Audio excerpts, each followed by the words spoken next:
This is Audiobook Caboodle YouTube channel. Click on the subscribe button and listen unlimited audiobooks anytime, anywhere. Dead Men Tell No Tales by E. W. Hornung. Chapter 1. Love on the Ocean.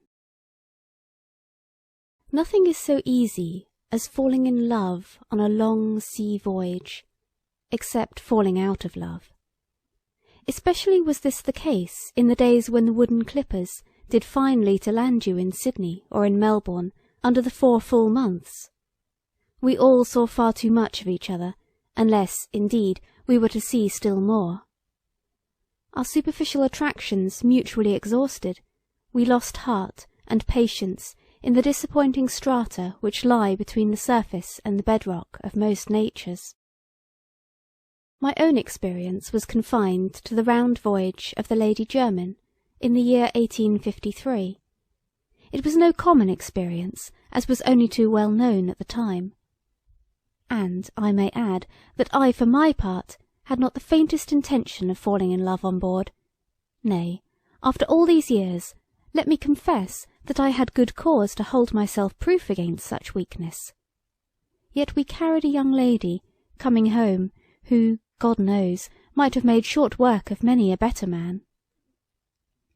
Eva Denison was her name, and she cannot have been more than 19 years of age. I remember her telling me that she had not yet come out, the very first time I assisted her to promenade the deck. My own name was still unknown to her, and yet I recollect being quite fascinated by her frankness and self-possession.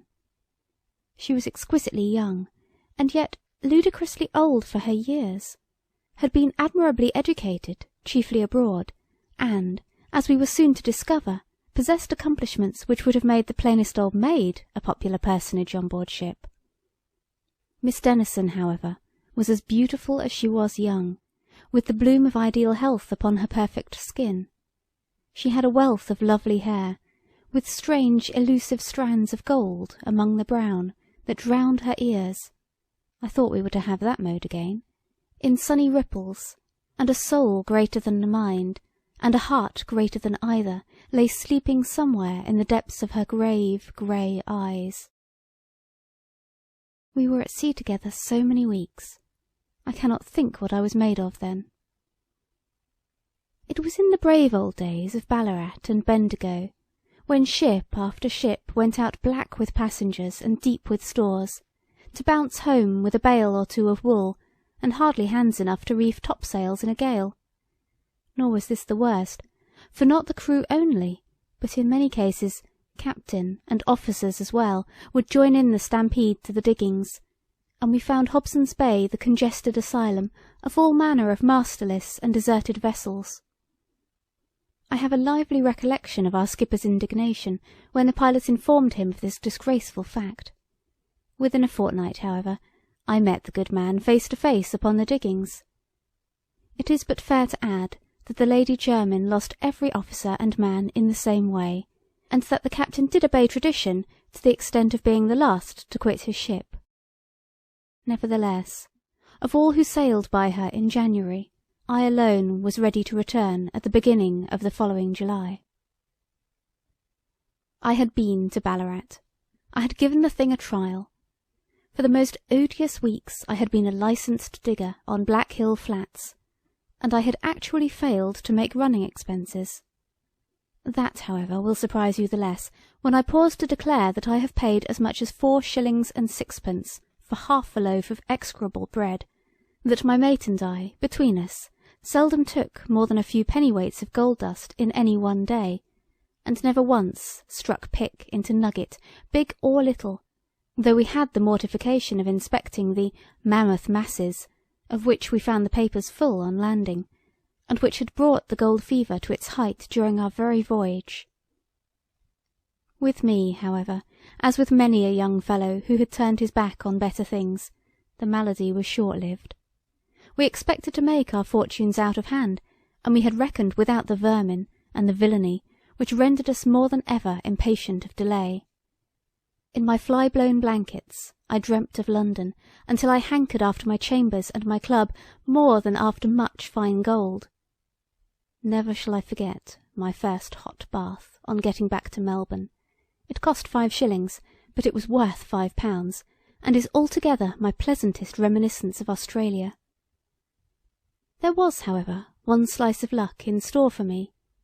I found the dear old Lady Jermyn on the very eve of sailing, with a new captain, a new crew, a handful of passengers, chiefly steerage, and nominally no cargo at all.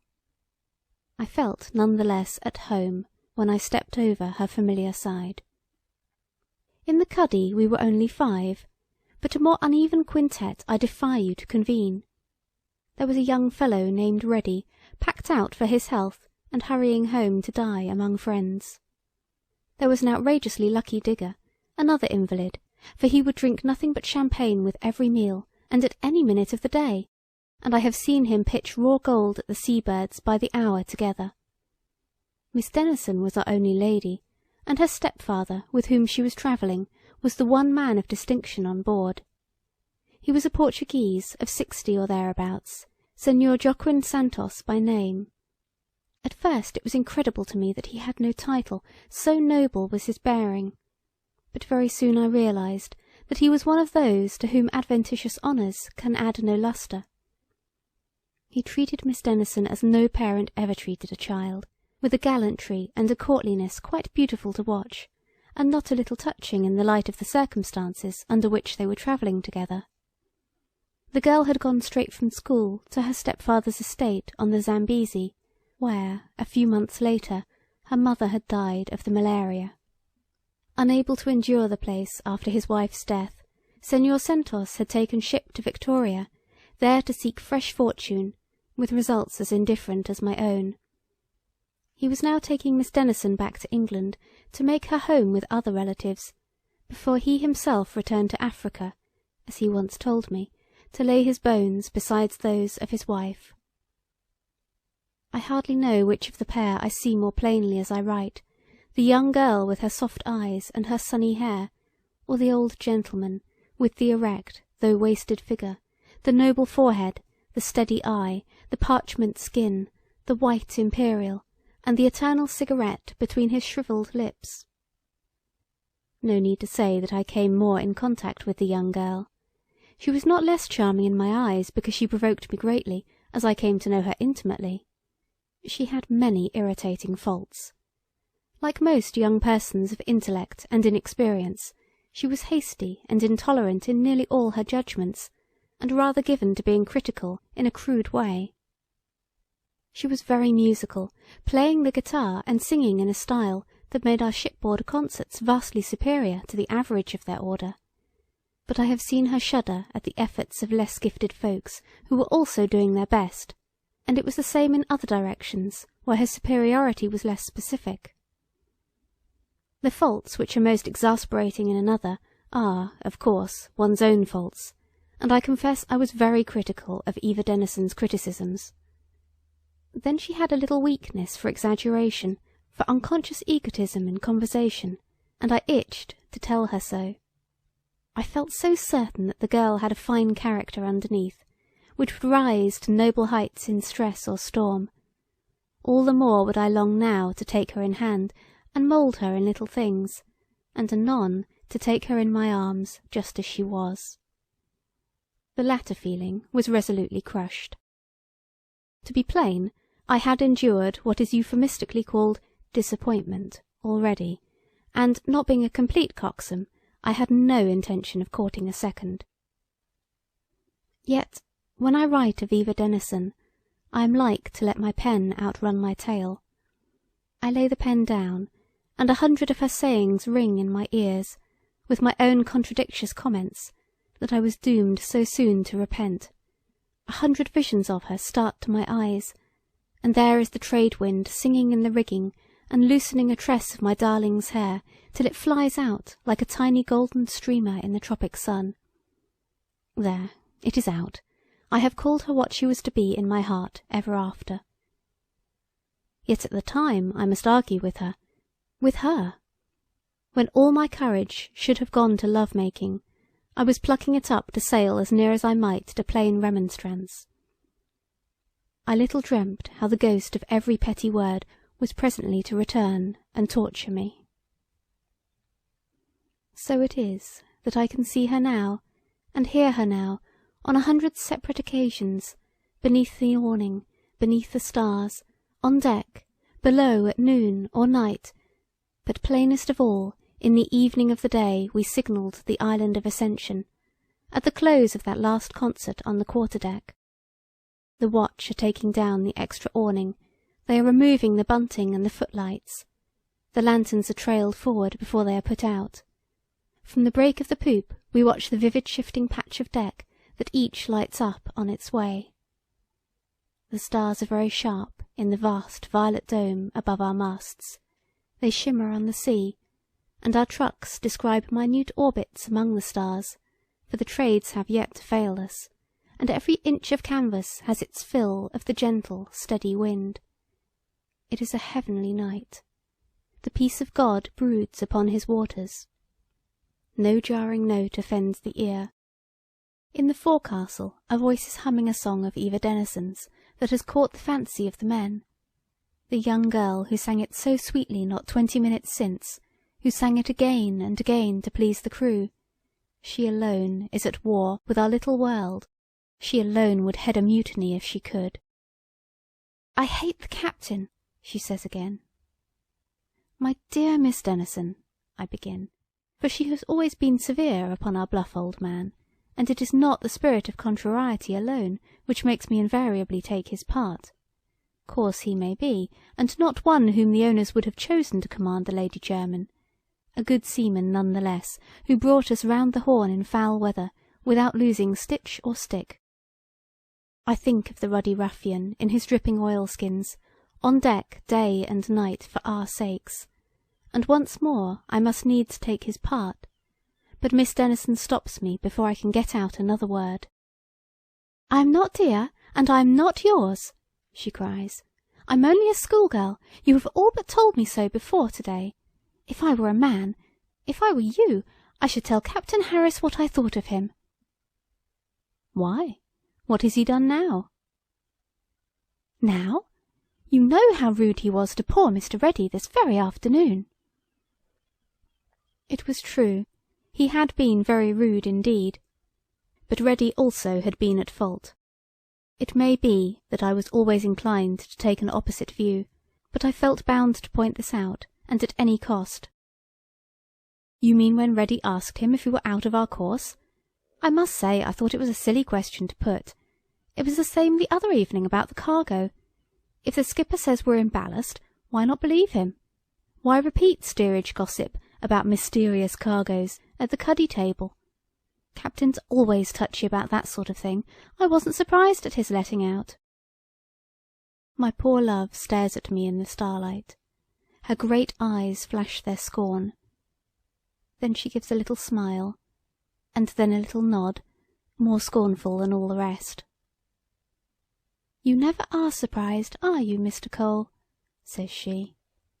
"You were not surprised when the wretch used horrible language in front of me. You were not surprised when it was a dying man whom he abused." I try to soothe her. I agree heartily with her disgust at the epithets employed in her hearing, and towards an invalid by the irate skipper. But I ask her to make allowances for a rough, uneducated man, rather clumsily touched upon his tender spot. I shall conciliate her presently. The divine pout, so childish it was, is fading from her lips. The starlight is on the tulle and lace and roses of her pretty evening dress, with its festooned skirts and obsolete flounces, and I am watching her, ay, and worshipping her, though I do not know it yet. And as we stand, there comes another snatch from the forecastle. "What will you do, love, when I am going, with white sail flowing, the seas beyond? What will you do, love?" "They may make the most of that song," says Miss Denison grimly. "It's the last they'll have from me. Get up as many more concerts as you like. I won't sing at another unless it's in the forecastle. I'll sing to the men, but not to Captain Harris. He didn't put in an appearance tonight. He shall not have another chance of insulting me." Was it her vanity that was wounded after all? "You forget," said I, "that you would not answer when he addressed you at dinner." "I should think I wouldn't, after the way he spoke to Mr. Ready, and he too agitated to come to table, poor fellow." Still, the captain felt the open slight. "Then he shouldn't have used such language in front of me." "Your father felt it too, Miss Denison." I hear nothing plainer than her low but quick reply. "Mr. Cole, my father has been dead many, many years. He died before I can remember. That man only married my poor mother. He sympathizes with Captain Harris against me. No father would do that. Look at them together now. And you take his side too. Oh, I have no patience with any of you, except poor Mr. Ready in his berth." "But you are not going?" "Indeed I am. I am tired of you all." And she was gone, with angry tears, for which I blamed myself as I fell to pacing the weather side of the poop, and so often afterwards. So often, and with such unavailing bitterness. Señor Santos and the captain were in conversation by the weather rail. I fancied poor old Harris eyed me with suspicion, and I wished he had better cause. The Portuguese, however, saluted me with his customary courtesy, and I thought there was a grave twinkle in his steady eye. "Are you in disgrace also, friend Cole?" he inquired in his all but perfect English. "More or less," said I ruefully. He gave the shrug of his country, that delicate gesture which is done almost entirely with the back, a subtlety beyond the power of British shoulders. "The Señora is both wilful and peevish," said he, mixing the two vowels which, with the aspirate, were his only trouble with our tongue. "It is great grief to me to see her growing so unlike her sainted mother." He sighed, and I saw his delicate fingers forsake the cigarette they were rolling to make the sacred sign upon his breast. He was always smoking one cigarette and making another. As he lit the new one, the glow fell upon a strange pin that he wore, a pin with a tiny crucifix inlaid in mosaic. So the religious cast of Señor Santos was brought twice home to me in the same moment, though to be sure I had often been struck by it before. And it depressed me to think that so sweet a child as Eva Denison should have spoken harshly of so good a man as her stepfather, simply because he had breadth enough to sympathize with a coarse old salt like Captain Harris. I turned in, however, and I cannot say the matter kept me awake in a separate stateroom which was one luxury of our empty saloon. Alas, I was a heavy sleeper then. End of Chapter 1. Chapter 2. The Mysterious Cargo. "Wake up, Cole. The ship's on fire." It was young Reddy's hollow voice, as cool, however, as though he were telling me I was late for breakfast. I started up and sought him wildly in the darkness. "You're joking," was my first thought and utterance, for now he was lighting my candle and blowing out the match with a care that seemed in itself a contradiction. "I wish I were," he answered. "Listen to that." He pointed to my cabin ceiling. It quivered and creaked, and all at once I was as a deaf man healed. One gets inured to noise at sea, but to this day it passes me how even I could have slept an instant in the abnormal din which I now heard raging above my head. Sea boots stamped, bare feet pattered, men bawled, women shrieked, shouts of terror drowned the roar of command. "Have we long to last?" I asked, as I leaped for my clothes. "Long enough for you to dress comfortably. Steady, old man. It's only just been discovered. They may get it under. The panic's the worst part at present, and we're out of that." But was Eva Denison? Breathlessly I put the question. His answer was reassuring. Miss Denison was with her stepfather on the poop, and both of them as cool as cucumbers, added Reddy. They could not have been cooler than this man. with death at the bottom of his bright and sunken eyes. He was of the type which is all muscle and no constitution. Athletes one year, dead men the next. But until this moment the athlete had been to me a mere and incredible tradition. In the afternoon I had seen his lean knees totter under the captain's fire. Now at midnight, the exact time by my watch, it was as if his shrunken limbs had expanded in his clothes. He seemed hardly to know his own flushed face as he caught sight of it in my mirror. "By Joves," said he, "this has put me in a fine old fever, but I don't know when I felt in better fettle. If only they get it under. I've not looked like this all the voyage." And he admired himself while I dressed in hot haste. A fine young fellow, not at all the natural egotist, but cast for death by the doctors, and keenly incredulous in his bag of skin. It revived one's confidence to hear him talk, but he forgot himself in an instant, and gave me a lead through the saloon with a boyish eagerness that made me actually suspicious as I ran. We were nearing the line. I recalled the excesses of my last crossing, and I prepared for some vast hoax at the last moment.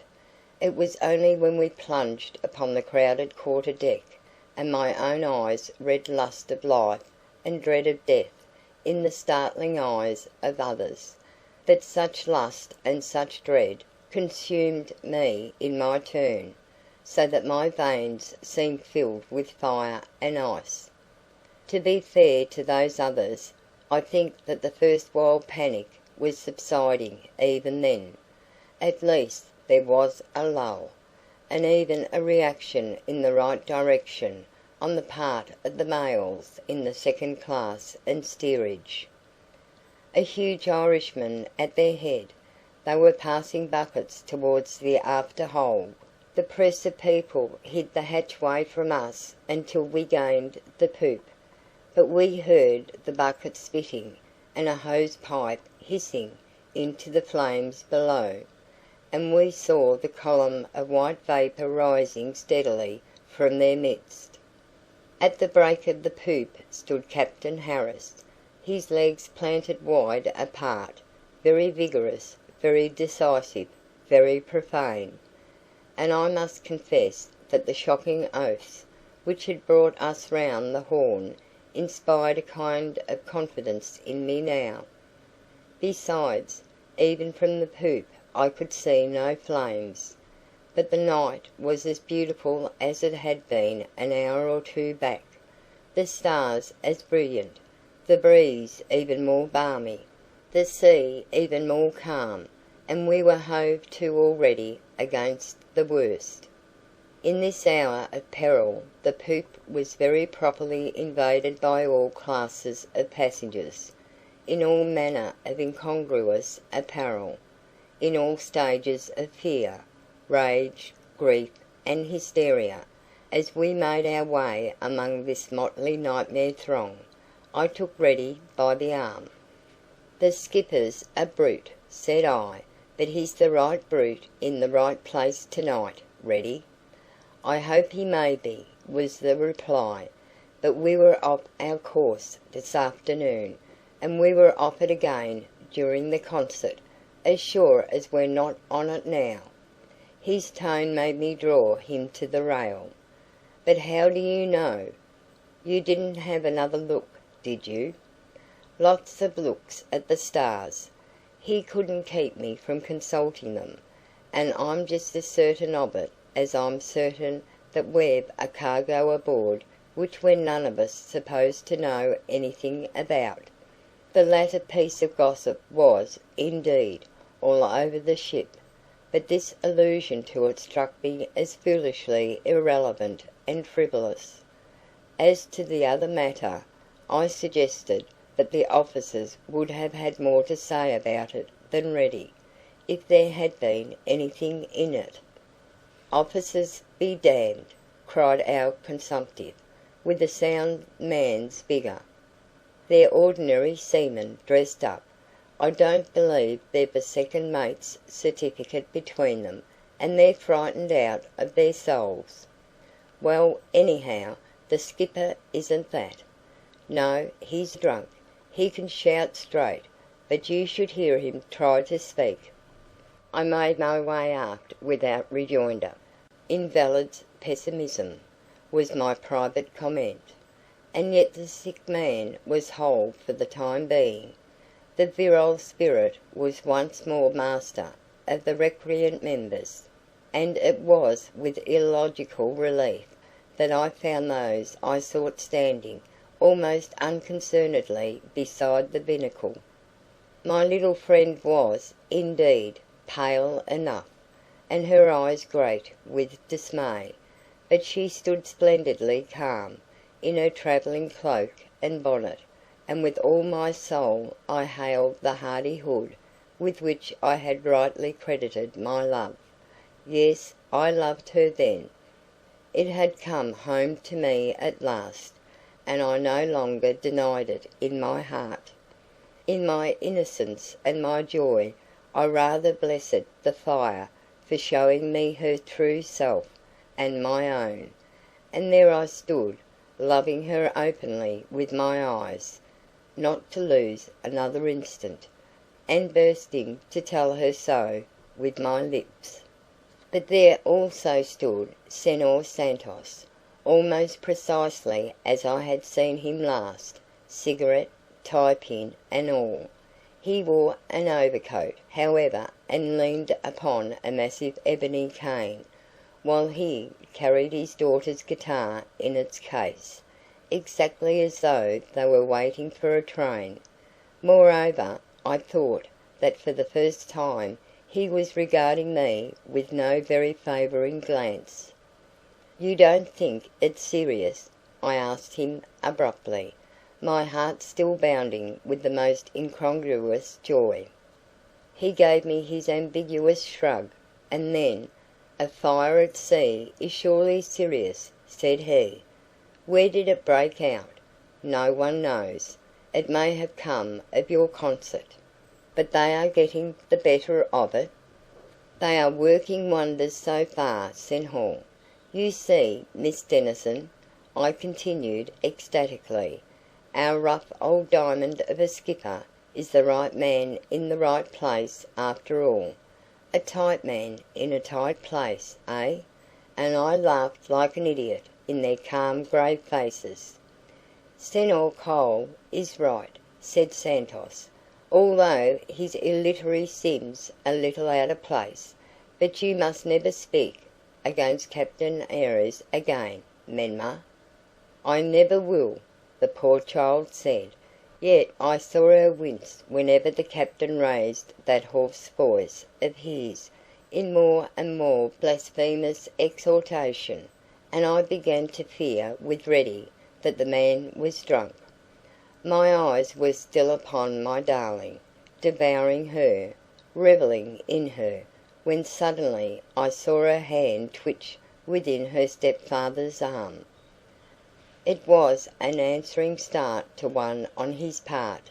The cigarette was snatched from his lips. There was a commotion forward, and a cry came daft from mouth to mouth. "The flames! The flames!" I turned, and caught their reflection on the white column of smoke and steam. I ran forward and saw them curling and leaping in the hell mouth of the hold. The quarter deck now staged a lurid scene, that blazing trapdoor in its midst, and each man there a naked demon madly working to save his roasting skin. Abaft the mainmast, the deck pump was being carelessly worked by relays of the passengers. Dry blankets were passed forward, soaking blankets were passed aft, and flung flat into the furnace one after another. These did more good than the pure water.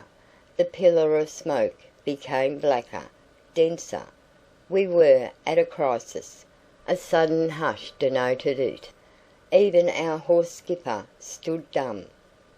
I had rushed down into the waist of the ship, blushing for my delay, and already I was tossing blankets with the rest. Looking up in an enforced pause, I saw Santos whispering in the skipper's ear, with the expression of a sphinx but no lack of foreign gesticulation. Behind them a fringe of terror-stricken faces, parted at that instant by two more figures, as wild and strange as any in that wild, strange scene. One was our luckless lucky digger, the other a gigantic Zambesi nigger, who for days had been told off to watch him. This was the servant, or rather the slave, of Senhor Santos. The digger planted himself before the captain. His face was reddened by a fire as consuming as that within the bowels of our gallant ship. He had a huge, unwieldy bundle under either arm. "Plain question, plain answer," we heard him stutter. "Is there any chance of saving this ship?" His adjectives were too foul for print.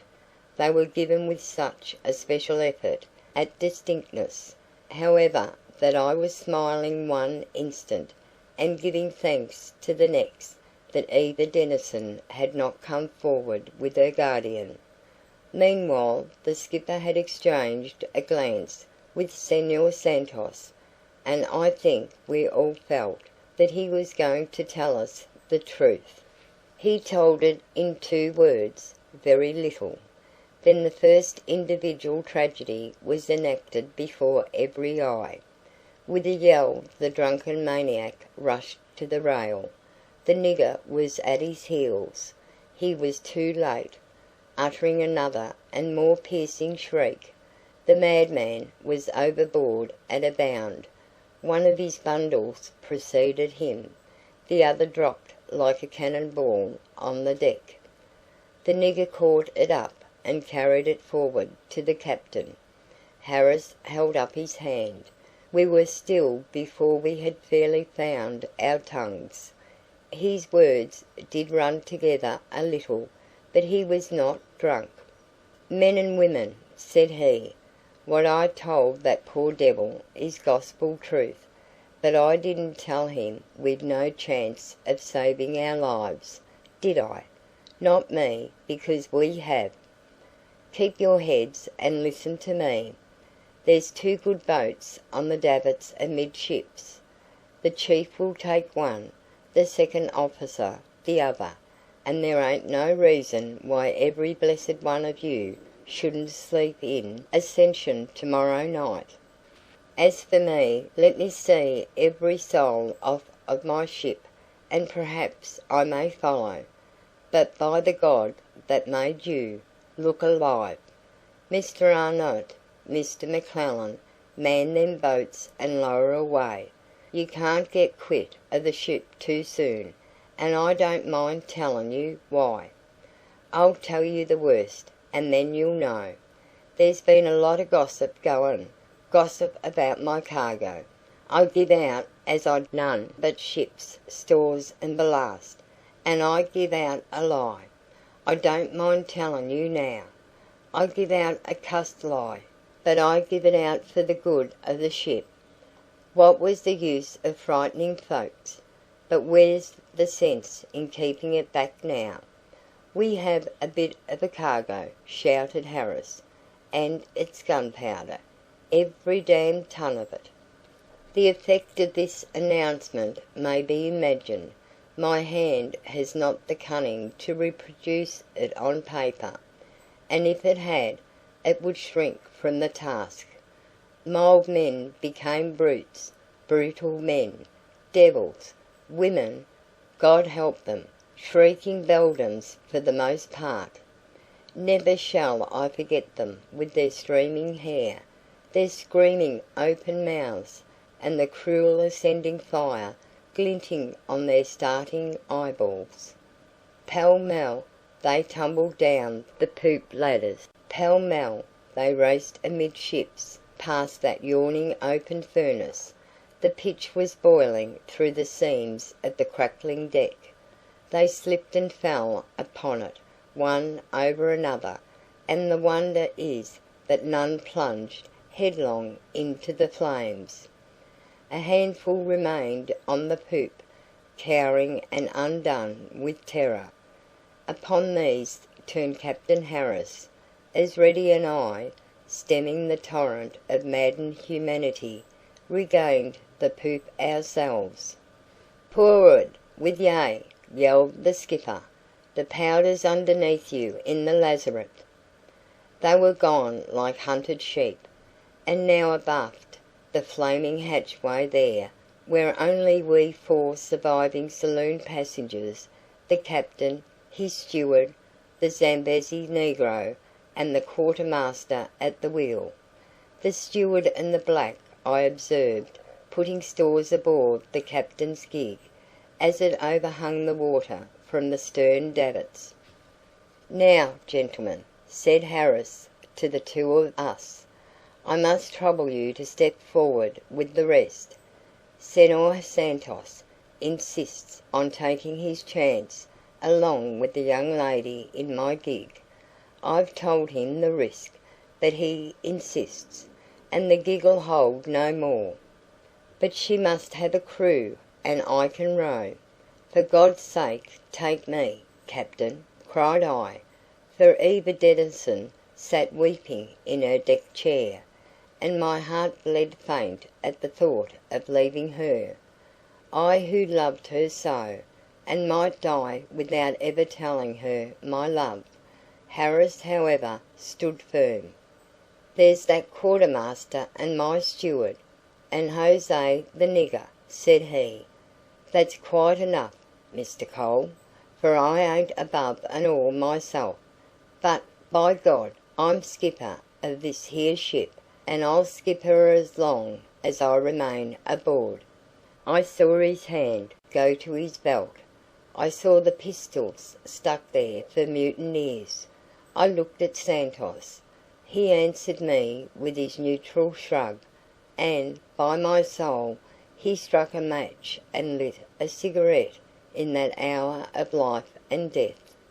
Then last I looked at Reddy, and he leant invertebrate over the rail, gasping pitiably from his exertions in regaining the poop, a dying man once more. I pointed out his piteous state. "At least," I whispered, "you won't refuse to take him." "Will there be anything to take?" said the captain brutally. Santos advanced leisurely, and puffed his cigarette over the poor wasted and exhausted frame. "It is for you to decide, captain," said he cynically, "but this one will make no difference. Yes, I would take him. It will not be far," he added, in a tone that was not less detestable for being lowered. "Take them both," moaned little Eva, putting in her first and last sweet word. "Then we all drown, Epicena," said her stepfather. "It is impossible." "We're too many for her as it is," said the captain. "So forward with ye, Mr. Cole, before it's too late." But my darling's brave word for me had fired my blood, and I turned with equal resolution on Harris and on the Portuguese.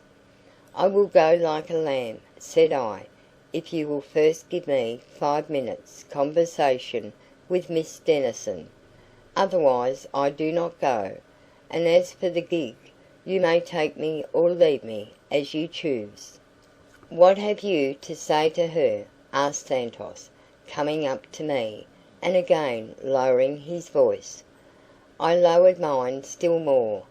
"That I love her," I answered in a soft ecstasy, "that she may remember how I loved her if I die." His shoulders shrugged a cynical acquiescence. "By all means, senhor. There is no harm in that." I was at her side before another word could pass his withered lips. "Miss Denison, will you grant me 5 minutes?" conversation. It may be the last that we shall ever have together." Uncovering her face, she looked at me with a strange terror in her great eyes, then with a questioning light that was yet more strange, for in it there was a wistfulness I could not comprehend.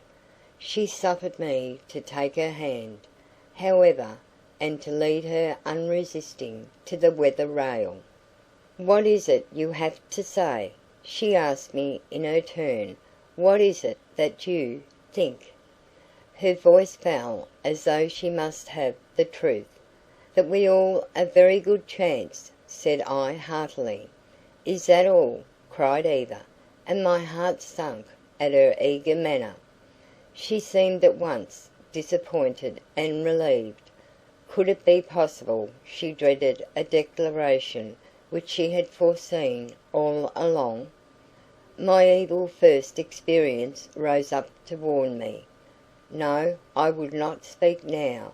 It was no time. If she loved me, it might make her love me less. Better to trust to God to spare us both. "Yes, it is all," I said doggedly. She drew a little nearer, hesitating. It was as though her disappointment had gained on her relief. "Do you know what I thought you were going to say?" "No, indeed." "Dare I tell you?" "You can trust me." Her pale lips parted, her great eyes shone. Another instant and she had told me that which I would have given all but life itself to know.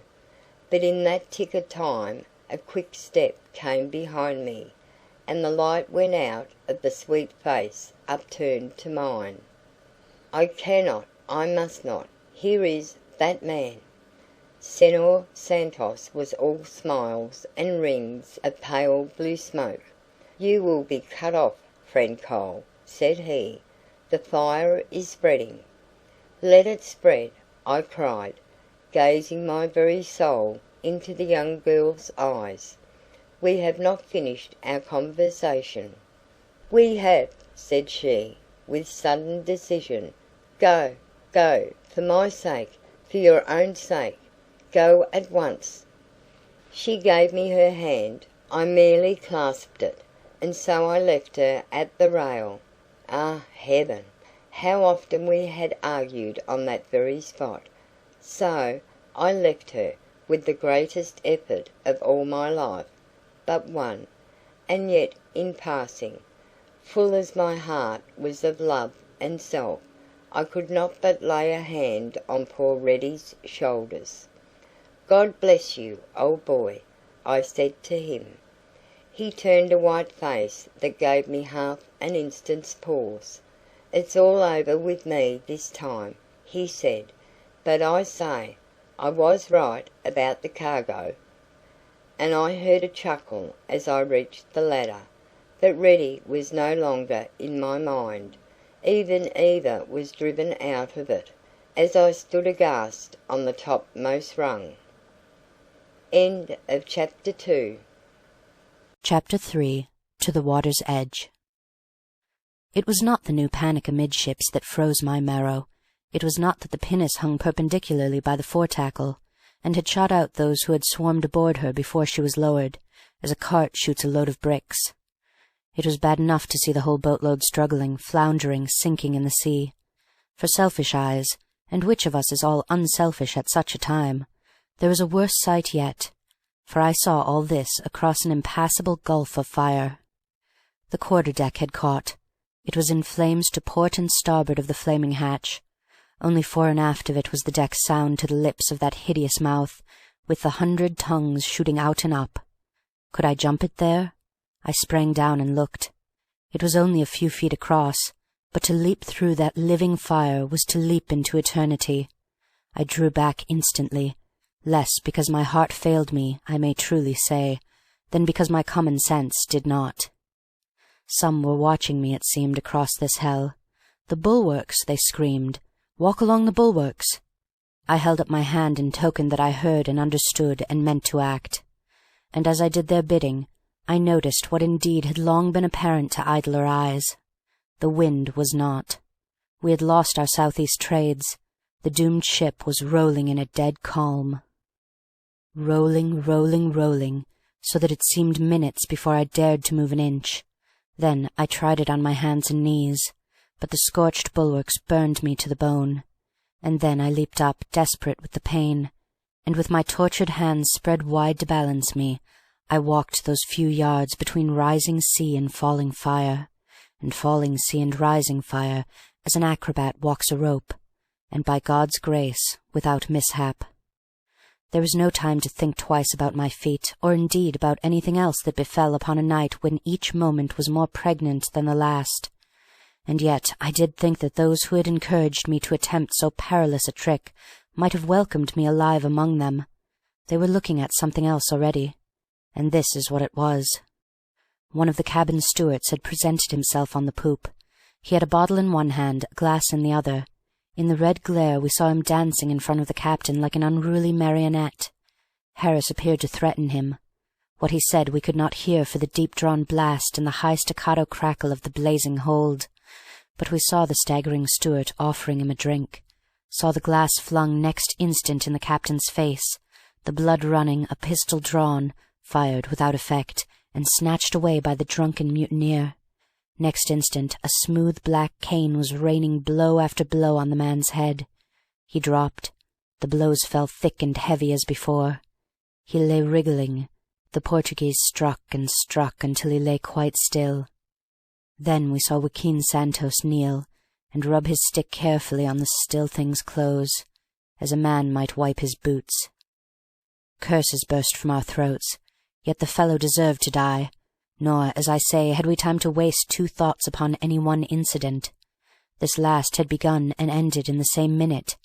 In another we were at the starboard gangway, tumbling helter-skelter aboard the lowered long-boat. She lay safely on the water. How we thanked our gods for that! Lower and lower sank her gunwale as we dropped aboard her, with no more care than the Gadarene swine whose fate we courted. Discipline, order, method, common care, we brought none of these things with us from our floating furnace.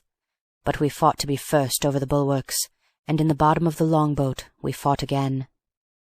And yet she held us all, that is, but a terror-stricken few, who lay along the jibboom like flies upon a stick, all but 2 or 3 more whom we left fatally hesitating in the forechains, all but the selfish savages who had been the first to perish in the pinnace, and one distracted couple who had thrown their children into the kindly ocean and jumped in after them out of their torment, locked forever in each other's arms.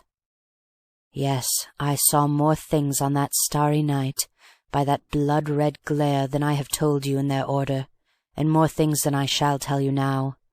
Blind would I gladly be for my few remaining years, if that night's horrors could be washed from these eyes forever. I have said so much, however, that in common candour I must say one thing more. I have spoken of selfish savages. God help me and forgive me, for by this time I was one myself. In the long-boat we cannot have been less than 30. The exact number no man will ever know. But we shoved off without mischance. The chief mate had the tiller, the third mate the boat-hook, and 6 or 8 oars were at work, in a fashion, as we plunged among the great smooth sickening mounds and valleys of fathomless ink. Scarcely were we clear when the foremast dropped down on the fastenings, dashing the jibboom into the water with its load of demented human beings. The mainmast followed by the board before we had doubled our distance from the wreck. Both trailed to port, where we could not see them, and now the mizzen stood alone in sad and solitary grandeur, her flapping idle sails lightened up by the spreading conflagration, so that they were stamped very sharply upon the black and starry sky. But the whole scene from the long-boat was one of startling brilliancy and horror. The fire now filled the entire waist of the vessel, and the noise of it was as the rumble and roar of a volcano. As for the light, I declare that it put many a star clean out, and dimmed the radiance of all the rest, as it flooded the sea for miles around, and a sea of molten glass reflected it. My gorge rose at the long, low billows, sleek as black satin, lifting and dipping in this ghastly glare. I preferred to keep my eyes upon the little ship burning like a tar barrel as the picture grew. But presently I thanked God aloud. There was the gig swimming like a beetle over the bloodshot rollers in our wake. In our unspeakable gladness at being quit of the ship, some minutes passed before we discovered that the long-boat was slowly filling. The water was at our ankles before a man of us cried out, so fast were our eyes to the poor lost Lady Jermyn. Then, all at once, the ghastly fact dawned upon us, and I think it was the mate himself who burst out crying like a child. I never ascertained, however, for I had kicked off my shoes and was busy bailing with them. Others were hunting for the leak, but the mischief was as subtle as it was mortal. As though a plank had started from end to end. Within and without the waters rose equally, then lay an instant level with our gunwales, then swamped us, oh, so slowly, that I thought we were never going to sink. It was like getting inch by inch into your tub. I can feel it now, creeping, crawling up my back. "It's coming! Oh, Christ!" muttered one as it came. To me it was a downright relief to be carried under at last. But then, thank God, I have always been a strong swimmer. The water was warm and buoyant, and I came up like a cork, as I knew I should. I shook the drops from my face, and there were the sweet stars once more, for many an eye had gone out forever, and there the burning wreck. A man floundered near me, in a splutter of phosphorescence. I tried to help him, and in an instant he had me wildly round the neck. In the end I shook him off, poor devil, to his death, and he was the last I tried to aid. Have I not said already what I was become? In a little an oar floated my way. I threw my arms across it, and gripped it with my chin as I swam. It relieved me greatly. Up and down I rowed among the oily black hillocks. I was down when there was a sudden flare as though the sun had risen, and I saw still a few heads bobbing and a few arms waving frantically around me. At the same instant a terrific detonation split the ears, and when I rose on the next bald billow, where the ship lay burning a few seconds before, there remained but a red-hot spine that hissed and dwindled for another minute, and then left a blackness through which every star shone with redoubled brilliance. And now right and left splashed falling missiles, a new source of danger or of temporary respite. To me, by a merciful providence, it proved the latter. Some heavy thing fell with a mighty splash right in front of me. A few more yards and my brains had floated with the spume. As it was, the oar was dashed from under my armpits. In another moment they had found a more solid resting place. It was a hen coop, and it floated bars upward like a boat. In this calm it might float for days. I climbed upon the bars, and the whole cage rolled over on top of me. Coming to the surface, I found to my joy that the hen coop had righted itself. So now I climbed up again, but this time very slowly and gingerly. The balance was undisturbed, and I stretched myself cautiously along the bars on my stomach. A good idea had immediately occurred to me. I had jumped as a matter of course into the flannels which one naturally wears in the tropics. To their lightness I already owed my life, but the common cricket belt which was part of the costume was the thing to which I owe it most of all. Loosening this belt a little, as I tucked my toes tenaciously under the endmost bar, I undid and passed the two ends under one of the middle bars, fastening the clasp upon the other side. If I capsized now, well, we might go to the bottom together, otherwise the hen coop and I should not part company in a hurry. And I felt that she would float. Worn out as I was, and comparatively secure for the moment, I will not say that I slept, but my eyes closed and every fibre rested, as I rose and slid with the smooth long swell. Whether I did indeed hear voices, curses, cries, I cannot say positively to this day. I only know that I raised my head and looked sharply all ways, but the way I durst not look for fear of an upset. And again I thought I saw first a tiny flame, and then a tinier glow, and as my head drooped and my eyes closed again, I thought I smelt tobacco. But this, of course, was my imagination supplying all the links from one. End of Chapter 3.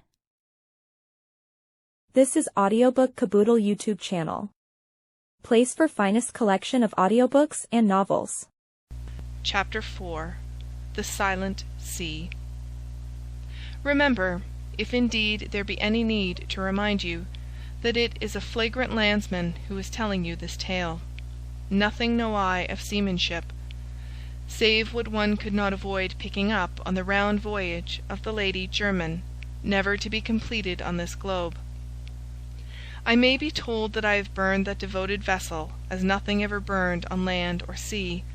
I answer that I write of what I saw, and that is not altered by a miscalled spar or a misunderstood manoeuvre. But now I am aboard a craft I handle for myself, and must make shift to handle a second time with this frail pen. The hen coop was some 6 feet long by 18 or 20 inches in breadth and depth. It was simply a long box with bars in lieu of a lid, but it was very strongly built. I recognized it as one of two which had stood lashed against either rail of the Lady Jermyn's poop. There the bars had risen at right angles to the deck. Now they lay horizontal, a gridiron 6 feet long, and my bed.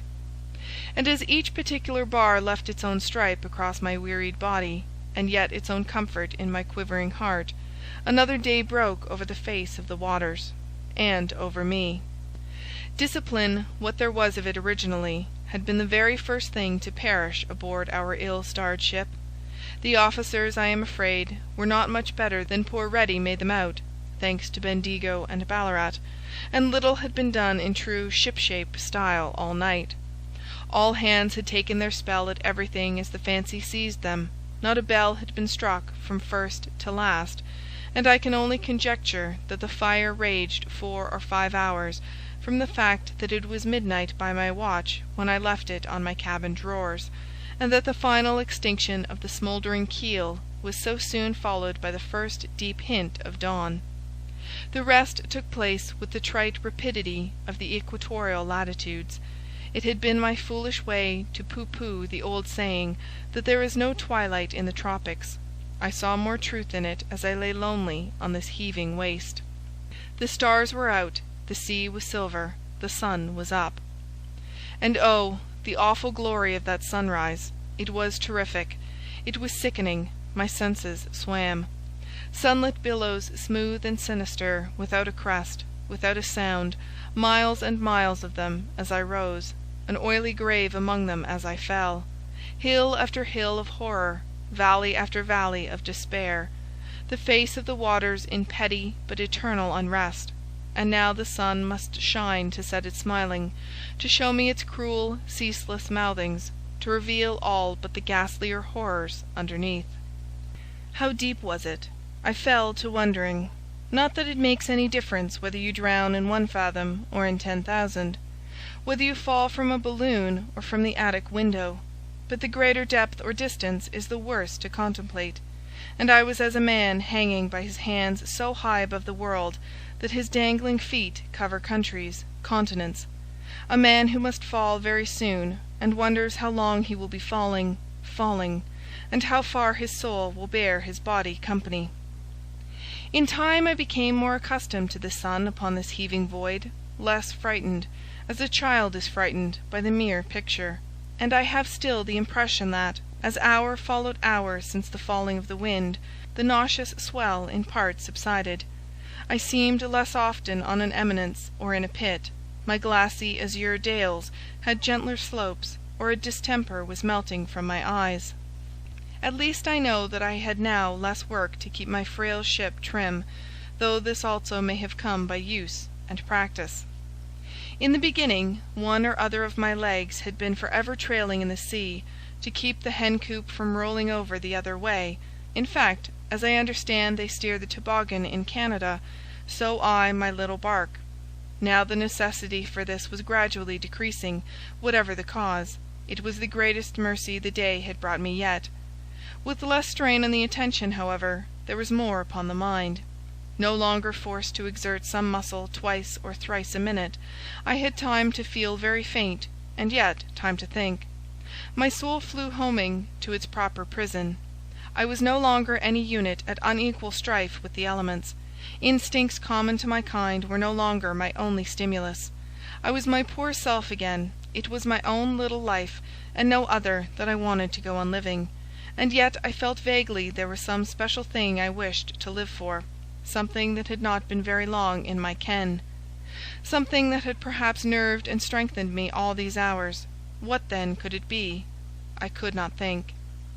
For moments or for minutes I wondered stupidly, dazed as I was. Then I remembered, and the tears gushed to my eyes. How could I ever have forgotten? I deserved it all. To think that many a time we must have sat together on this very coop. I kissed its blistering edge at the thought, and my tears ran afresh, as though they would never stop. Ah, how I thought of her as that cruel day's most cruel sun climbed higher and higher in the flawless flaming vault. A pocket-handkerchief of all things had remained in my trousers pocket through fire and water.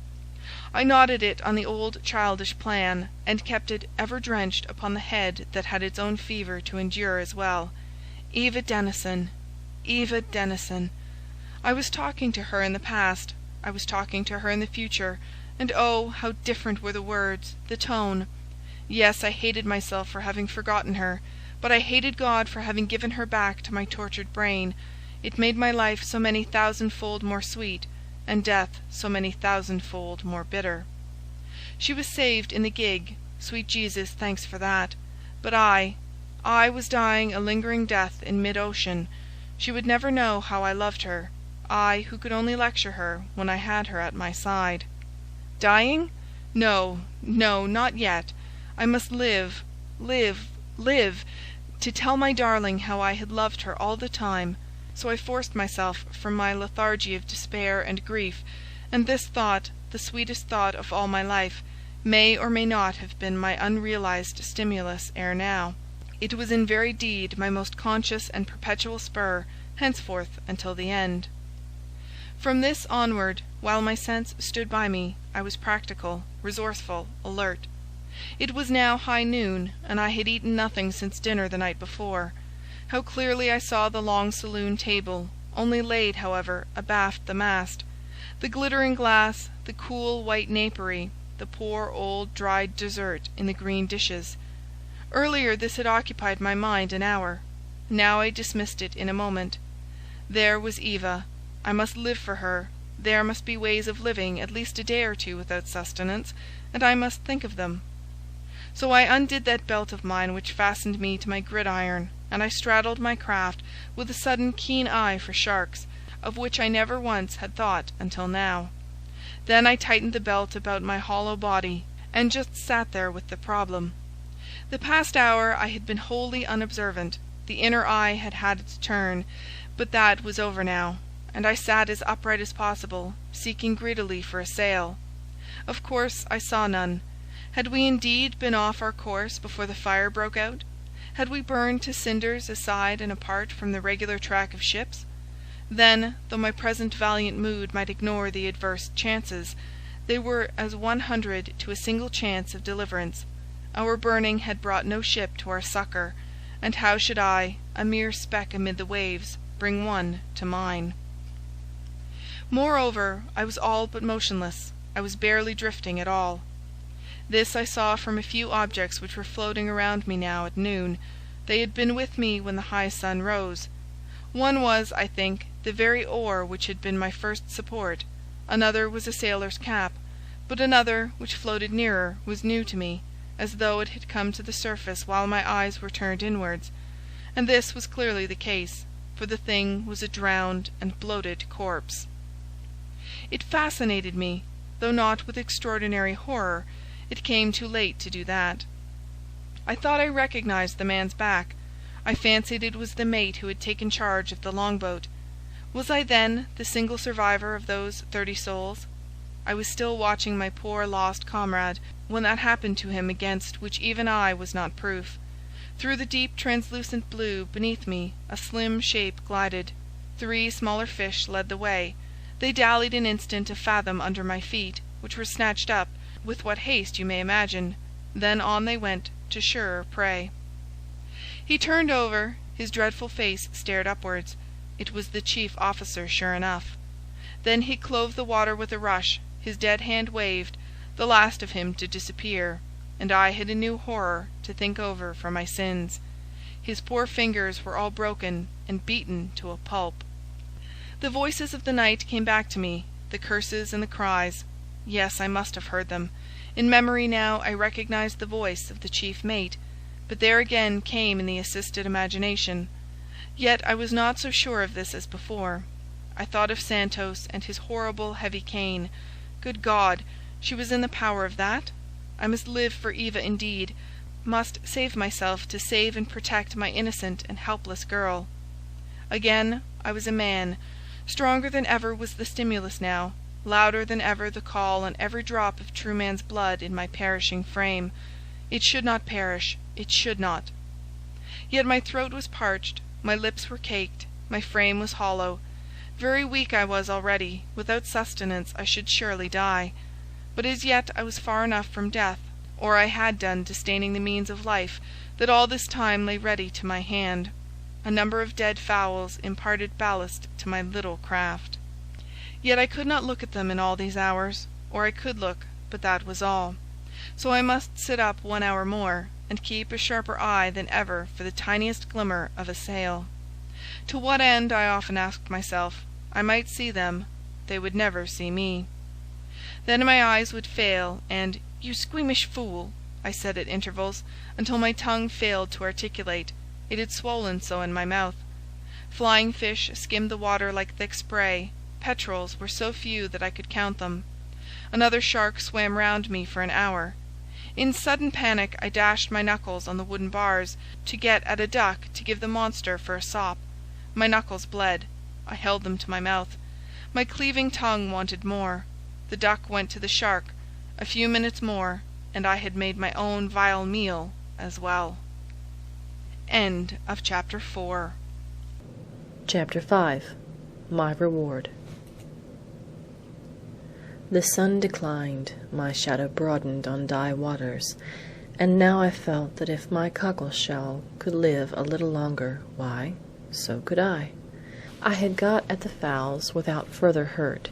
Some of the bars took out, I discovered how, and now very carefully I got my legs in and knelt, but the change of posture was not worth the risk one ran for it.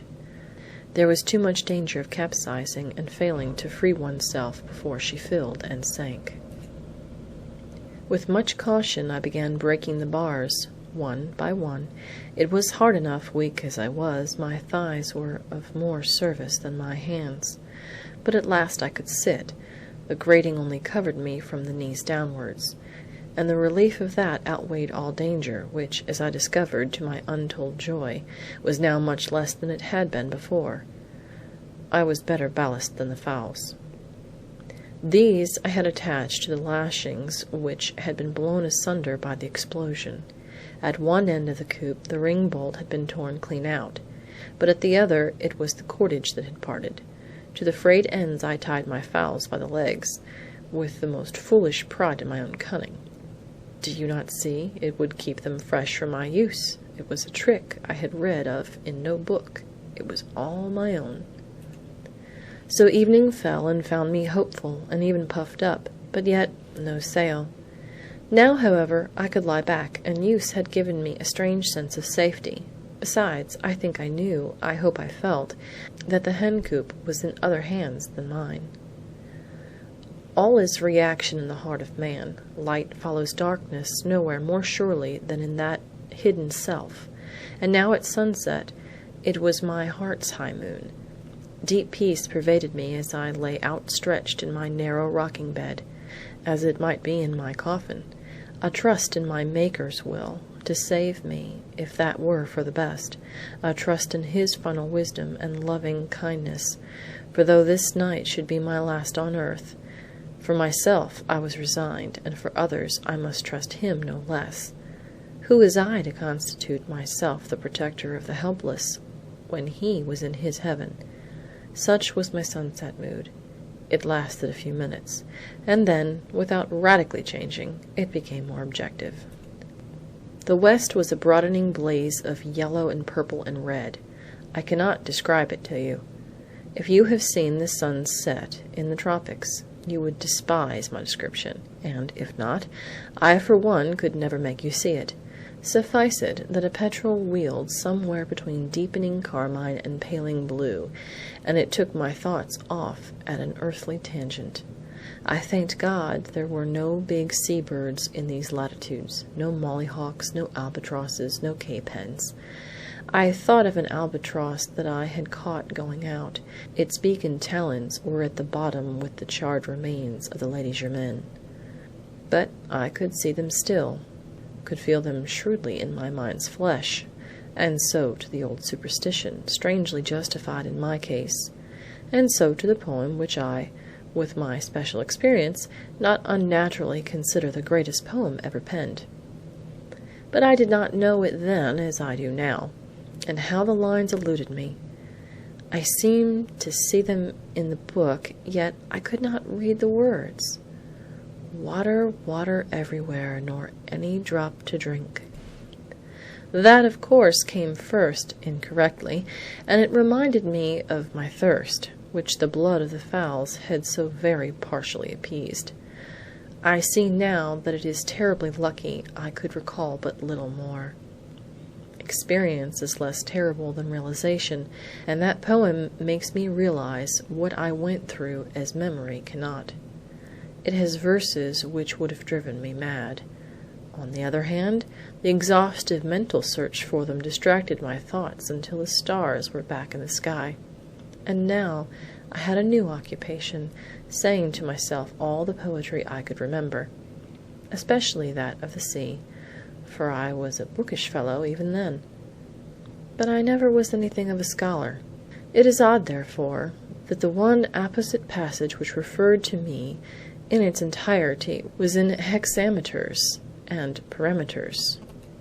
Mi miserum, quanti montes volvuntur aquarum, jam tacturos sedera summa puntes, quante diaductos subsident aquae veles, jam tacturos tartara nigra putes, quocunque et spico nihil est nisi pontes et ather, fluctibus hic tumidas, nubibus illi minax. More there was of it in my head, but this much was an accurate statement of my case, and yet less so now, I was thankful to reflect, than in the morning, when every wave was indeed a mountain, and its trough a Tartarus. I had learnt the lines at school, nay, they had formed my very earliest piece of Latin repetition. And how sharply I saw the room I said them in, the man I said them to, ever since my friend. I figured him even now hearing Ovid rep. The same passage in the same room.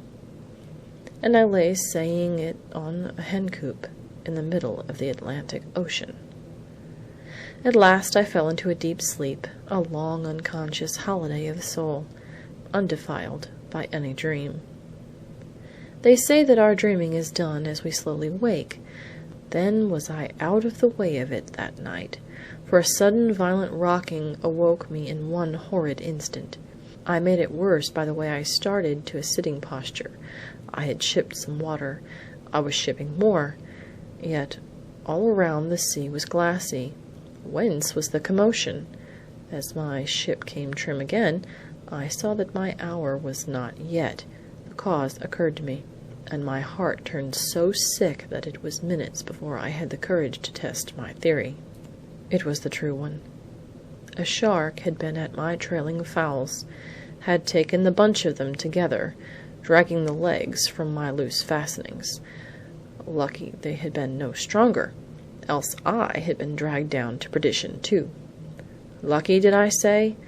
The refinement of cruelty rather, for now I had neither meat nor drink. My throat was a kiln, my tongue a flame, and another day at hand. The stars were out, the sea was silver, the sun was up. Hours passed. I was waiting now for my delirium. It came in bits. I was a child. I was playing on the lawn at home. I was back on the blazing sea. I was a schoolboy saying my Ovid, then back once more. The hen coop was the Lady Jermyn. I was at Eva Denison's side. They were marrying us on board. The ship's bell was ringing for us. The guitar in the background burlesqued the wedding march under skinny fingers. The air was poisoned by a million cigarettes. They raised a pall of smoke above the mastheads. They set fire to the ship. Smoke and flame covered the sea from rim to rim. Smoke and flame filled the universe. The sea dried up, and I was left lying on its bed, lying in my coffin, with red-hot teeth because the sun blazed right above them, and my withered lips were drawn back from them forever. So once more I came back to my living death, too weak now to carry a finger to the salt water and back to my mouth, too weak to think of Eva, too weak to pray any longer for the end, to trouble or to care any more.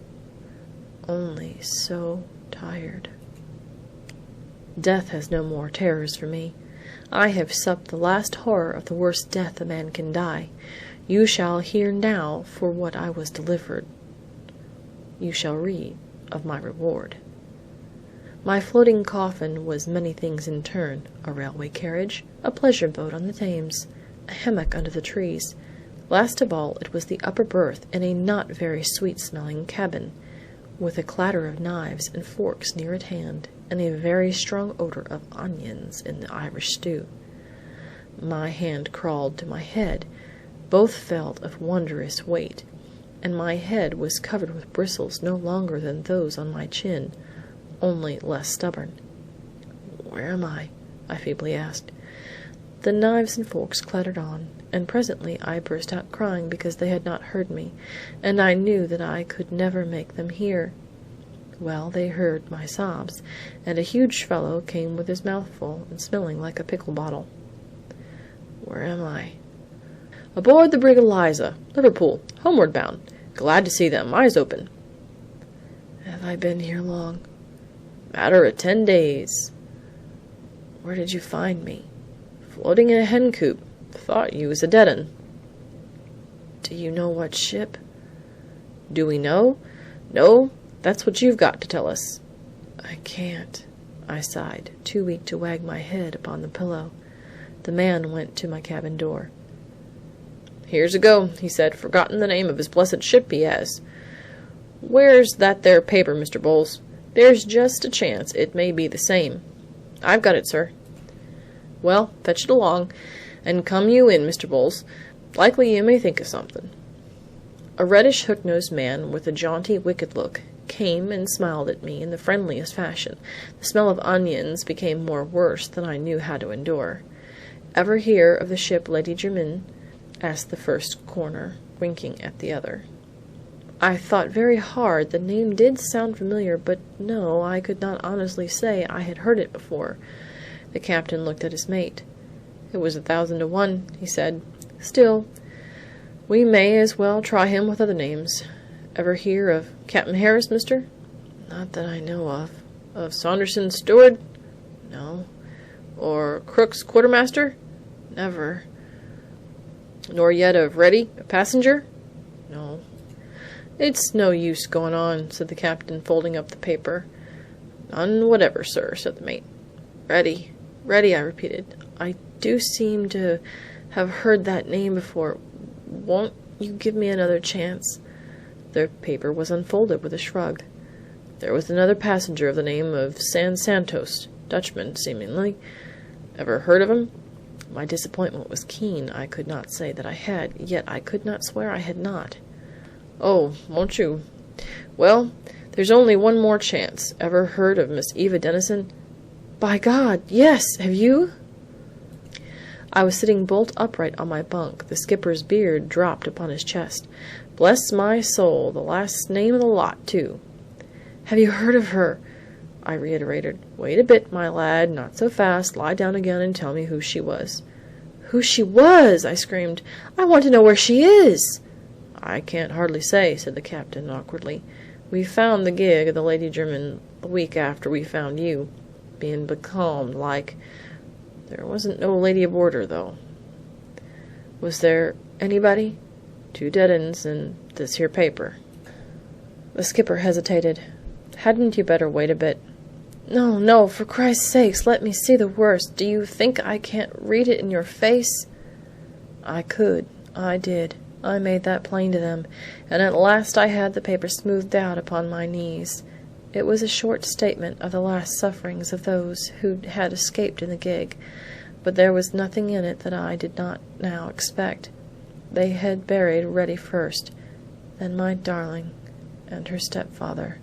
The rest expected to follow fast enough. It was all written plainly on a sheet of the logbook in different trembling hands. Captain Harris had gone next, and 2 had been discovered dead. How long I studied that bit of crumpled paper, with the salt spray still sparkling on it faintly, God alone knows. All at once a peal of nightmare laughter rattled through the cabin. My deliverer started back. The laugh was mine. End of Chapter 5. Chapter 6. The Sole Survivor. A few weeks later I landed in England, I, who no longer desired to set foot on any land again. At 29 I was gaunt and grey. My nerves were shattered, my heart was broken, and my face showed it without let or hindrance from the spirit that was broken too. Pride, will, courage, and endurance, all these had expired in my long and lonely battle with the sea. They had kept me alive for this, and now they left me naked to mine enemies. For every hand seemed raised against me, though in reality it was the hand of fellowship that the world stretched out, and the other was the reading of a jaundiced eye. I could not help it. There was a poison in my veins that made me all ingratitude and perversity. The world welcomed me back, and I returned the compliment by sulking like the recaptured runaway I was at heart. The world showed a sudden interest in me, so I took no further interest in the world, but, on the contrary, resented its attentions with unreasonable warmth and obdurity, and my would-be friends I regarded as my very worst enemies. The majority, I feel sure, meant but well and kindly by the poor survivor. But the survivor could not forget that his name was still in the newspapers, nor blink the fact that he was an unworthy hero of the passing hour, and he suffered enough from brazenly meddlesome and self-seeking folk, from impudent and inquisitive intruders, to justify some suspicion of old acquaintances suddenly styling themselves old friends, and of distant connections newly and unduly eager to claim relationship. Many I misjudged, and have long known it. On the whole, however, I wonder at that attitude of mine as little as I approve of it. If I had distinguished myself in any other way, it would have been a different thing. It was the fussy, sentimental, inconsiderate interest in one throw into purely accidental and necessarily painful prominence, the vulgarization of an unspeakable tragedy that my soul abhorred. I confess that I regarded it from my own unique and selfish point of view. What was a thrilling matter to the world was a torturing memory to me. The quintessence of the torture was, moreover, my own secret. It was not the loss of the Lady Jermyn that I could not bear to speak about. It was my own loss, but the one involved the other. My loss apart, however, it was plain enough to dwell upon experiences so terrible and yet so recent as those which I had lived to tell. I did what I considered my duty to the public, but I certainly did no more. My reticence was rebuked in the papers that made the most of me, but would fain have made more. Yet I do not think that I was anything but docile with those who had a manifest right to question me, to the owners, and to the interested persons with whom I was confronted on one pretext or another. I told my tale as fully and as freely as I have told it here, though each telling hurt more than the last. That was necessary and unavoidable. It was the private intrusions which I resented with all the spleen the sea had left me in exchange for the qualities it had taken away. Relatives I had as few as misanthropist could desire, but from self-congratulation on the fact, on first landing, I soon came to keen regret. They at least would have sheltered me from spies and busybodies. They at least would have secured the peace and privacy of one who was no hero in fact or spirit, whose noblest deed was a piece of self-preservation which he wished undone with all his heart. Self-consciousness no doubt multiplied my flattering assailants. I have said that my nerves were shattered. I may have imagined much and exaggerated the rest. Yet what truth there was in my suspicions you shall duly see. I felt sure that I was followed in the street, and my every movement dogged by those to whom I would not condescend to turn and look. Meanwhile, I had not the courage to go near my club, and the Temple was a place where I was accosted in every court, effusively congratulated on the marvellous preservation of my stale, spoiled life, and invited right and left to spin my yarn over a quiet pipe. Well, perhaps such invitations were not so common as they have grown in my memory, nor must you confuse my then feelings on all these matters with those which I entertain as I write. I have grown older, and, I hope, something kindlier and wiser since then. Yet to this day I cannot blame myself for abandoning my chambers and avoiding my club.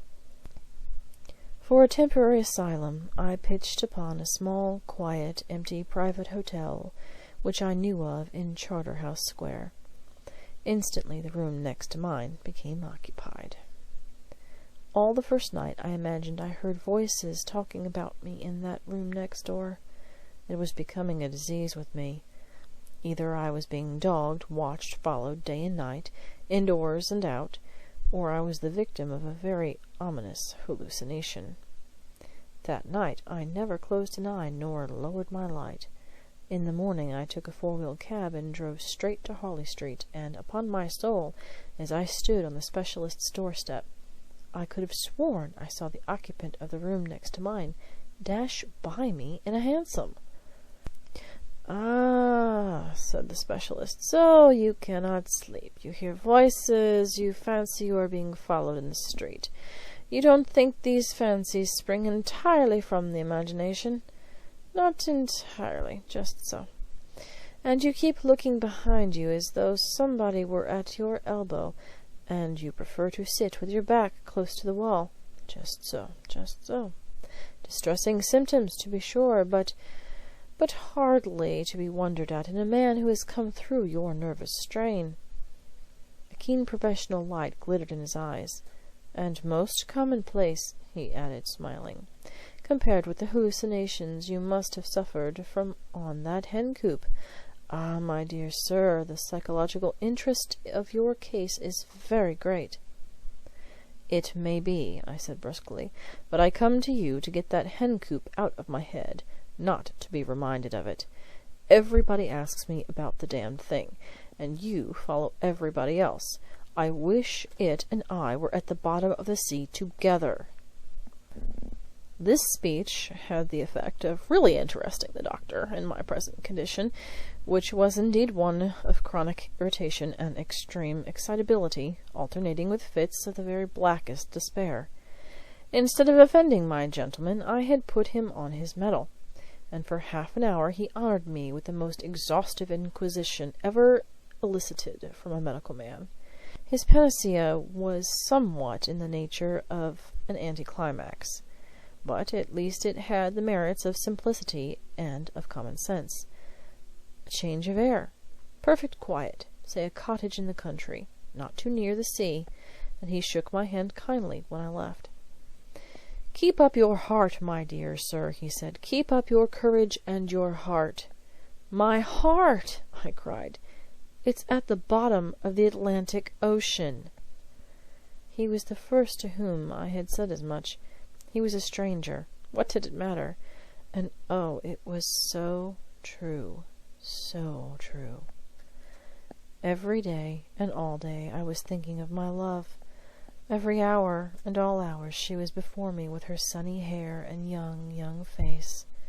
Her wistful eyes were gazing into mine continually. Their wistfulness I had never realized at the time, but now I did, and I saw it for what it seemed always to have been, the soft, sad, yearning look of one fated to die young. So young, so young! And I might live to be an old man, mourning her. That I should never love again I knew full well. This time there was no mistake. I have implied, I believe, that it was for another woman I fled originally to the diggings. Well, that one was still married, and when the papers were full of me she wrote me a letter which I now believe to have been merely kind. At the time I was all uncharitableness, but words of mine would fail to tell you how cold this letter left me. It was as a candle lighted in the full blaze of the sun. With all my bitterness, however, you must not suppose that I had quite lost the feelings which had inspired me at sunset on the lonely ocean, while my mind still held good. I had been too near my Maker to ever lose those feelings altogether. They were with me in the better moments of these my worst days. I trusted his wisdom still. There was a reason for everything. There were reasons for all this. I alone had been saved out of all those souls who sailed from Melbourne in the Lady Germain. Why should I have been the favoured one? I with my broken heart and now lonely life? Some great, inscrutable reason there must be. At my worst I did not deny that. But neither did I puzzle my sick brain with the reason. I just waited for it to be revealed to me, if it were God's will ever to reveal it. And that I conceive to be the one spirit in which a man may contemplate, with equal sanity and reverence, the mysteries and the miseries of his life. End of Chapter 6. This is Audiobook Caboodle YouTube channel. Place for finest collection of audiobooks and novels. Chapter 7. I Find a Friend. The night after I consulted the specialist, I was quite determined to sleep. I had laid in a bundle of the daily papers. No country cottage was advertised to let, but I knew of it by evening, and about all the likely ones I had already written. The scheme occupied my thoughts. Trout fishing was a desideratum. I would take my rod and plenty of books, would live simply and frugally, and it should make a new man of me by Christmas. It was now October. I went to sleep thinking of autumn tints against an autumn sunset. It must have been very early, certainly not later than 10 o'clock. The previous night I had not slept at all. Now, this private hotel of mine was a very old-fashioned house, dark and dingy all day long, with heavy old chandeliers and black old oak, dead flowers in broken flower pots surrounding a grimy grass plot in the rear. On this latter my bedroom window looked, and never am I likely to forget the vile music of the cats throughout my first long wakeful night there. The second night they actually woke me. Doubtless they had been busy long enough, but it was all of the sudden that I heard them, and lay listening for more, wide awake in an instant. My window had been very softly opened, and the draught fanned my forehead as I held my breath. A faint light glimmered through a ground glass pane over the door, and was dimly reflected by the toilet mirror in its usual place against the window. This mirror I saw moved, and the next moment I had bounded from bed. The mirror fell with a horrid clatter. The toilet table followed it with a worse. The thief had gone as he had come, ere my toes halted aching amid the debris. A useless little balcony, stone slab and iron railing, jutted out from my window. I thought I saw a hand on the railing, another on the slab, then both together on the lower level for one instant before they disappeared. There was a dull yet springy thud on the grass below. Then no more noise but the distant thunder of the traffic, and the one that woke me, until the window next to mine was thrown up. "What the devil's up?" The voice was rich, cheery, light-hearted, agreeable, all that my own was not, as I answered, "Nothing," for this was not the first time my next-door neighbour had tried to scrape acquaintance with me. "But surely, sir, I heard the very dickens of a row." "You may have done. I was afraid someone had broken into your room." "As a matter of fact," said I, put to shame by the undiminished good humour of my neighbour, "someone did, but now he's gone, so let him be. Gone? Not he! He's getting over that wall! After him! After him!" And the head disappeared from the window next to mine. I rushed into the corridor, and was just in time to intercept a singularly handsome young fellow, at whom I had hardly taken the trouble to look until now. He was in full evening dress, and his face was radiant with the spirit of mischief and adventure. "For God's sake, sir," I whispered, "let this matter rest. I shall have to come forward if you persist, and heaven knows I have been through the public quite enough." His dark eyes questioned me an instant, then fell as though he would not disguise that he had recollected and understood. I liked him for his good taste. I liked him for his tacit sympathy, and better still, for the amusing disappointment in his gallant young face. "I am sorry to have robbed you of a pleasant chase," said I. "At one time I should have been the first to join you, but, to tell the truth, I've had enough excitement lately to last me for my life." "I can believe that," he answered, with his fine eyes full upon me. How strangely I had misjudged him! I saw no vulgar curiosity in his flattering gaze, but rather that very sympathy of which I stood in need. I offered him my hand. "It is very good of you to give in," I said. "No one else has heard a thing, you see. I shall look for another opportunity of thanking you tomorrow." "No, no!" cried he. "Thanks be hanged! But I say, if I promise you not to bore you about things, won't you drink a glass of brandy and water in my room before you turn in again?" Brandy and water being the very thing I needed, and this young man pleasing me more and more, I said that I would join him with all my heart, and returned to my room for my dressing gown and slippers.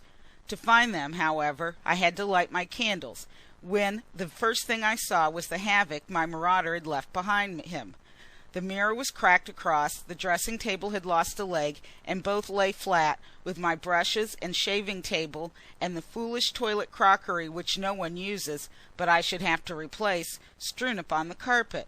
But one thing I found: under the window lay a formidable sheath knife, without its sheath.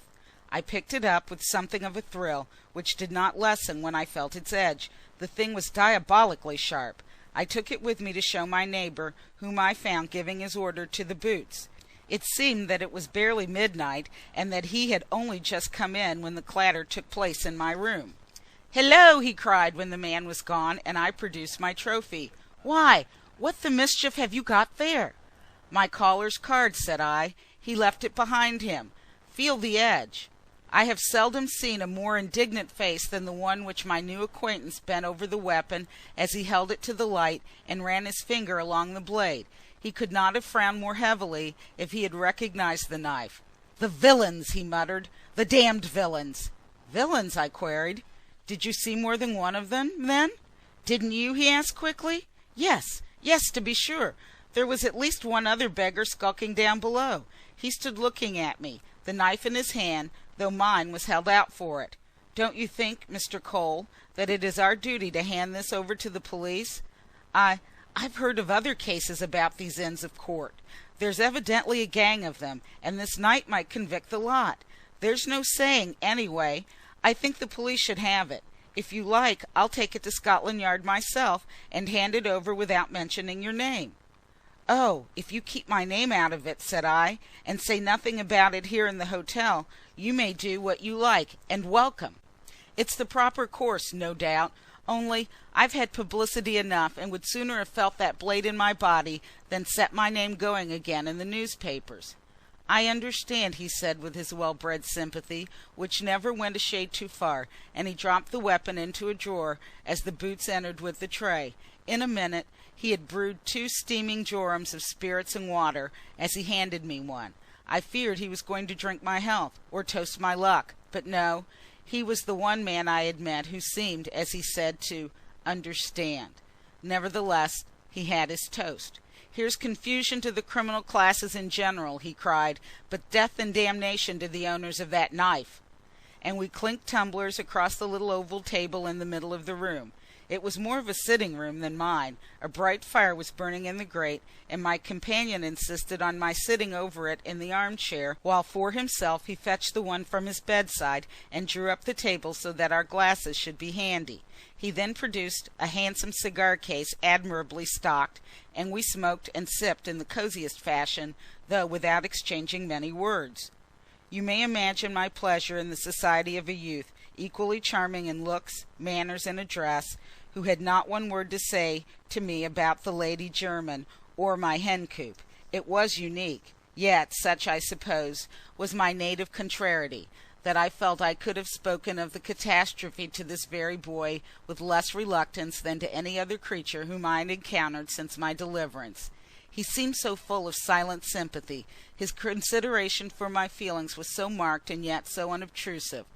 I called him a boy. I am apt to write as the old man I have grown, though I do believe I felt older then than now. In any case, my young friend was some years my junior. I afterwards found out that he was 26. I have also called him handsome. He was the handsomest man that I have ever met, yet the frankest face, the finest eyes, the brightest smile. Yet his bronzed forehead was low, and his mouth rather impudent and bold than truly strong. And there was a touch of foppery about him in the enormous white tie and the much-cherished whiskers of the 50s, which was only redeemed by that other touch of devilry that he had shown me in the corridor. By the rich brown of his complexion, as well as by a certain sort of swagger in his walk, I should have said that he was a naval officer ashore, had he not told me who he was of his own accord. "By the way," he said, "I ought to give you my name. It's Rattray, of one of the many Kirby Halls in this country. My one's down in Lancashire."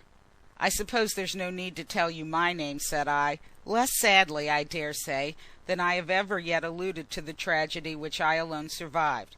It was unnecessary allusion, too, as a reference to the foregoing conversation will show. "Well, no," said he in his frank fashion. "I can't honestly say there is." We took a few puffs, he watching the fire, and I his firelit face. "It must seem so strange to you to be sitting with the only man who lived to tell the tale." The egotism of this statement was not wholly gratuitous. I thought that it did seem strange to him, that a needless constraint was put upon him by excessive consideration for my feelings. I desired to set him at his ease, as he had set me at mine.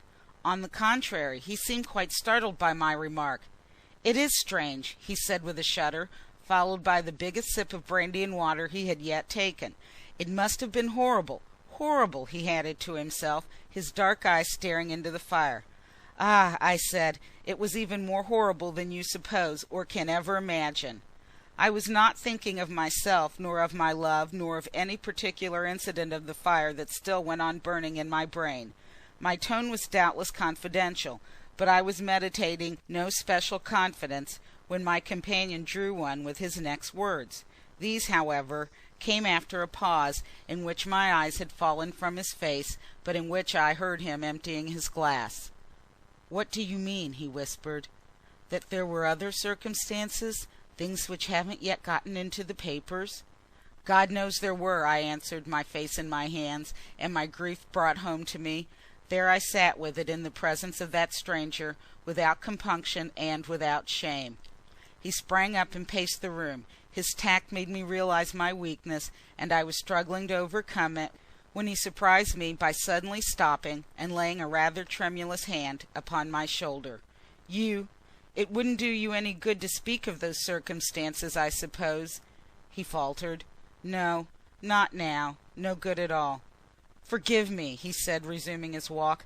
"I had no business. I felt so sorry. I cannot tell you how I sympathize, and yet I wonder if you will always feel so." "No saying how I shall feel when I am a man again," said I.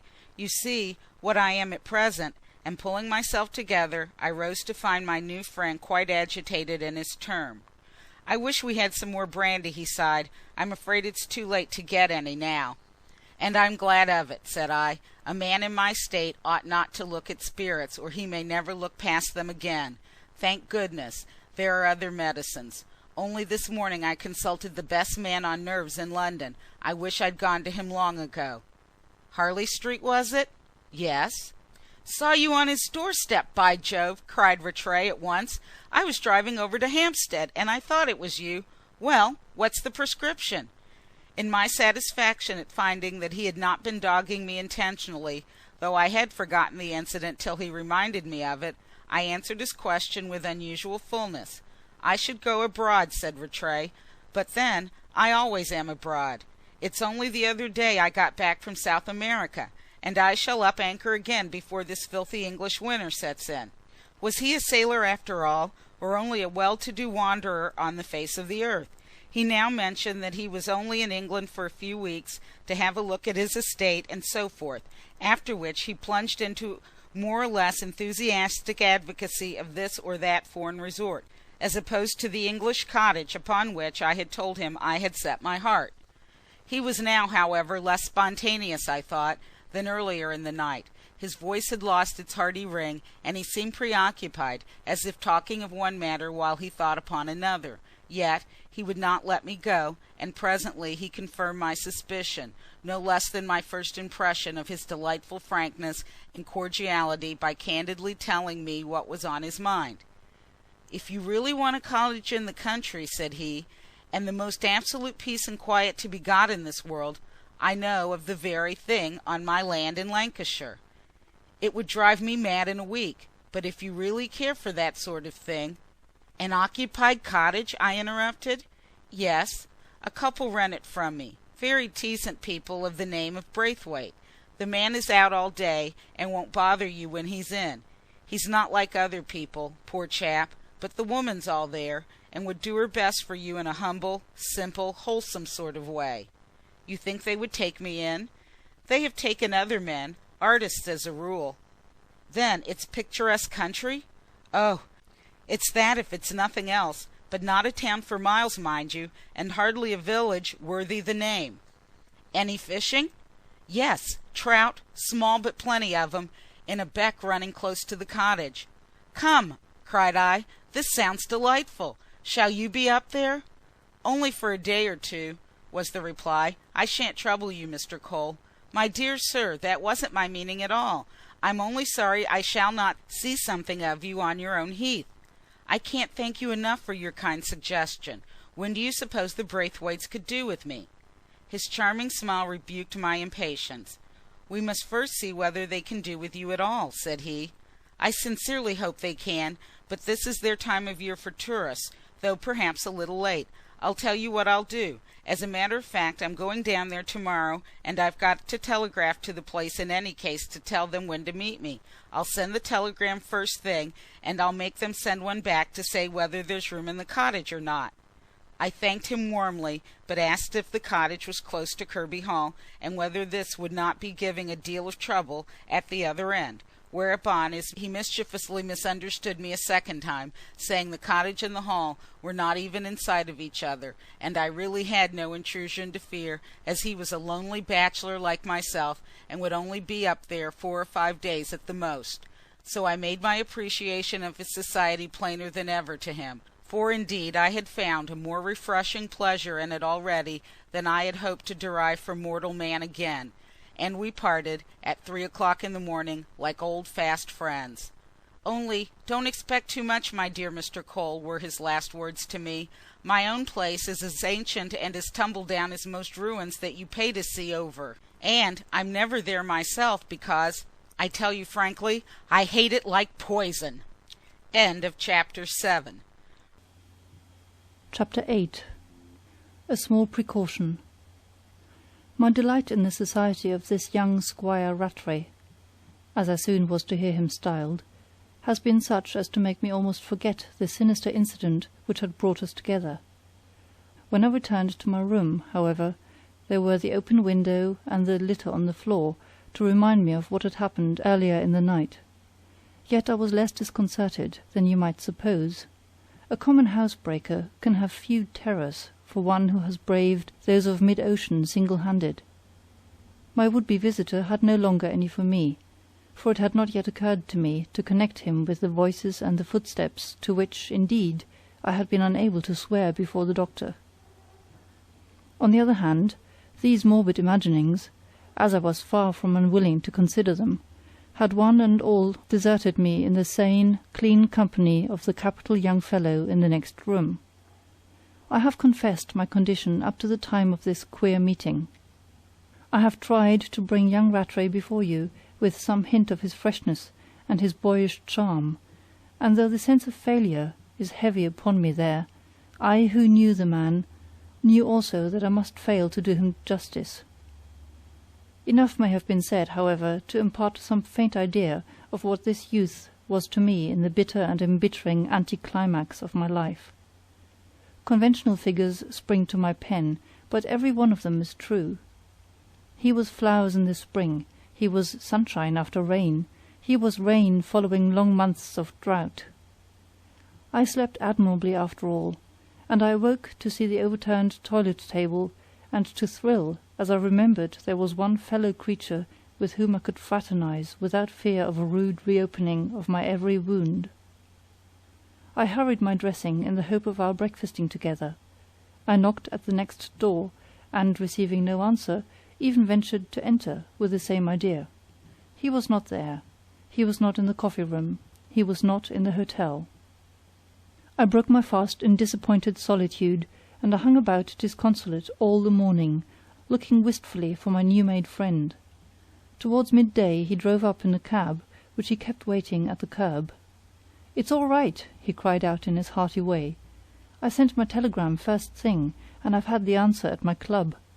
The rooms are vacant, and I'll see that Jane Braithwaite has all ready for you by tomorrow night." I thanked him from my heart. "You seem in a hurry," I added, as I followed him up the stairs. "I am," said he. "It's a near thing for the train. I've just time to stick in my things." "Then I'll stick in mine," said I impulsively, "and I'll come with you, and doss down in any corner for the night." He stopped and turned on the stairs. "You mustn't do that," said he. "They won't have anything ready. I'm going to make it my privilege to see that everything is as cosy as possible when you arrive. I simply can't allow you to come to-day, Mr. Cole." He smiled, but I saw that he was in earnest, and of course I gave in. "All right," said I, "then I must content myself with seeing you off at the station." To my surprise his smile faded, and a flush of undisguised annoyance made him, if anything, better looking than ever. It brought out a certain strength of mouth and jaw which I had not observed there hitherto. It gave him an ugliness of expression which only emphasized his perfection of feature. "You mustn't do that either," said he shortly. "I have an appointment at the station. I shall be talking business all the time." He was gone to his room, and I went to mine, feeling duly snubbed. Yet I deserved it, for I had exhibited a characteristic, though not chronic, want of taste, of which I am sometimes guilty to this day. Not to show ill-feeling on the head of it, I nevertheless followed him down again in 4 or 5 minutes, and I was rewarded by his brightest smile as he grasped my hand. "Come tomorrow by the same train," said he, naming station, line, and hour. "Unless I telegraph, all will be ready, and you shall be met. You may rely on reasonable charges. As to the fishing, go upstream, to the right, where you strike the beck, and you'll find a good pool or two. I may have to go to Lancaster the day after tomorrow, but I shall give you a call when I get back." With that we parted, as good friends as ever. I observed that my regret at losing him was shared by the Boots, who stood beside me on the steps, as his hansom rattled off. "I suppose Mr. Rattray stays here always when he comes to town?" said I. "No, sir," said the man. "We've never had him before, not in my time. But I shouldn't mind if he came again." And he looked twice at the coin in his hand, before pocketing it with evident satisfaction. Lonely as I was, and wished to be, I think that I never felt my loneliness as I did during the 24 hours which intervened between Rattray's departure and my own. They dragged like wet days by the sea, and the effect was as depressing. I have seldom been at such a loss for something to do, and in my idleness I behaved like a child, wishing my new friend back again, or myself on the railway with my new friend, until I blushed for the beanstalk growth of my regard for him, an utter stranger, and a younger man. I am less ashamed of it now. He had come into my dark life like a lamp, and his going left the darkness deeper than before. In my dejection I took a new view of the night's outrage. It was no common burglar's work, for what had I worth stealing? It was the work of my unseen enemies, who dogged me in the street. They alone knew why. The doctor had called these hallucinations, and I had forced myself to agree with the doctor, but I could not deceive myself in my present mood. I remembered the steps, the stopping when I stopped, the drawing away in the crowded streets, the closing up in quieter places. Why had I never looked round? Why? Because till to-day I had thought it mere vulgar curiosity, because a few had bored me. I had imagined the many at my heels. But now I knew. It was the few again, a few who hated me even unto death. The idea took such a hold upon me that I did not trouble my head with reasons and motives. Certain persons had designs upon my life. That was enough for me. On the whole, the thought was stimulating. It set a new value on existence, and it roused a certain amount of spirit even in me. I would give the fellows another chance before I left town. They should follow me once more, and this time to some purpose. Last night they had left a knife on me. To-night I would have a keepsake ready for them. Hitherto I had gone unarmed, since my landing, which, perhaps, was no more than my duty as a civilized citizen. On Black Hill Flats, however, I had formed another habit, of which I should never have broken myself so easily, but for the fact that all the firearms I ever had were reddening and rotting at the bottom of the Atlantic Ocean. I now went out and bought me such a one as I had never possessed before. The revolver was then in its infancy, but it did exist, and by dusk I was owner of as fine a specimen as could be procured in the city of London. It had but 5 chambers, but the barrel was 10 inches long. One had to cap it, and to put in the powder and the wadded bullet separately, but the last named would have killed an elephant. The oak case that I brought with it cumbers my desk as I write, and shut, you would think that it had never contained anything more lethal than fruit knives. I open it, and there are the green baize compartments, one with a box of percussion caps, still apparently full, another that could not contain many more wadded bullets, and a third with a powder horn which can never have been much lighter. Within the lid is a label bearing the makers' names. The gentlemen themselves are unknown to me, even if they are still alive. Nevertheless, after 45 years, let me dip my pen to Messrs. Dean, Adams, and Dean.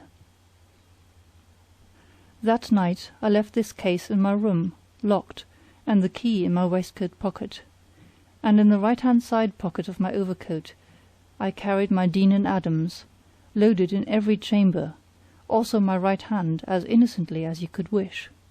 And just that night I was not followed. I walked across Regent's Park, and I dawdled on Primrose Hill, without the least result. Down I turned into the Avenue Road, and presently was strolling between green fields towards Finchley. The moon was up, but nicely shaded by a thin coating of clouds, which extended across the sky. It was an ideal night for it. It was also my last night in town, and I did want to give the beggars their last chance. But they did not even attempt to avail themselves of it. Never once did they follow me. My ears were in too good training to make any mistake. And the reason only dawned on me as I drove back disappointed. They had followed me already to the gunsmith's. Convinced of this, I entertained but little hope of another midnight visitor. Nevertheless, I put my light out early, and sat a long time peeping through my blind, but only an inevitable Tom, with back hunched up and tail erect, broke the moonlit profile of the back garden wall, and once more that disreputable music, which none the less had saved my life, was the only near sound all night. I felt very reluctant to pack Dean and Adams away in his case next morning, and the case in my portmanteau, where I could not get at it in case my unknown friends took it into their heads to accompany me out of town. In the hope that they would, I kept him loaded, and in the same overcoat pocket, until late in the afternoon, when, Being very near my northern destination, and having the compartment to myself, I locked the toy away with considerable remorse for the price I had paid for it. All down the line I had kept an eye for suspicious characters with an eye upon me, but even my self-consciousness failed to discover one, and I reached my haven of peace and of fresh fell air, feeling, I suppose, much like any other fool who has spent his money upon a white elephant. End of Chapter 8. Chapter 9. My Convalescent Home. The man Braithwaite met me at the station with a spring cart. The very porters seemed to expect me, and my luggage was in the cart before I had given up my ticket. Nor had we started when I first noticed that Braithwaite did not speak when I spoke to him. On the way, however, a more flagrant instance recalled young Rattray's remark, that the man was not like other people. I had imagined it to refer to a mental, not a physical defect, whereas it was clear to me now that my prospective landlord was stone deaf, and I presently discovered him to be dumb as well. Thereafter I studied him with some attention during our drive of 4 or 5 miles. I called to mind the theory that an innate physical deficiency is seldom without its moral counterpart, and I wondered how far this would apply to the deaf-mute at my side, who was ill-grown, wizened, and puny into the bargain. The brow-beaten face of him was certainly forbidding, and he thrashed his horse up the hills in a dogged, vindictive, thorough-going way, which at length made me jump out and climb one of them on foot. It was the only form of protest that occurred to me. The evening was damp and thick. It melted into the night as we drove. I could form no impression of the country, but this seemed desolate enough. I believe we met no living soul on the high road which we followed for the first 3 miles or more. At length we turned into a narrow lane, with a stiff stone wall on either hand, and this eventually led us past the lights of what appeared to be a large farm. It was really a small hamlet, and now we were nearing our destination. Gates had to be opened, and my poor driver breathed hard from the continual getting down and up. In the end, a long and heavy cart-track brought us to the loneliest light that I have ever seen. It shone on the side of a hill, in the heart of an open wilderness, as solitary as a beacon light at sea. It was the light of the cottage which was to be my temporary home. A very tall, gaunt woman stood in the doorway against the inner glow. She advanced with a loose, long stride, and invited me to enter in a harsh voice. I took it from disuse. I was warming myself before the kitchen fire when she came in carrying my heaviest box, as though it had nothing in it. I ran to take it from her, for the box was full of books, but she shook her head and was on the stairs with it before I could intercept her. I conceive that very few men are attracted by abnormal strength in a woman. We cannot help it, and yet it was not her strength which first repelled me in Mrs. Braithwaite. It was a combination of attributes. She had a pall of very dirty and untidy red hair. Her eyes were set close together. She had the jowl of the traditional prize-fighter. But far more disagreeable than any single feature was the woman's expression, or rather the expression which I caught her assuming naturally, and banishing it with effort for my benefit. To me she was strenuously civil in her uncouth way, but I saw her give her husband one look, as he staggered in with my comparatively light portmanteau, which she instantly snatched out of his feeble arms. I saw this look again before the evening was out, and it was such a one as Braithwaite himself had fixed upon his horse as he flogged it up the hills. I began to wonder how the young squire had found it in his conscience to recommend such a pair. I wondered less when the woman finally ushered me upstairs to my rooms. These were small and rugged, but eminently snug and clean. In each a good fire blazed cheerfully. My portmanteau was already unstrapped, the table in the sitting-room already laid, and I could not help looking twice at the silver and the glass, so bright was their condition, so good their quality. Mrs. Braithwaite watched me from the door. "I doubt you'll be thinking them's our own," she said. I wish they were. The Squire sent 'em this afternoon. For my use? Aye, I doubt he thought what we had ourselves wasn't good enough. And it's him that sent the armchair, to bed linen, to bath, and that there looking-glass and all."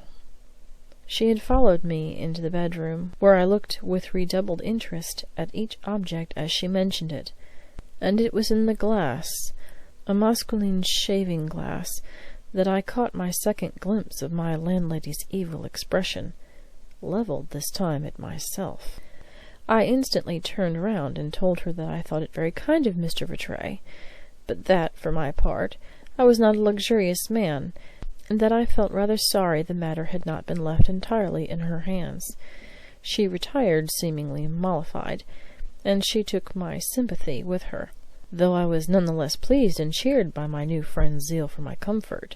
There were even flowers on my table, without a doubt from Kirby Hall. And in another matter the Squire had not misled me. The woman was an excellent plain cook. I expected ham and eggs. Sure enough, this was my dish, but done to a turn. The eggs were new and all unbroken, the ham so lean and yet so tender, that I would not have changed my humble, hearty meal for the best dinner served that night in London. It made a new man of me, after my long journey and my cold damp drive. I was for chatting with Mrs. Braithwaite when she came up to clear away. I thought she might be glad to talk after the life she must lead with her afflicted husband, but it seemed to have had the opposite effect on her. All I elicited was an ambiguous statement as to the distance between the cottage and the Hall. It was not so far, and she left me to my pipe and to my best night yet, and the stillest spot I have ever slept in on dry land. One heard nothing but the bubble of a beck, and it seemed very, very far away. A fine bright morning showed me my new surroundings in their true colours.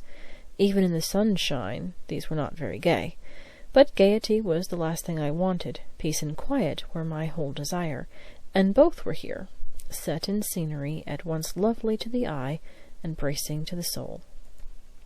From the cottage doorstep one looked upon a perfect panorama of healthy, open English country. Purple hills hemmed in a broad, green, undulating plateau, scored across and across by the stone walls of the north, and all draped with the shadows of rolling leaden clouds with silver fringes. Miles away a church spire stuck like a spike out of the hollow, and the smoke of a village dimmed the trees behind. No nearer habitation could I see. I have mentioned a hamlet which we passed in the spring cart. It lay hidden behind some hillocks to the left. My landlady told me it was better than half a mile away, and nothing when you get there. No shop, no post office, not even a public house. I inquired in which direction lay the Hall. She pointed to the nearest trees, a small forest of stunted oaks, which shut in the view to the right, after a quarter-mile of a bare and rugged valley. Through this valley twisted the beck which I had heard faintly in the night. It ran through the oak plantation and so to the sea, some 2 or 3 miles further on, said my landlady, but nobody would have thought it was so near. "The Squire will be away to-day," observed the woman, with the broad vowel sound, which I shall not attempt to reproduce in print. "He was going to Lancaster, I believe." "So I understand," I said. "I didn't think of troubling him, if that's what you mean. I'm going to take his advice and fish the beck." And I proceeded to do so after a hearty early dinner. The keen, chill air was doing me good already. The perfect quiet was finding its way into my soul. I blessed my specialist. I blessed Squire Rattray. I blessed the very villains who had brought us within each other's ken, and nowhere was my thanksgiving more fervent than in the deep cleft threaded by the beck, for here the shrewd yet gentle wind passed completely overhead, and the silence was purged of oppression by the ceaseless symphony of clear water running over clean stones. But it was no day for fishing, and no place for the fly, though I went through the form of throwing one for several hours. Here the stream merely rinsed its bed. There it stood so still, in pools of liquid amber, that when the sun shone, the very pebbles showed their shadows in the deepest places. Of course I caught nothing, but towards the close of the gold-brown afternoon I met yet another new acquaintance in the person of a little old clergyman who attacked me pleasantly from the rear. "Bad day for fishing, sir," croaked the cheery voice which first informed me of his presence. "Ah, I knew it must be a stranger," he cried as I turned, and he hopped down to my side with the activity of a much younger man. "Yes," I said, "I only came down from London yesterday. I find the spot so delightful that I haven't bothered much about the sport. Still, I've had about enough of it now." And I prepared to take my rod to pieces. "Spot and sport," laughed the old gentleman. "Didn't mean it for a pun, I hope? Never could endure puns. So you came down yesterday, young gentleman, did you? And where may you be staying?" I described the position of my cottage without the slightest hesitation, for this parson did not scare me. Except in appearance he had so little in common with his type as I knew it. He had, however, about the shrewdest pair of eyes that I have ever seen, and my answer only served to intensify their open scrutiny. "How on earth did you come to hear of a God-forsaken place like this?" said he, making use, I thought, of a somewhat stronger expression than quite became his cloth. "Squire Rattray told me of it," said I. "Ha! So you're a friend of his, are you?" And his eyes went through and through me like knitting needles through a ball of wool. "I could hardly call myself that," said I, "but Mr. Rattray has been very kind to me." "Meet him in town?" I said I had, but I said it with some coolness, for his tone had dropped into the confidential, and I disliked it as much as this string of questions from a stranger. "Long ago, sir?" he pursued. "No, sir, not long ago," I retorted. "May I ask your name?" said he. "You may ask what you like," I cried, with a final reversal of all my first impressions of this impertinent old fellow, "but I'm hanged if I tell it you. I am here for rest and quiet, sir. I don't ask your name. I can't for the life of me see what right you have to ask me mine, or to question me at all, for that matter." He favoured me with a brief glance of extraordinary suspicion. It faded away in mere surprise, and next instant my elderly and reverend friend was causing me some compunction by colouring like a boy. "You may think my curiosity mere impertinence, sir," said he. "You would think otherwise if you knew as much as I do of Squire Rattray's friends, and how little you resemble the generality of them. You might even feel some sympathy for one of the neighbouring clergy, to whom this godless young man has been for years a thorn in their side." He spoke so gravely, and what he said was so easy to believe, that I could not but apologize for my hasty words. "Don't name it, sir," said the clergyman. "You had a perfect right to resent my questions, and I enjoy meeting a young man of spirit, but not when it's an evil spirit, such as I fear possesses your friend. I do assure you, sir, that the best thing I have heard of him for years is the very little that you have told me. As a rule, to hear of him at all in this part of the world is to wish that we had not heard. I see him coming, however, and shall detain you no longer, for I don't deny that there is no love lost between us." I looked round, and there was Rattray on the top of the bank, a long way to the left, coming towards me with a waving hat.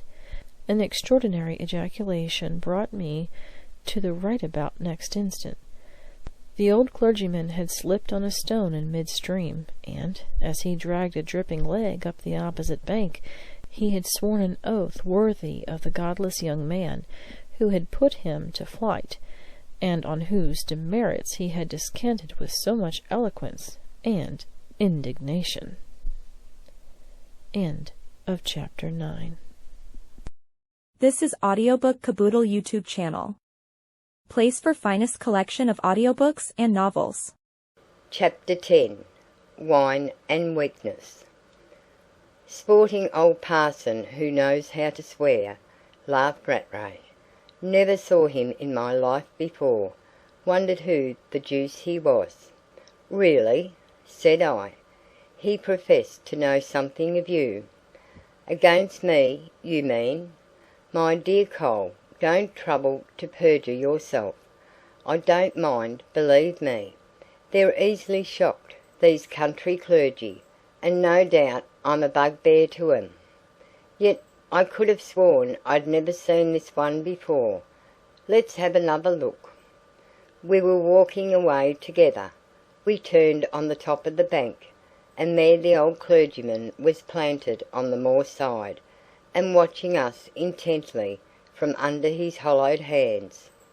"Well, I'm hanged!" exclaimed Rattray, as the hands fell and their owner beat a hasty retreat. My companion said no more. Indeed, for some minutes we pursued our way in silence, and I thought that it was with an effort that he broke into sudden inquiries concerning my journey and my comfort at the cottage. This gave me an opportunity of thanking him for his little attentions. "It was awfully good of you," said I, taking his arm as though I had known him all my life. Nor do I think there was another living man with whom I would have linked arms at the time. "Good!" cried he. "Nonsense, my dear sir. I'm only afraid you find it devilish rough. But, at all events, you're coming to dine with me tonight." "Am I?" I asked, smiling. "Rather," said he. "My time here is short enough. I don't lose sight of you again between this and midnight." "It's most awfully good of you," said I again. "Wait till you see. You'll find it rough enough at my place. All my retainers are out for the day at a local show." "Then I certainly shall not give you the trouble," he interrupted me with his jovial laugh. "My good fellow," he cried, "that's the fun of it.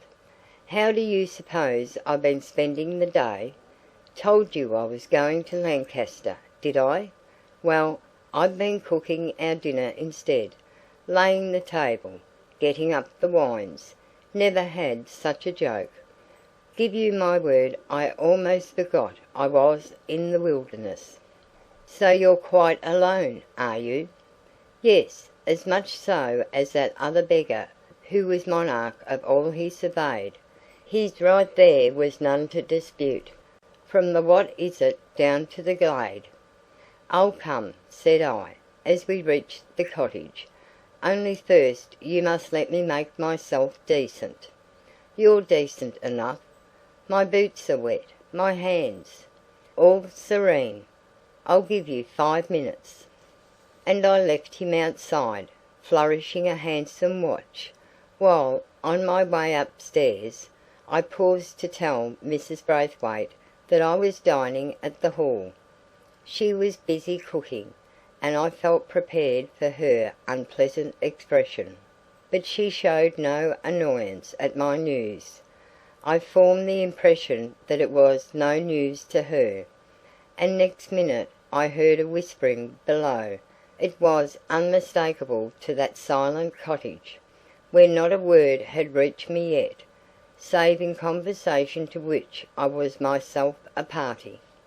I looked out of window. Rattray I could no longer see, and I confess that I felt both puzzled and annoyed until we walked away together, when it was his arm which was immediately thrust through mine. "A good soul, Jane," said he, "though she made an idiotic marriage, and leads the life which might spoil the temper of an archangel. She was my nurse when I was a youngster, Cole, and we never meet without a yarn, which seemed natural enough. Still I failed to perceive why they need yarn in whispers. Kirby Hall proved startlingly near at hand. We descended the bare valley to the right. We crossed the beck upon a plank, were in the oak plantation about a minute, and there was the Hall upon the farther side. And a queer old place it seemed, half farm, half feudal castle, foul strutting at large about the back premises, which we were compelled to skirt. And then a front door of ponderous oak, deep set between walls fully 6 feet thick, and studded all over with wooden pegs. The facade, indeed, was wholly grim. with a castellated tower at one end, and a number of narrow sunken windows, looking askance on the wreck and ruin of a once prim, old-fashioned, high-walled garden. I thought that Rattray might have shown more respect for the house of his ancestors. It put me in mind of a neglected grave, and yet I could forgive a bright young fellow for never coming near so desolate a domain. We dined delightfully in a large and lofty hall, formerly used, said Rattray, as a court-room. The old judgment seat stood back against the wall, and our table was the one at which the justices had been wont to sit. Then the chamber had been low-ceiled, now it ran to the roof, and we ate our dinner beneath a square of fading autumn sky, with I wondered how many ghosts looking down on us from the oaken gallery. I was interested, impressed, awed not a little, and yet all in a way which afforded my mind the most welcome distraction from itself and from the past. To Rattray, on the other hand, it was rather sadly plain that the place was both a burden and a bore. In fact, he vowed it was the dampest and the dullest old ruin under the sun, and that he would sell it to-morrow if he could find a lunatic to buy. His want of sentiment struck me as his one deplorable trait, yet even this displayed his characteristic merit of frankness. Nor was it at all unpleasant to hear his merry, boyish laughter ringing round hall and gallery, ere it did away against a dozen closed doors.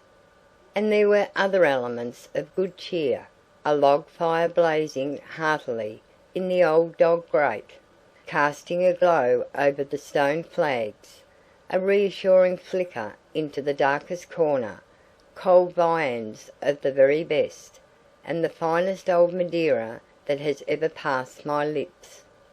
Now, all my life I have been a moderate drinker, in the most literal sense of that slightly elastic term, but at the sad time of which I am trying to write, I was almost an abstainer, from the fear, the temptation, of seeking oblivion in strong waters.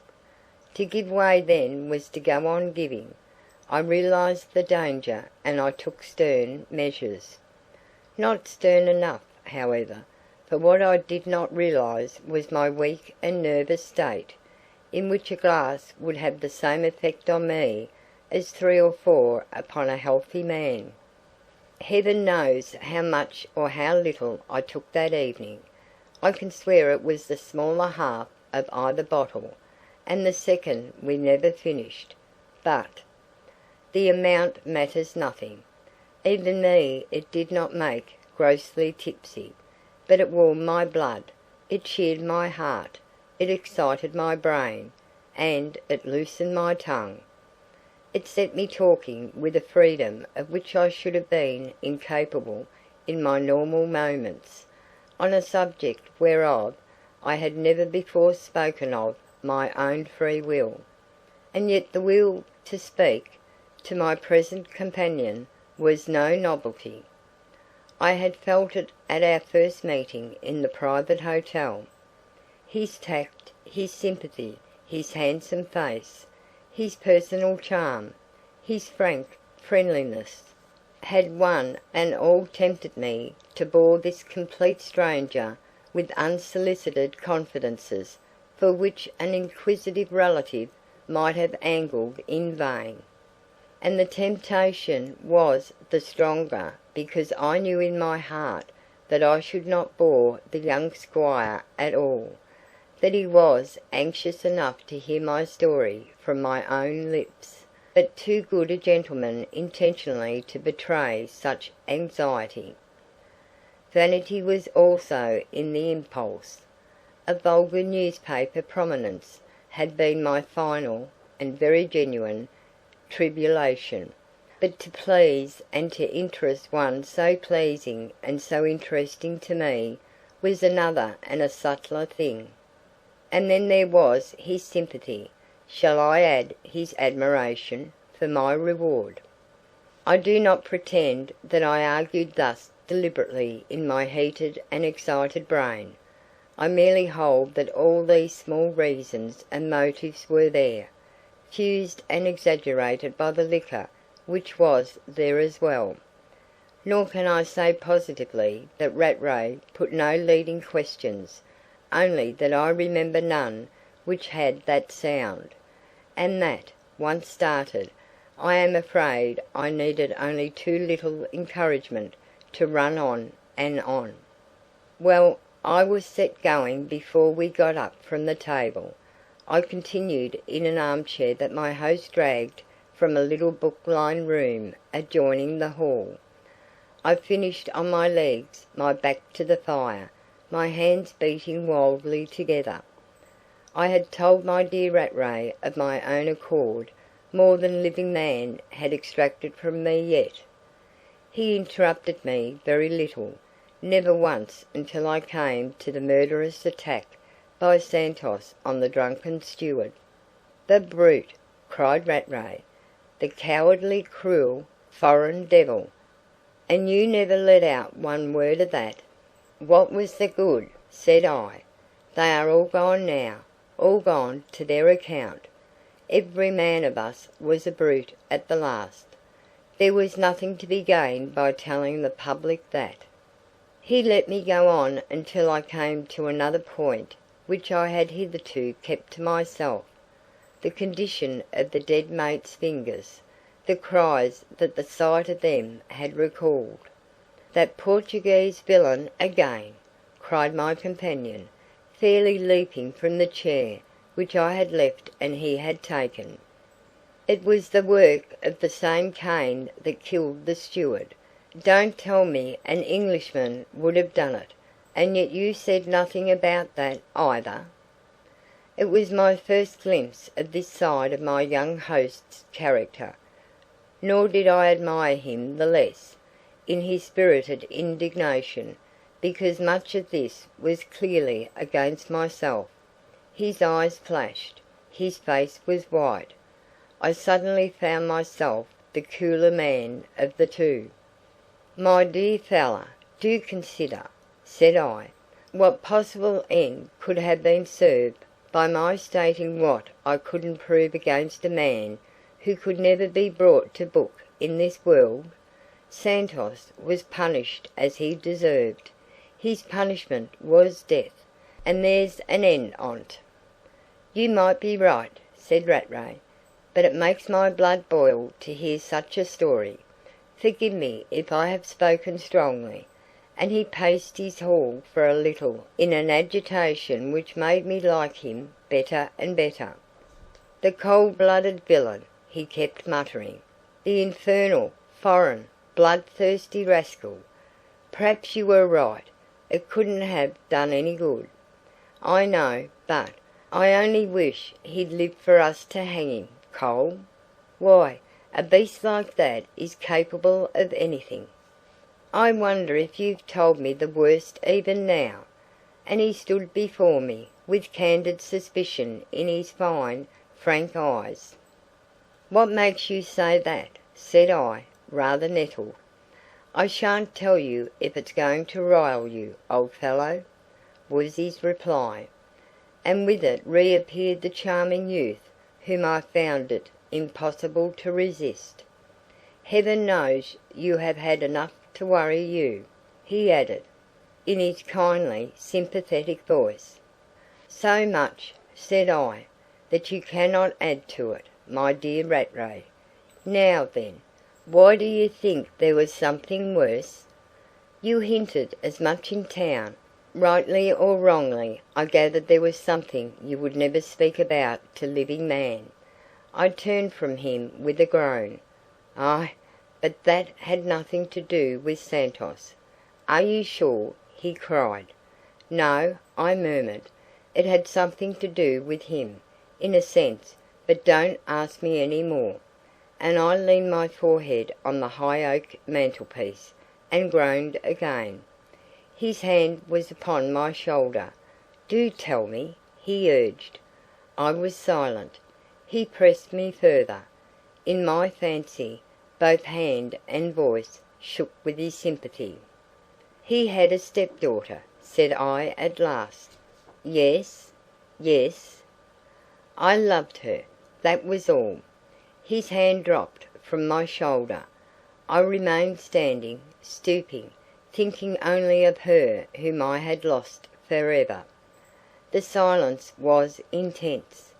I could hear the wind sighing in the oaks without, the logs burning softly away at my feet, and so we stood until the voice of Rattray recalled me from the deck of the Lady Jermyn, and my lost love sighed.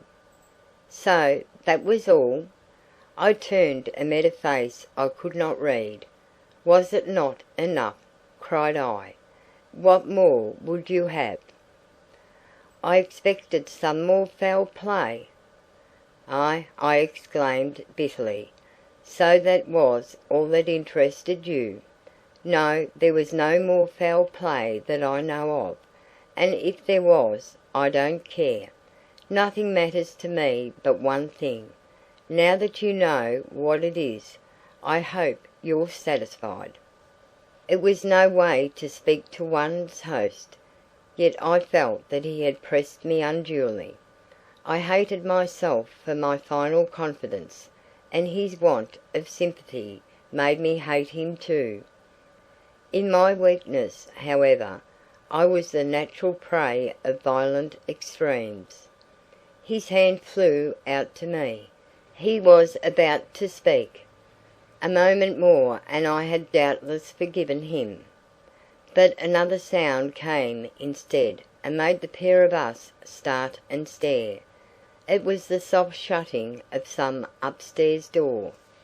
"I thought we had the house to ourselves," cried I, my miserable nerves on edge in an instant. "So did I," he answered, very pale. "My servants must have come back.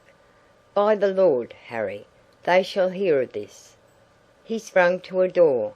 I heard his feet clattering up some stone stairs, and in a trice he was running along the gallery overhead. In another I heard him railing behind some upper door that he had flung open and banged behind him. Then his voice dropped, and finally died away. I was left some minutes in the oppressively silent hall, shaken, startled, ashamed of my garrulity, aching to get away.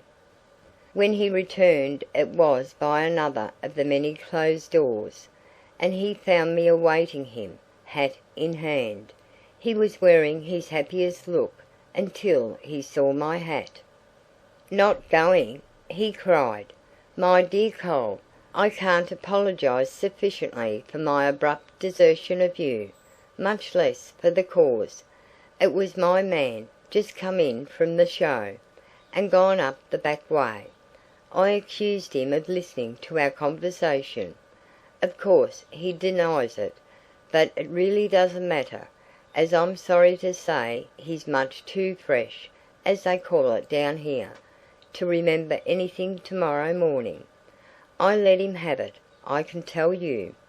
Varley, caitiff, but if you bolt off on the head of it, I shall go back and sack him into the bargain." I assured him I had my own reasons for wishing to retire early. He could have no conception of my weakness, my low and nervous condition of body and mind. Much as I had enjoyed myself, he must really let me go. "Another glass of wine, then?" "Just one more." No, I had drunk too much already. I was in no state to stand it, and I held out my hand with decision. Instead of taking it, he looked at me very hard. "The place doesn't suit you," said he. "I see it doesn't, and I'm devilish sorry. Take my advice and try something milder. Now do, tomorrow, for I should never forgive myself if it made you worse instead of better, and the air is too strong for lots of people." I was neither too ill nor too vexed to laugh outright in his face. "It's not the air," said I. "It's that splendid old Madeira of yours.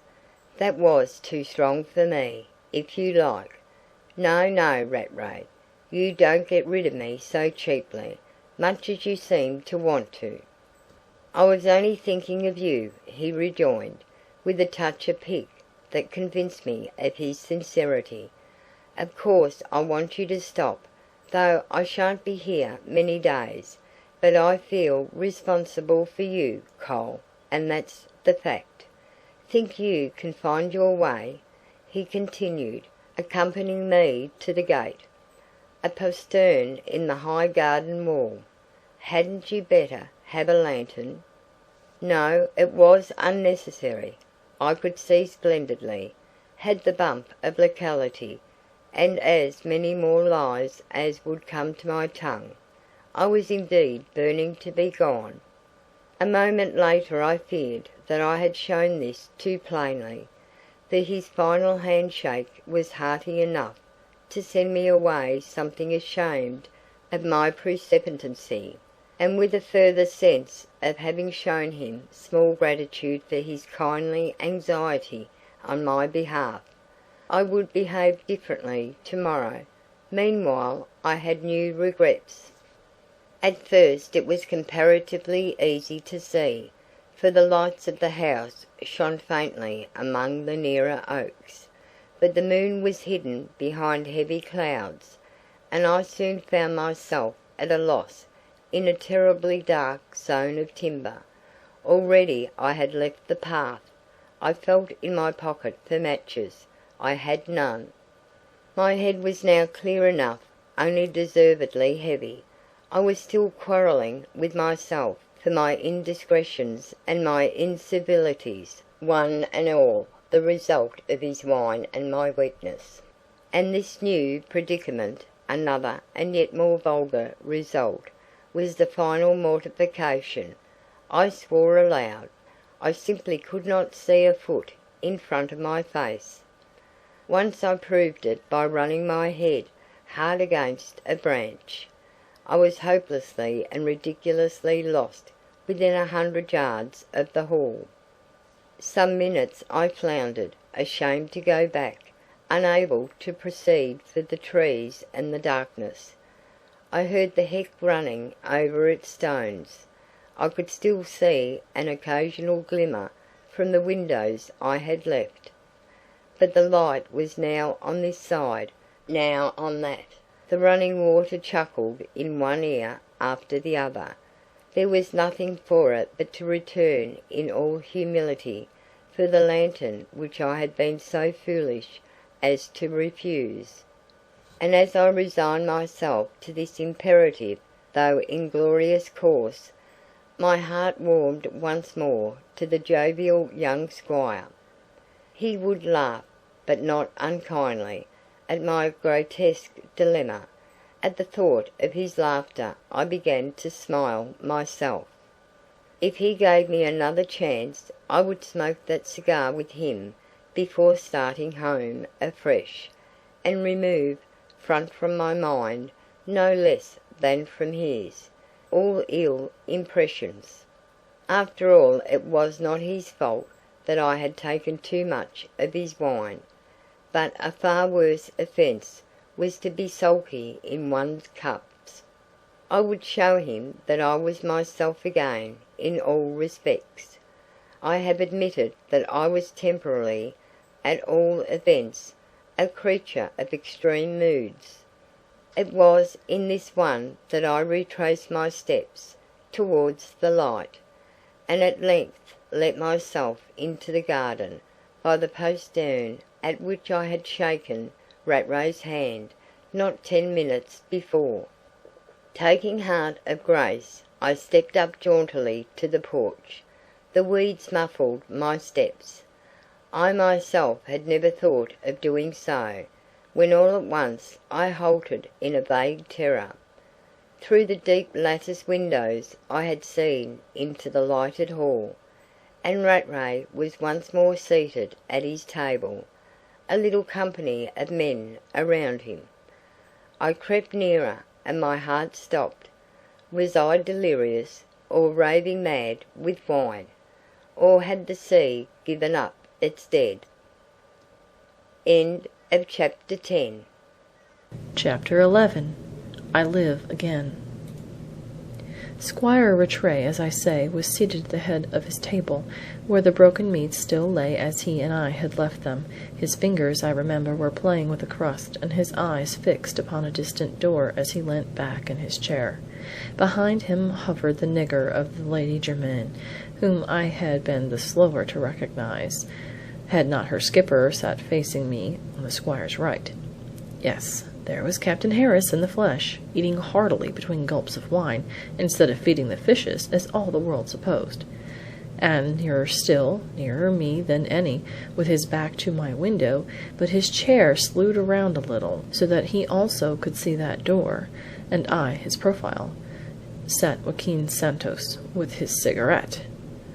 None spoke, all seemed waiting, and all were silent but the captain, whose vulgar champing reached me through the crazy lattice, as I stood spellbound and petrified without. They say that a drowning man lives his life again before the last, but my own fight with the sea provided me with no such moments of vivid and rapid retrospect as those during which I stood breathless outside the lighted windows of Kirby Hall. I landed again. I was dogged day and night. I set it down to nerves and notoriety, but took refuge in a private hotel. One followed me, engaged the next room, set a watch on all my movements. Another came in by the window to murder me in my bed. No party to that. The first one, nevertheless, turned the outrage to account, wormed himself into my friendship on the strength of it, and lured me hither, an easy prey. And here was the gang of them to meet me. No wonder Rattray had not let me see him off at the station. No wonder I had not been followed that night. Every link I saw in its right light instantly. Only the motive remained obscure. Suspicious circumstances swarmed upon my slow perception. How innocent I had been! Less innocent, however, than wilfully and wholly reckless. What had it mattered with whom I made friends? What had anything mattered to me? What did anything matter? I thought my heart had snapped. Why were they watching that door, Joaquin Santos and the young squire? Whom did they await? I knew, oh, I knew! My heart leaped, my blood danced, my eyes lay in wait through theirs. Everything began to matter once more. It was as though the machinery of my soul, long stopped, had suddenly been set in motion. It was as though I was born again. How long we seemed to wait I need not say. It cannot have been many moments in reality, for Santos was blowing his rings of smoke in the direction of the door, and the first I noticed were but dissolving when it opened. And the best was true. One instant I saw her very clearly, in the light of a candle which she carried in its silver stick. Then a mist blinded me, and I fell on my knees in the rank bed into which I had stepped, to give such thanks to the Almighty as this heart has never felt before or since. And I remained kneeling, for now my face was on a level with the sill, and my eyes could see again. There stood my darling before them in the room. Like a queen she stood, in the very travelling cloak in which I had seen her last. It was tattered now, but she held it close about her as though a shrewd wind bit her to the core. Her sweet face was all peaked and pale in the candlelight. She who had been a child was come to womanhood in a few weeks. But a new spirit flashed in her dear eyes. A new strength hardened her young lips. She stood as an angel brought to book by devils. And so noble was her calm defiance, so serene her scorn, that, as I watched and listened, all present fear for her passed out of my heart. The first sound was the hasty rising of young Rattray. He was at Eva's side next instant, essaying to lead her to his chair, with a flush which deepened as she repulsed him coldly. "You have sent for me, and I have come," said she. "But I prefer not to sit down in your presence, and what you have to say you will be good enough to say as quickly as possible, that I may go again before I am stifled." It was her one hot word aimed at them all. It seemed to me to fall like a lash upon Rattray's cheek, bringing the blood to it like lightning. But it was Santos who snatched the cigarette from his mouth and opened upon the defenceless girl in a torrent of Portuguese, yellow with rage, and a very windmill of lean arms and brown hands, in the terrifying rapidity of his gesticulations. They did not terrify Eva Denison. When Rattray took a step towards the speaker with flashing eyes, it was some word from Eva that checked him. When Santos was done, it was to Rattray that she turned with her answer. "He calls me a liar for telling you that Mr. Cole knew all," said she, thrilling me with my own name. "Don't you say anything," she added, as the young man turned to Santos with a scowl. "You are one wicked as the other. But there was a time when I thought differently of you. His character I have always known. Of the two evils, I prefer to speak to you." Rattray bowed, humbly enough, I thought, but my darling's nostrils only curled the more. "He calls me a liar," she continued. "So may you all, since you have found it out. I admit it freely and without shame. One must be false in the hands of false friends like all of you. Weakness is nothing to you, helplessness is nothing. You must be met with your own weapons, and so I lied in my sore extremity to gain the one miserable advantage within my reach. He says you found me out by making friends with Mr. Cole. He says that Mr. Cole has been dining with you in this very room, this very night. You still tell the truth sometimes. Has that man, that demon, told it for once?" "It is perfectly true," said Rattray in a low voice. "And poor Mr. Cole told you that he knew nothing of your villainy?" "I found out that he knew absolutely nothing, after first thinking otherwise." "Suppose he had known, what would you have done?" Rattray said nothing. Santos shrugged as he lit a fresh cigarette. The captain went on with his supper. "Ashamed to say!" cried Eva Denison. "So you have some shame left still? Well, I will tell you. You would have murdered him as you murdered all the rest. You would have killed him in cold blood, as I wish and pray that you would kill me." The young fellow faced her, white to the lips. "You have no right to say that, Miss Denison," he cried. "I may be bad, but, as I am ready to answer for my sins, the crime of murder is not among them." "Well, it is still some satisfaction to remember that my love never punished me with such a look as was the young squire's reward for this protestation. The curl of the pink nostrils, the parting of the proud lips, the gleam of the sound white teeth, before a word was spoken, was more than I, for one, could have borne. For I did not see the grief underlying the scorn, but actually found it in my heart to pity this poor devil of a Rattray. So humbly fell those fine eyes of his, so like a dog did he stand, waiting to be whipped.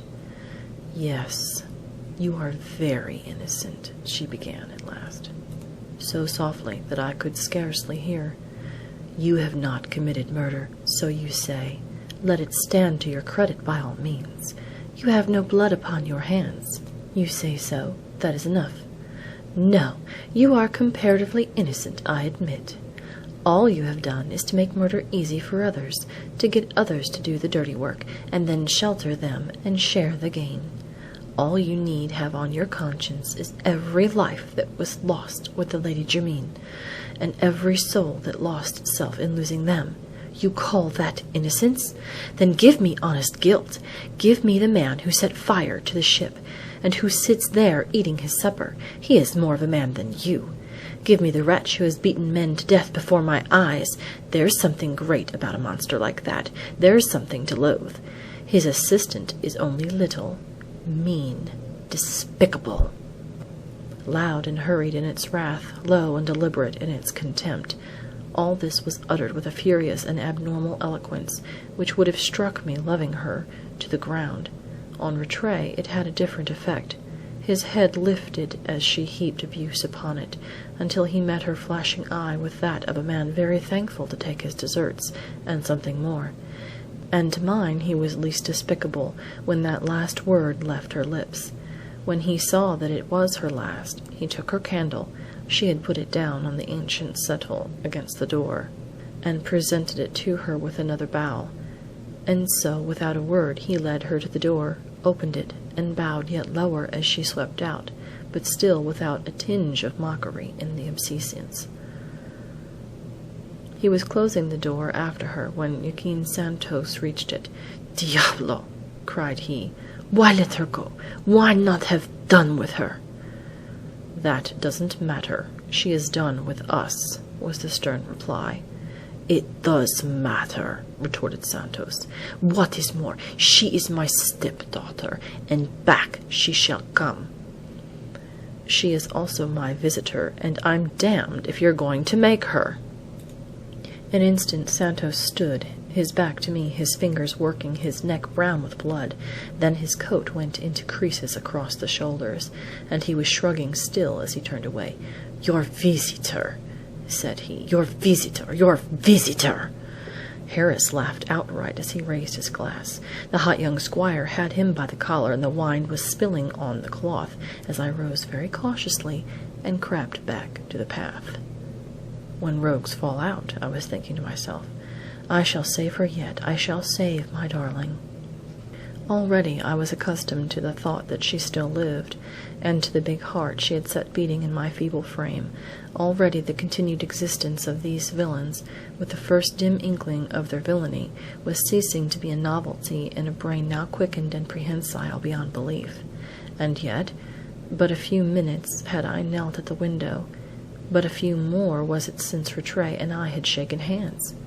Not his visitor, his prisoner without a doubt, but alive, alive, and neither guest nor prisoner for many hours more. Oh, my love, oh, my heart's delight! Now I knew why I was spared, to save her, to snatch her from these rascals, to cherish and protect her evermore. All the past shone clear behind me. The dark was lightness, and the crooked straight. All the future lay clear ahead. It presented no difficulties yet. A mad, ecstatic confidence was mine for the wildest, happiest moments of my life. I stood upright in the darkness. I saw her light. It was ascending the tower at the building's end. Now in this window it glimmered, now in the one above. At last it was steady, high up near the stairs, and I stole below. "Eva! Eva!" There was no answer. Low as it was, my voice was alarming. It cooled and cautioned me. I sought little stones. I crept back to throw them. Ah, God! Her form eclipsed that lighted slit in the gray stone tower. I heard her weeping high above me at her window. "Eva! Eva!" There was a pause, and then a little cry of gladness. "Is it Mr. Cole?" came in an eager whisper through her tears. "Yes, yes. I was outside the window. I heard everything." "They will hear you," she cried softly in a steadier voice. "No, listen." They were quarreling. Rattray's voice was loud and angry. "They cannot hear," I continued in more cautious tones. "They think I'm in bed and asleep half a mile away. Oh, thank God! I'll get you away from them. Trust me, my love, my darling." In my madness I knew not what I said. It was my wild heart speaking. Some moments passed before she replied. "Will you promise to do nothing I ask you not to do?" "Of course. My life might answer for it. I promise, I promise." "Then wait, hide, watch my light. When you see it back in the window, watch with all your eyes. I'm going to write and then throw it out. Not another syllable." She was gone. There was a long yellow slit in the masonry once more. Her light burned faint and far within. I retreated among some bushes and kept watch. The moon was skimming beneath the surface of a sea of clouds. Now the black billows had silver crests. Now an incandescent buoy bobbed among them. Oh, for enough light and no more. In the hall the high voices were more subdued. I heard the captain's tipsy laugh. My eyes fastened themselves upon that faint and lofty light, and on my heels I crouched among the bushes. The flame moved, flickered, and shone small but brilliant on the very sill. I ran forward on tiptoe. A white flake fluttered to my feet. I secured it and waited for one word. None came, but the window was softly shut. I stood in doubt, the treacherous moonlight all over me now, and once more the window opened. "Go quickly." and again it was shut. Next moment I was stealing close by the spot where I had knelt. I saw within once more. Harris nodded in his chair. The nigger had disappeared. Rattray was lighting a candle, and the Portuguese holding out his hand for the match. "Did you lock the gate, senor?" asked Santos. "No, but I will now." As I opened it I heard a door open within. I could hardly let the latch down again for the sudden trembling of my fingers. The key turned behind me ere I had 20 yards start.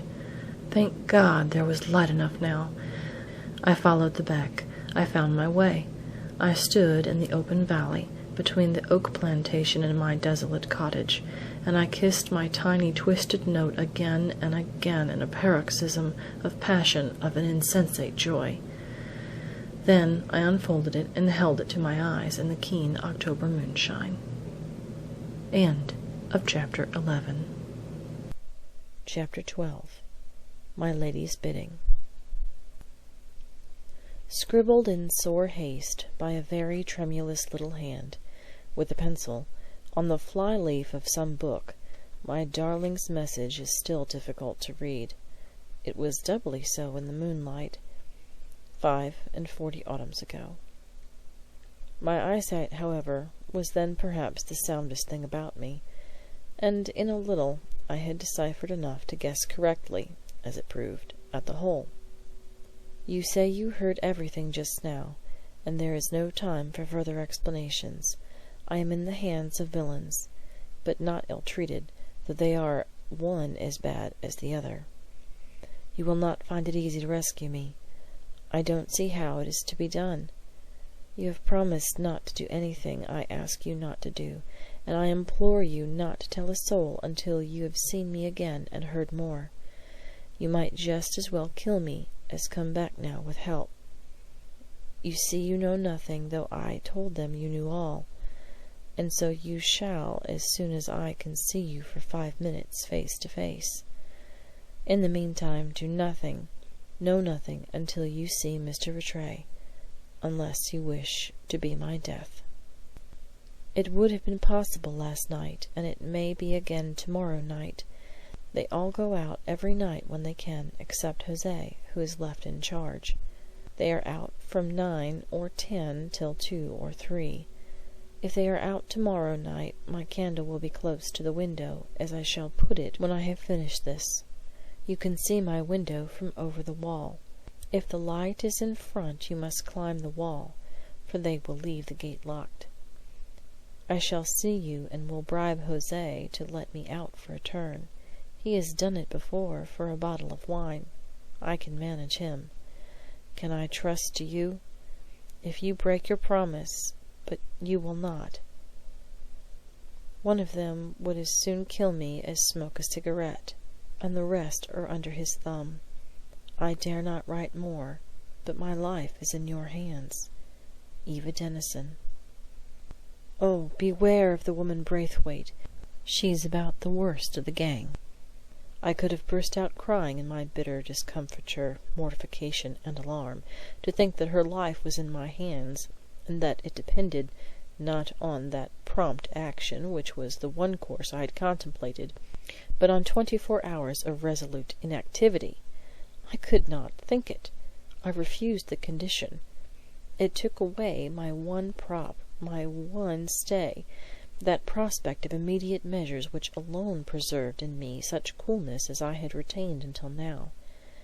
I was cool no longer. Where I had relied on practical direction, I was baffled and hindered and driven mad.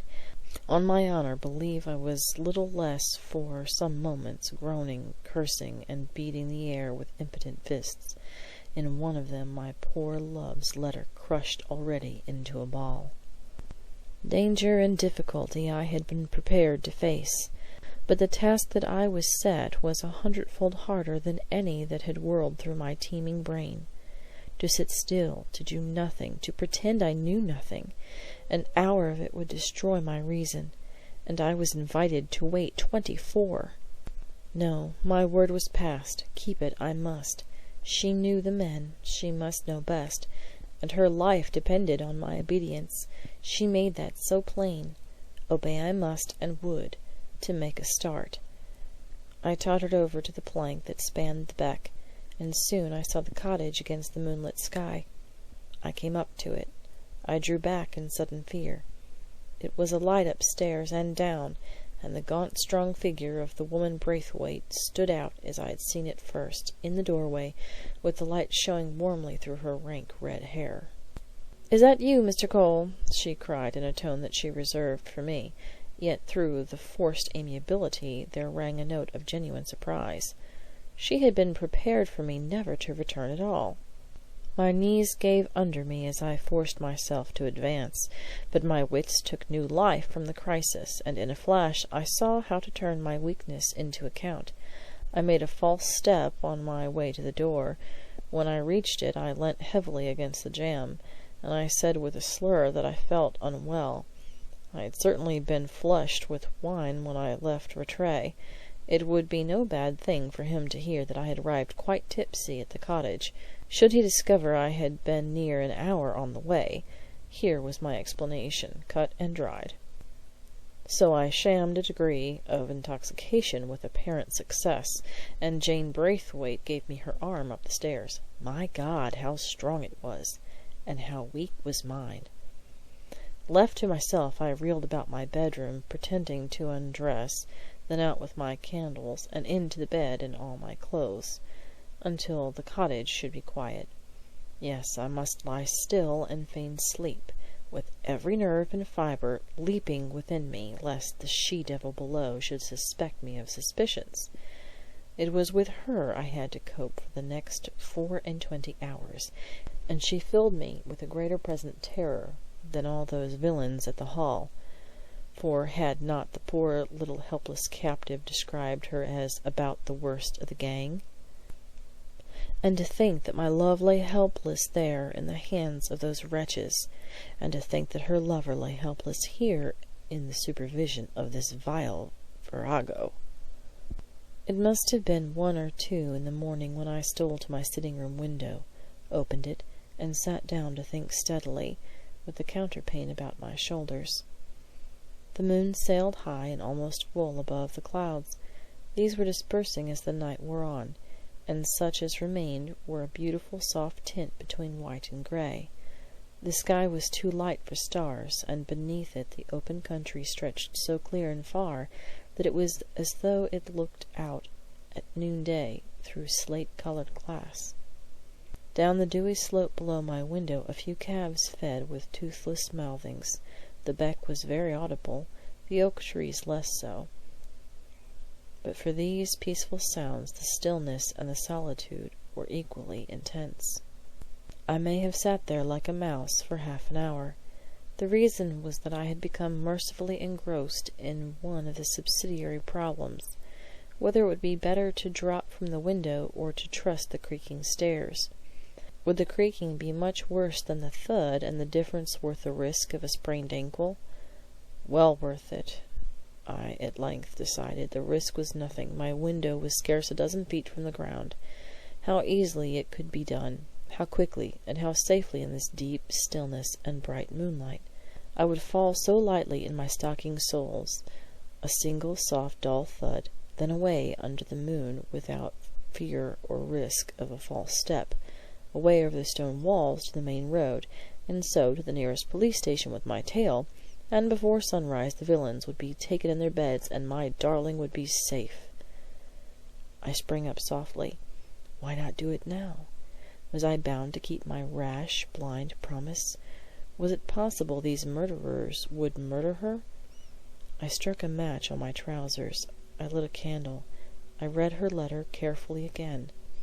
And again it maddened and distracted me. I struck my hands together. I paced the room wildly.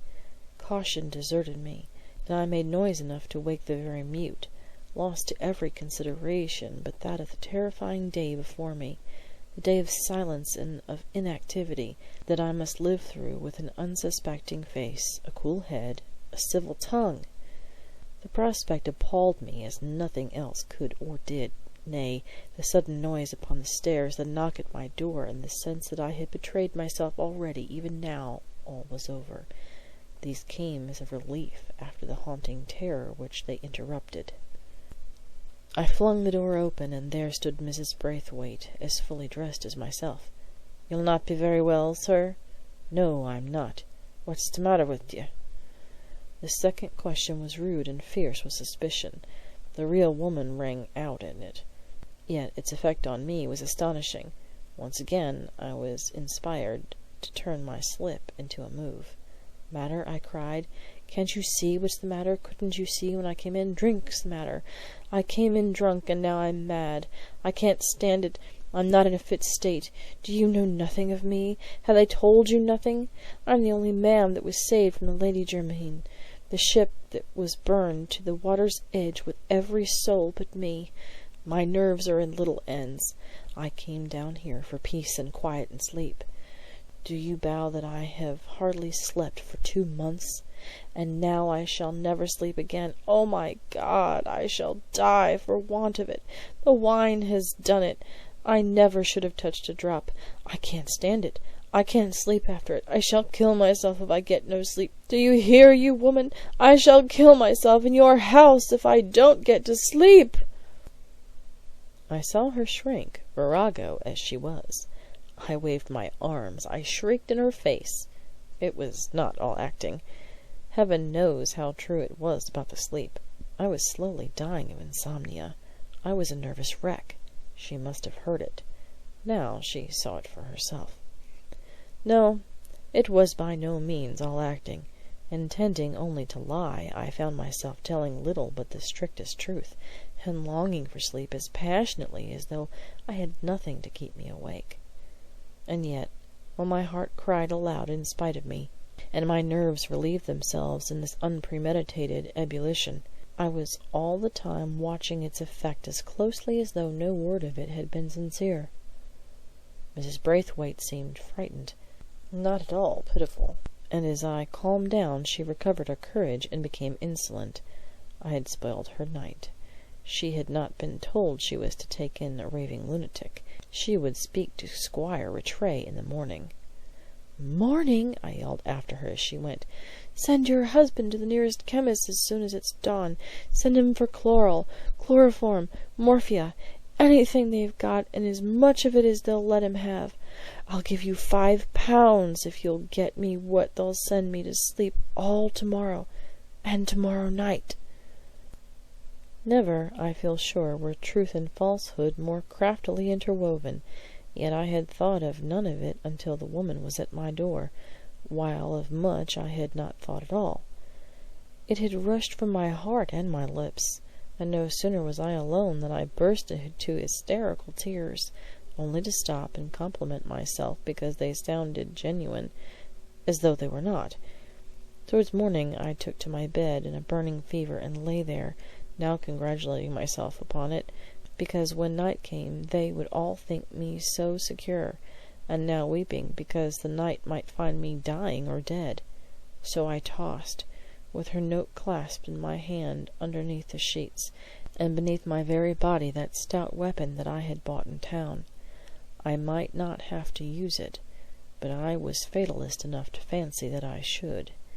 In the meantime it helped me to lie still, my thoughts fixed upon the night, and the day made easy for me after all. If only I could sleep.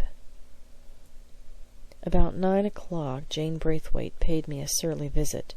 In half an hour she was back with tea and toast, and an altered mien. She not only lit my fire, but treated me the while to her original tone of almost fervent civility and respect and determination. Her vagaries soon ceased to puzzle me. The psychology of Jane Braithwaite was not recondite. In the night it had dawned upon her that Rattray had found me harmless and was done with me. Therefore there was no need for her to put herself out any further on my account. In the morning, finding me really ill, she had gone to the hall in alarm. Her subsequent attentions were an act of obedience, and in their midst came Rattray himself to my bedside. End of chapter 12. This is Audiobook Caboodle YouTube channel. Place for finest collection of audiobooks and novels. Chapter 13. The longest day of my life. The boy looked so blithe and buoyant, so gallant and still so frank, that even now I could not think as meanly of him as poor Eva did. A rogue he must be, but surely not the pretty rogue that she had made him out. Yet it was dirty work that he had done by me, and there I had to lie and take his kind, false felon's hand in mine. "My poor dear fellow," he cried, "I'm most sorry to find you like this, but I was afraid of it last night. It's all this infernally strong air." How I longed to tell him what it was, and to see his face! The thought of Eva alone restrained me, and I retorted as before, in a tone I strove to make as friendly, that it was his admirable wine and nothing else. "But you took hardly any." "I shouldn't have touched a drop. I can't stand it. Instead of soothing me, it excites me to the verge of madness. I'm almost over the verge, for want of sleep, my trouble ever since the trouble." Again I was speaking the literal truth, and again congratulating myself as though it were a lie. The fellow looked so distressed at my state. Indeed, I believe that his distress was as genuine as mine, and his sentiments as involved. He took my hand again, and his brow wrinkled at its heat. He asked for the other hand to feel my pulse. I had to drop my letter to comply. "I wish to goodness there was something I could do for you," he said. Would you care to see a doctor?" I shook my head, and could have smiled at his visible relief. "Then I'm going to prescribe for you," he said with decision. "It's the place that doesn't agree with you. And it was I who brought you to the place, therefore it's for me to get you out of it as quick as possible. Up you get, and I'll drive you to the station myself." I had another work to keep from smiling. He was so ingeniously disingenuous. There was less to smile at in his really nervous anxiety to get me away. I lay there reading him like a book. It was not my health that concerned him, of course. Was it my safety? I told him he little knew how ill I was, an inglorious speech that came hard, though not by any means untrue. "Move me with this fever on me," said I. "It would be as much as my miserable life is worth." "I'm afraid," said he, "that it may be as much as your life's worth to stay on here." And there was such real fear in his voice and eyes that it reconciled me there and then to the discomfort of a big revolver between the mattress and the small of my back. "We must get you out of it," he continued, "the moment you feel fit to stir. Shall we say tomorrow?" "If you like," I said advisedly, "and if I can get some sleep today." "Then tomorrow it is. You see I know it's the climate," he added, jumping from tone to tone. "It couldn't have been those 2 or 3 glasses of sound wine." "Shall I tell you what it is?" I said, looking him full in the face, with eyes that I dare say were wild enough with fever and insomnia. "It's the burning of the Lady Jermyn," I cried. "It's the faces and the shrieks of the women. It's the cursing and the fighting of the men. It's boatloads struggling on an oily sea. It's husbands and wives jumping overboard together. It's men turned into devils. It's hellfire afloat." "Stop, stop," he whispered, hoarse as a crow. I was sitting up with my hot eyes upon him.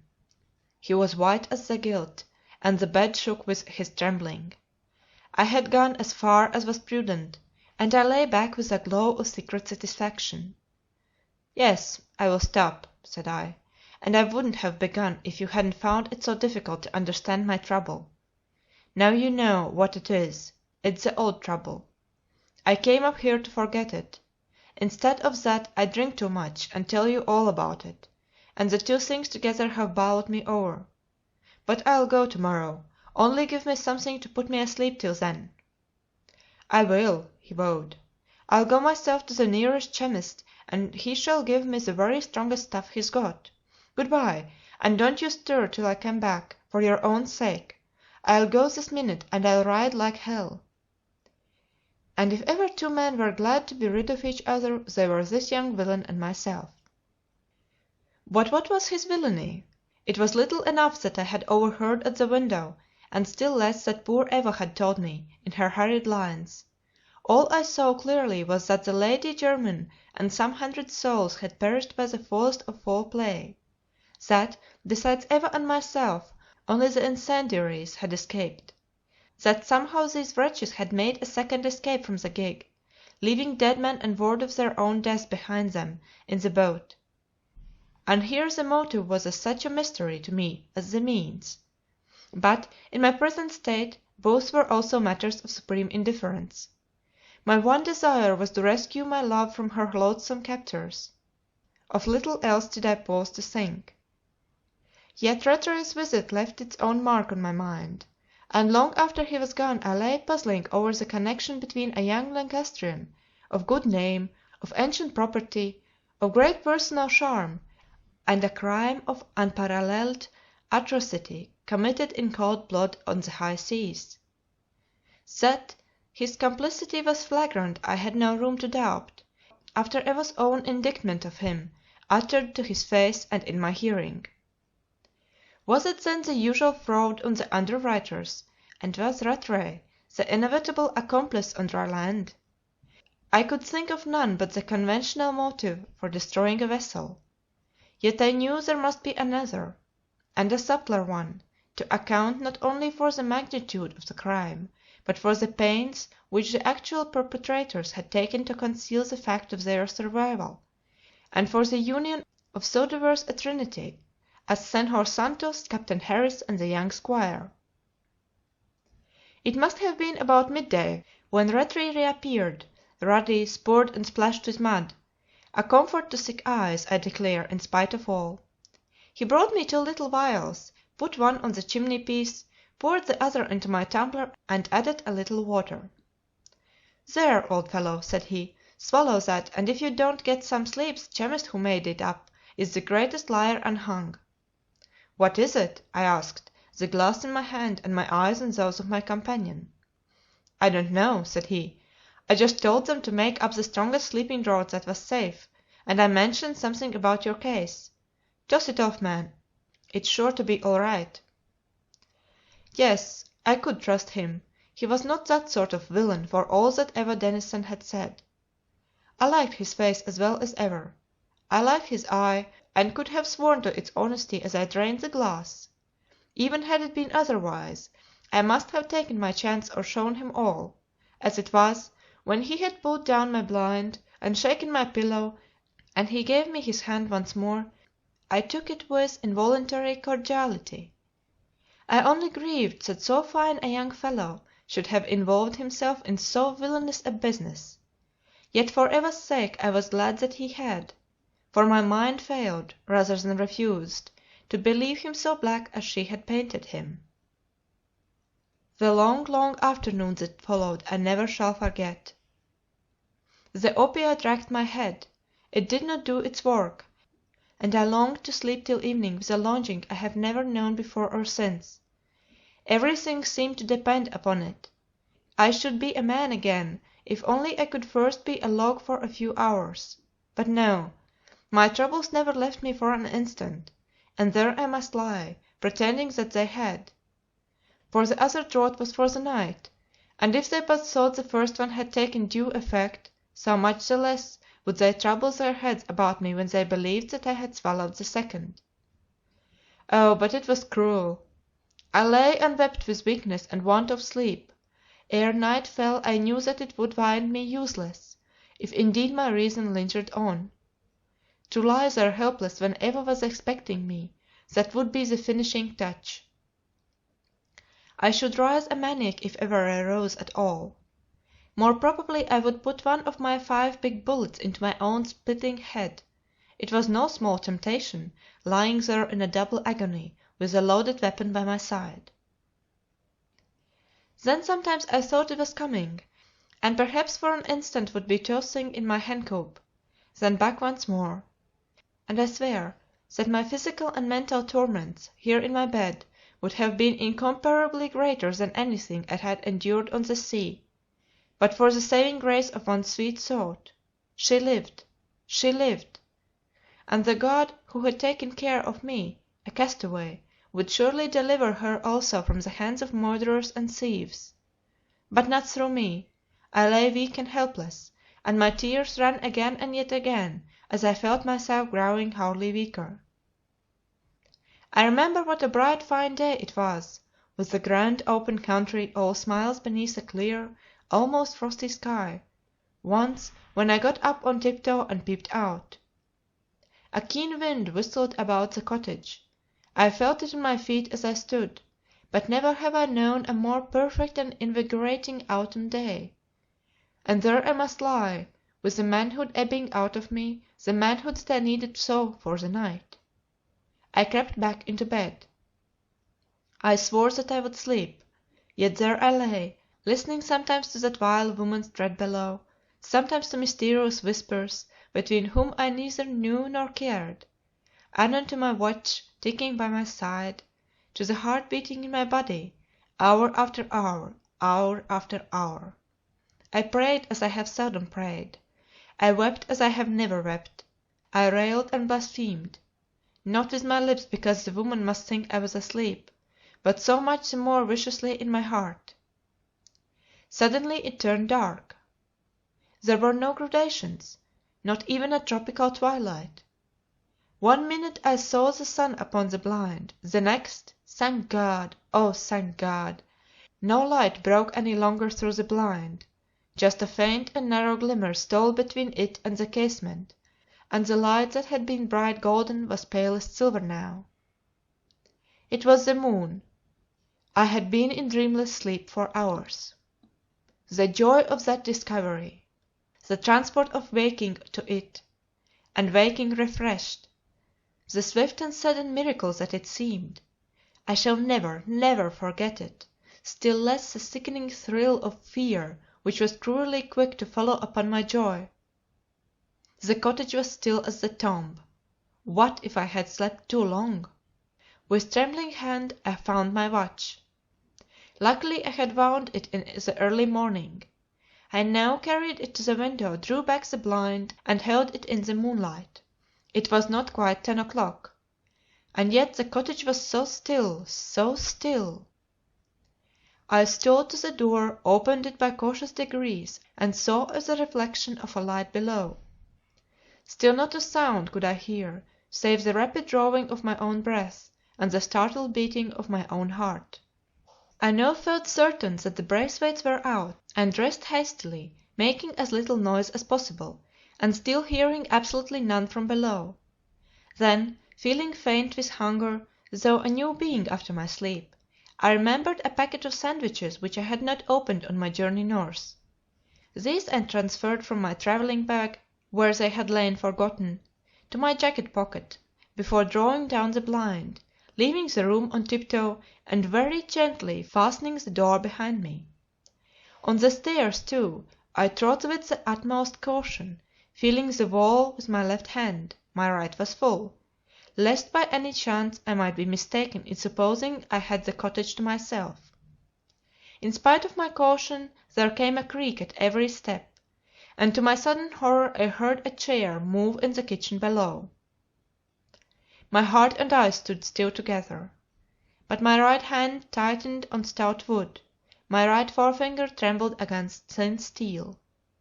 The sound was not repeated, and at length I continued on my way down, my teeth set, an excuse on my lips, but determination in every fibre of my frame. A shadow lay across the kitchen floor.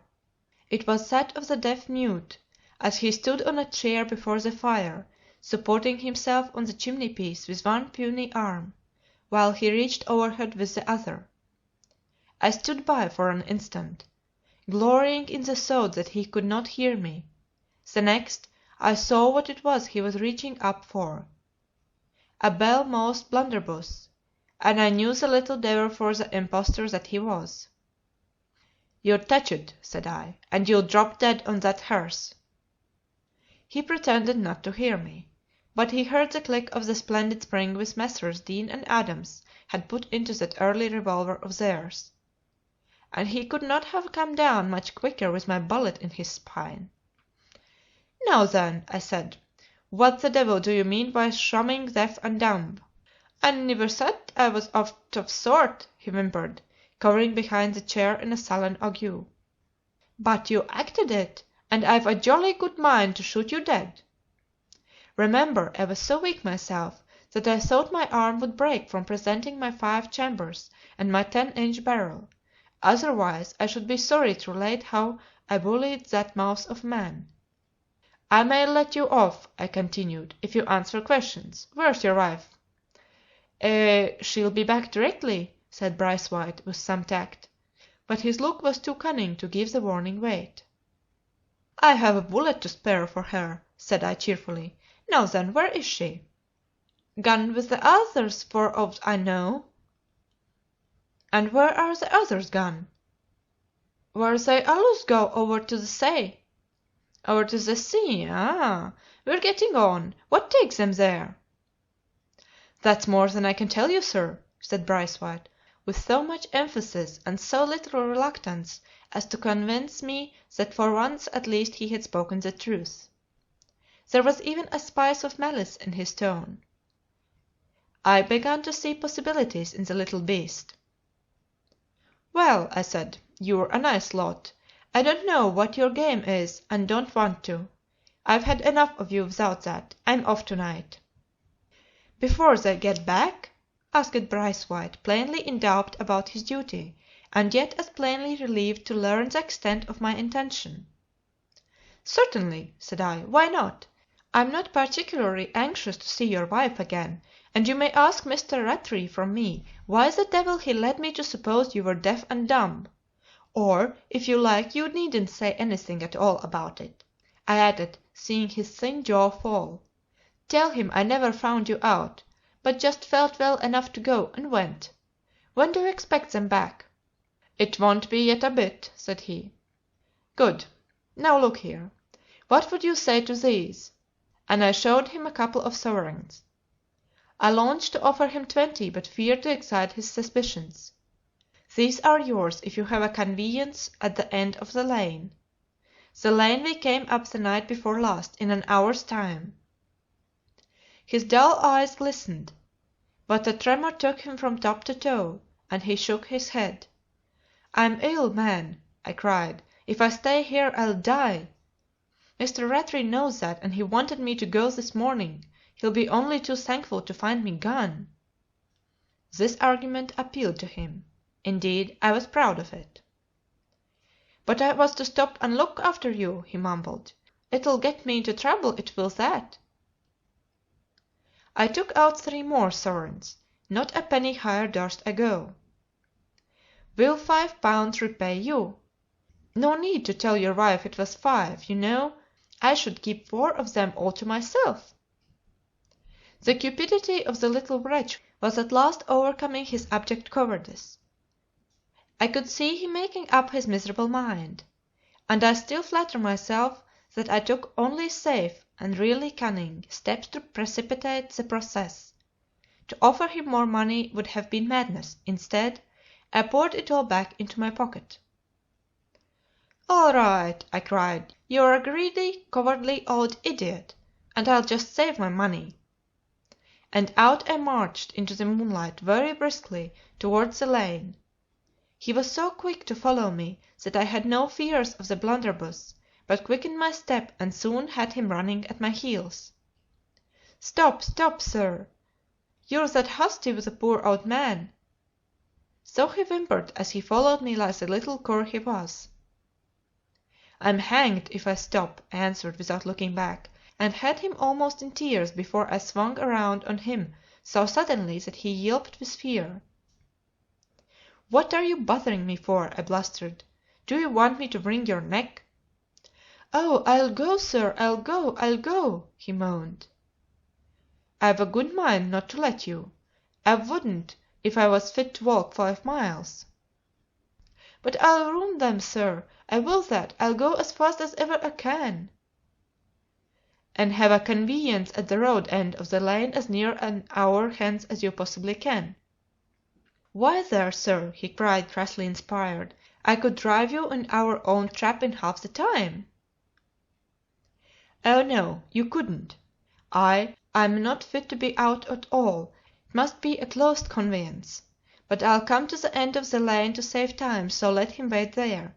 You needn't wait yourself. Here's a sovereign of your money, and I'll leave the rest in the jug in my bedroom. There! It's worth your while to trust me, I think. As for my luggage, I'll write to Mr. Rattray about that. But I'll be shot if I spend another night on his property." I was rid of him at last, and there I stood, listening to his headlong steps, until they stumbled out of earshot down the lane. Then back to the cottage at a run myself, and up to my room to be no worse than my word. The sovereigns plopped into the water and rang together at the bottom of the jug. In another minute I was hastening through the plantation, in my hand the revolver that had served me well already, and was still loaded and capped in all 5 chambers. End of the section 13. The longest day in my life. Chapter 14. In the Garden. It so happened that I met nobody at all, but I must confess that my luck was better than my management. As I came upon the beck, a new sound reached me with the swirl. It was the jingle of bit and bridle, the beat of hoofs came after, and I had barely time to fling myself flat, when 2 horsemen emerged from the plantation, riding straight towards me in the moonlight. If they continued on that course they could not fail to see me as they passed along the opposite bank. However, to my unspeakable relief, they were scarce clear of the trees when they turned their horses' heads, rode them through the water a good 70 yards from where I lay, and so away at a canter across country towards the road. On my hands and knees I had a good look at them as they bobbed up and down under the moon, and my fears subsided in astonished curiosity, for I have already boasted of my eyesight, and I could have sworn that neither Rattray nor any one of his guests was of the horsemen, yet the back and shoulders of one of these seemed somehow familiar to me. Not that I wasted any moments over the coincidence, for I had other things to think about as I ran on to the Hall. I found the rear of the building in darkness and relieved from within.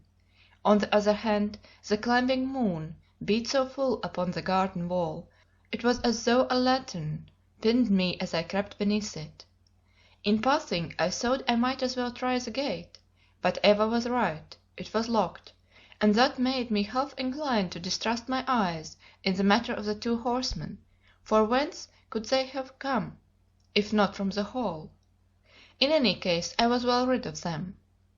I now followed the wall some little distance, and then, to see over it, walked backwards until I was all but in the beck, and there, sure enough, shone my darling's candle, close against the diamond panes of her narrow lofty window. It brought those ready tears back to my foolish fevered eyes.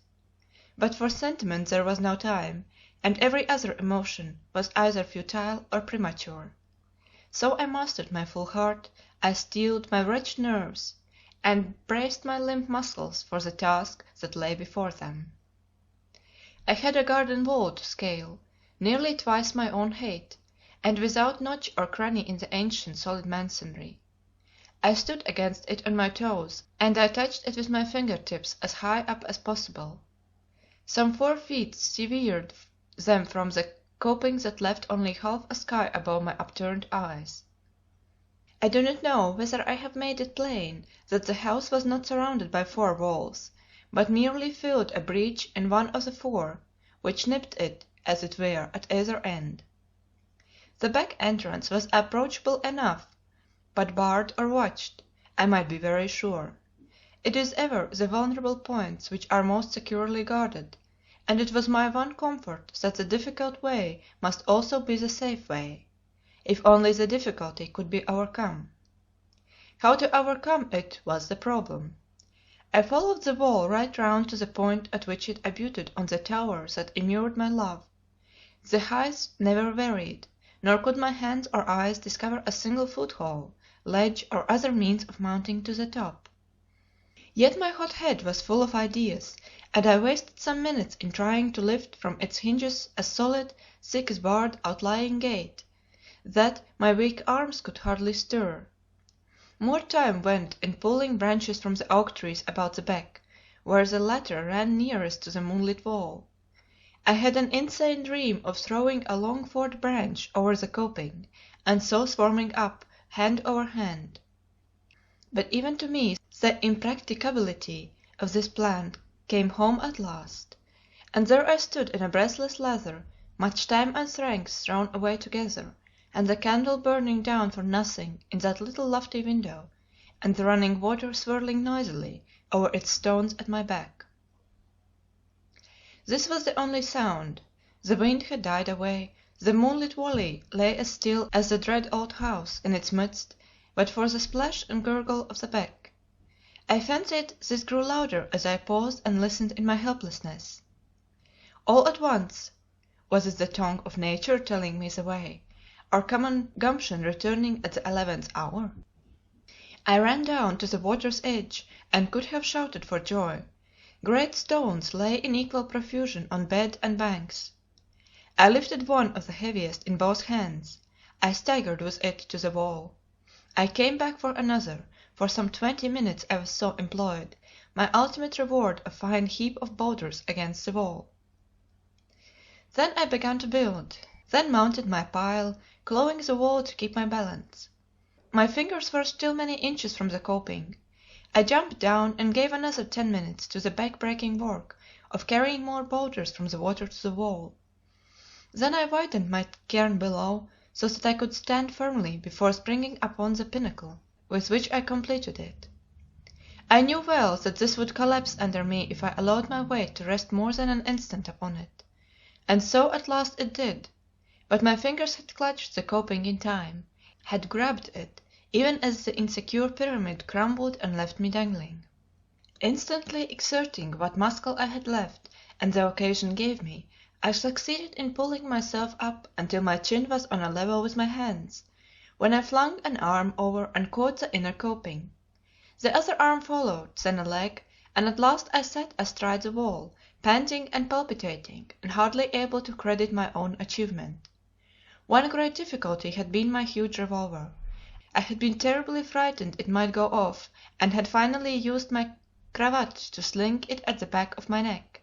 It had shifted a little, and I was working it round again, preparatory to my drop, when I saw the light suddenly taken from the window in the tower, and a kerchief waving for one instant in its place.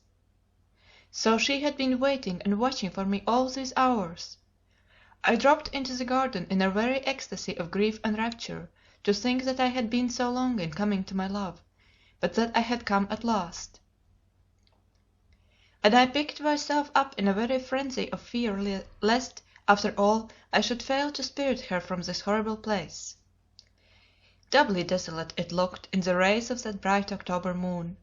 Skulking in the shadow of the wall which had so long baffled me, I looked across a sharp border of shape upon a chaos, the more striking for its lingering trim design. The long, straight paths were barnacled with weeds, the dense, fine hedges, once prim and angular, had flattened out of all shape or form, and on the velvet sward of other days you might have waded waist high in rotten hay. Towards the garden end this rank jungle merged into a worse wilderness of rhododendrons, the tallest I have ever seen. On all this the white moon smiled, and the grim house glowered, to the eternal swirl and rattle of the beck beyond its walls. Long enough I stood where I had dropped, listening with all my being for some other sound, but at last the great studded door creaked and shivered on its ancient hinges, and I heard voices arguing in the Portuguese tongue. It was poor Eva wheedling that black rascal José. I saw her in the lighted porch, the nigger I saw also, shrugging and gesticulating for all the world like his hateful master, yet giving in, I felt certain, though I could not understand a word that reached me. And indeed my little mistress very soon sailed calmly out, followed by final warnings and expostulations hurled from the step, for the black stood watching her as she came steadily my way, now raising her head to sniff the air, now stooping to pluck up a weed, the very picture of a prisoner seeking the open air for its own sake solely. I had a keen eye apiece for them as I cowered closer to the wall, revolver in hand. But ere my love was very near me, for she would stand long moments gazing ever so innocently at the moon, her jailer had held a bottle to the light, and had beaten a retreat so sudden and so hasty that I expected him back every moment, and so durst not stir. Eva saw me, however, and contrived to tell me so without interrupting the air that she was humming as she walked. "Follow me," she sang. "Only keep as you are, keep as you are, close to the wall, close to the wall." And on she strolled to her own tune, and came abreast of me without turning her head.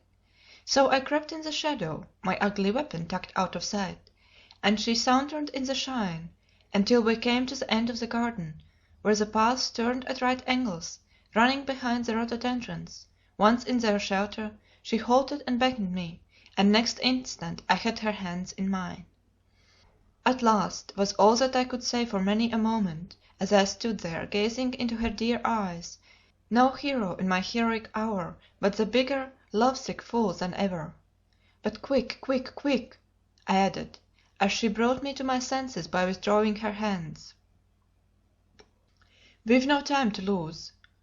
And I looked wildly from wall to wall, only to find them as barren and inaccessible on this side as on the other. "We have more time than you think," were Eva's first words. "We can do nothing for half an hour." "Why not?" "I'll tell you in a minute. How did you manage to get over?" "Brought boulders from the beck and piled them up till I could reach the top." I thought her eyes glistened. "What patience!" she cried softly. "We must find a simpler way of getting out, and I think I have. They've all gone, you know, but José." "All three?" "The captain has been gone all day." "Then the other two must have been my horsemen, very probably in some disguise," and my head swam with the thought of the risk that I had run at the very moment when I thought myself safest. Well, I would have finished them both, but I did not say so to Eva. I did not mention the incident, I was so fearful of destroying her confidence in me. Apologizing, therefore, for my interruption, without explaining it, I begged her to let me hear her plan. It was simple enough. There was no fear of the others returning before midnight. The chances were that they would be very much later, and now it was barely 11, and Eva had promised not to stay out about half an hour. When it was up, José would come and call her. "It is horrid to have to be so cunning," cried little Eva, with an angry shudder, "but it's no use thinking of that," she was quick enough to add, "when you have such dreadful men to deal with, such fiends. And I have had all day to prepare, and have suffered till I am so desperate I would rather die tonight than spend another in that house. No, let me finish.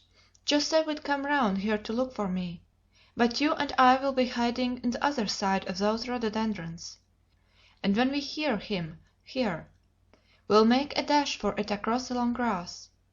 Once let us get the door shut and locked in his face, and he'll be in the trap. It will take him some time to break it, time enough to give us a start. What's more, when he finds us gone, he'll do what they all used to do in any doubt." "What's that?" "Say nothing till it's found out, then lie for their lives, and it was their lives, poor creatures, on the Zambesi." She was silent a moment, her determined little face hard, set upon some unforgotten horror. "Once we get away, I shall be surprised if it's found out till morning," concluded Eva, without a word as to what I was to do with her, neither indeed had I myself given that question a moment's consideration. "Then let's make a dash for it now," was all I said or thought. "No, they can't come yet, and José is strong and brutal, and I have heard how ill you are, that you should have come to me notwithstanding," and she broke off with her little hands lying so gratefully on my shoulders that I know not how I refrained from catching her then and there to my heart. Instead, I laughed and said that my illness was a pure and deliberate sharp, and my presence there its direct result. And such was the virtue in my beloved's voice, the magic of her eyes, the healing of her touch, that I was scarce conscious of deceit, but felt a whole man once more as we two stood together in the moonlight. In a trance I stood there gazing into her brave young eyes. In a trance I suffered her to lead me by the hand through the rank, dense rhododendrons, and still entranced I crouched by her side near the further side, with only unkempt grass plot and a weedy path between us and that ponderous door, wide open still, and replaced by a section of the lighted hail within.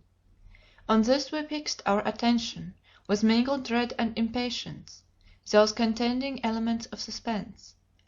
But the black was slow to reappear, and my eyes stole home to my sweet girl's face, with its glory of moonlight curls, and the eager, resolute, embittered look that put the world back 2 whole months, and Eva Denison upon the Lady Jermyn's poop, in the ship's last hours. But it was not her look alone. She had on her cloak, as the night before, but with me, God bless her, she found no need to clasp herself in its folds, and underneath she wore the very dress in which she had sung at our last concert, and been rescued in the gig. It looked as though she had worn it ever since. The roses were crushed and soiled, the tulle all torn, and tarnished some strings of beads that had been gold. A tatter of Chantilly lace hung by a thread. It is another of the relics that I have unearthed in the writing of this narrative. "I thought men never noticed dresses," my love said suddenly, a pleased light in her eyes, I thought, in spite of all. "Do you really remember it?" "I remember every one of them," I said indignantly, and so I did. "You will wonder why I wear it," said Eva quickly. "It was the first that came that terrible night. They have given me many since, but I won't wear one of them, not one." How her eyes flashed! I forgot all about José. "I suppose you know why they hadn't room for you in the gig?" she went on. "No, I don't know, and I don't care. They had room for you," said I. "That's all I care about." And to think she could not see I loved her. "But do you mean to say you don't know that these murderers set fire to the ship?" "No yes I heard you say so last night." "And you don't want to know what for?" Out of politeness I protested that I did, but, as I live, all I wanted to know just then was whether my love loved me, whether she ever could, whether such happiness was possible under heaven. "You remember all that mystery about the cargo?" she continued, eagerly, her pretty lips so divinely parted. "It turned out to be gunpowder," said I, still thinking only of her. "No, gold." "But it was gunpowder," I insisted, for it was my incorrigible passion for accuracy which had led up to half our arguments on the voyage. But this time Eva let me off. "It was also gold, 12,000 ounces from the diggings. That was the real mystery. Do you mean to say you never guessed?" "No, by Jove, I didn't," said I. She had diverted my interest at last. I asked her if she had known on board. "Not until the last moment. I found out during the fire. Do you remember when we said good bye? I was nearly telling you then." Did I remember? The very letter of that last interview was cut deep into my heart. Not a sleepless night had I passed without rehearsing it word for word and look for look; and sometimes, when sorrow had spent itself, and the heart could bleed no more, vain grief had given place to vainer speculation, and I had cudgelled my wakeful brains for the meaning of the new unsupple horror which I had read in my darling's eyes at the last. Now I understood, and the one explanation brought such a tribe in its train, that even the perilous ecstasy of the present moment was temporarily forgotten in the horrible past. "Now I know why they wouldn't have me in the gig," I cried softly. "She carried 4 heavy men's weight in gold." "When on earth did they get it aboard?" "In provision boxes at the last, but they had been filling the boxes for weeks." "Why, I saw them doing it," I cried. "But what about the gig? Who picked you up?" She was watching the open door once more, and she answered with notable indifference. "Mr. Rattray." "So that's the connection," said I, and I think its very simplicity what surprised me most. Yes, he was waiting for us at Ascension." "Then it was all arranged?" "Every detail." "And this young blackguard is as bad as any of them?" "Worse," said she, with bitter brevity. Nor had I ever seen her look so hard but once, and that was the night before in the old Justice Hall, when she told Rattray her opinion of him to his face. She had now the same angry flush, the same set mouth and scornful voice, and I took it finally into my head that she was unjust to the poor devil, villain though he was. With all his villainy, I declined to believe him as bad as the others. I told her so in as many words. And in a moment we were arguing as though we were back on the Lady Jermyn with nothing else to do. "You may admire wholesale murderers and thieves," said Eva. "I do not." "Nor I. My point is simply that this one is not as bad as the rest. I believe he was really glad for my sake when he discovered that I knew nothing of the villainy. Come now, has he ever offered you any personal violence?" "Me, Mr. Rattray? I should hope not, indeed." "Has he never saved you from any?" I don't know." "Then I do. When you left them last night there was some talk of bringing you back by force. You can guess who suggested that, and who set his face against it and got his way. You would think the better of Rattray had you heard what passed." "Should I?" she asked half eagerly, as she looked quickly round at me, and suddenly I saw her eyes fill. "Oh, why will you speak about him?" she burst out. "Why must you defend him, unless it's to go against me, as you always did and always will? I never knew anybody like you, never. I want you to take me away from these wretches, and all you do is to defend them." "Not all," said I, clasping her hand warmly in mine. "Not all, not all. I will take you away from them, never fear. In another hour God grant you may be out of their reach forever." "But where are we to go?" she whispered wildly. "What are you to do with me? All my friends think me dead, and if they knew I was not, it would all come out." "So it shall," said I, "the sooner the better.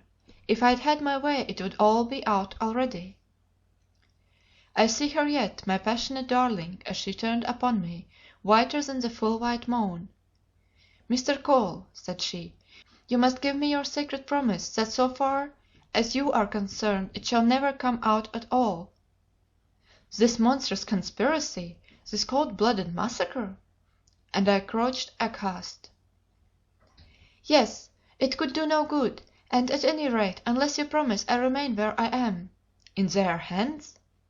"Decidedly. To warn them in time. Leave them I would, but betray them never." What could I say? What choice had I in the face of an alternative so headstrong and so unreasonable? To rescue Eva from these miscreants I would have let every malefactor in the country go unscathed. Yet the condition was a hard one, and, as I hesitated, my love went on her knees to me, there in the moonlight among the rhododendrons. "Promise, promise, or you will kill me," she gasped. "They may deserve it richly, but I would rather be torn in little pieces than have them hanged." "It's too good for most of them." "Promise." "To hold my tongue about them all?" "Yes, promise." "Promise." "When 100 lives were sacrificed." "Promise." "I can't," I said. "It's wrong." "Then good by," she cried, starting to her feet. "No, no," and I caught her hand. "Well, then, I promise."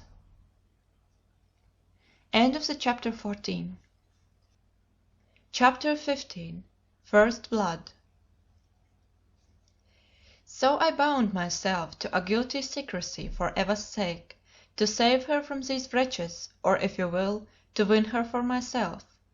Nor did it strike me as very strange, after a moment's reflection, that she should intercede thus earnestly for a band headed by her own mother's widower, prime scoundrel of them all, though she knew him to be. The only surprise was that she had not interceded in his name; that I should have forgotten, and she should have allowed me to forget, the very existence of so indisputable a claim upon her loyalty. This, however, made it a little difficult to understand the hysterical gratitude with which my unwilling promise was received. Poor darling! She was beside herself with sheer relief. She wept as I had never seen her weep before. She seized and even kissed my hands, as one who neither knew nor cared what she did, surprising me so much by her emotion that this expression of it passed unheeded. I was the best friend she had ever had. I was her one good friend in all the world. She would trust herself to me, and if I would but take her to the convent where she had been brought up, she would pray for me there until her death, but that would not be very long. All of which confused me utterly. It seemed an inexplicable breakdown in one who had shown such nerve and courage hitherto, and so hearty a loathing for that damnable Santos. So completely had her presence of mind forsaken her that she looked no longer where she had been gazing hitherto. And thus it was that neither of us saw José until we heard him calling, "Senhora Eva, Senhora Eva," with some rapid sentences in Portuguese. "Now is our time," I whispered, crouching lower and clasping a small hand gone suddenly cold. "Think of nothing now but getting out of this. I'll keep my word once we are out, and here's the toy that's going to get us out." And I produced my Deane and Adams with no small relish. A little trustful pressure was my answer and my reward. Meanwhile the black was singing out lustily in evident suspicion and alarm. "He says they are coming back," whispered Eva, "but that's impossible." "Why?" "Because if they were he couldn't see them, and if he heard them he would be frightened of their hearing him. But here he comes." A shuffling quick step on the path, a running grumble of unmistakable threats, a shambling moonlit figure, seen in glimpses through the leaves, very near us for an instant, then hidden by the shrubbery as he passed within a few yards of our hiding place. A diminuendo of the shuffling steps, then a cursing, frightened savage at one end of the rhododendrons, and we two stealing out at the other, hand in hand, and bent quite double into the long neglected grass. "Can you run for it?" I whispered. "Yes, but not too fast, for fear we trip." "Come on, then." The lighted open doorway grew greater at every stride. "He hasn't seen us yet." "No, I hear him threatening me still." "Now he has, though." A wild whoop proclaimed the fact, and upright we tore at top speed through the last 10 yards of grass, while the black rushed down one of the side paths, gaining audibly on us over the better ground. But our start had saved us, and we flew up the steps as his feet ceased to clatter on the path. He had plunged into the grass to cut off the corner. "Thank God!" cried Eva. "Now shut it quick." The great door swung home with a mighty clatter, and Eva seized the key in both hands. "I can't turn it."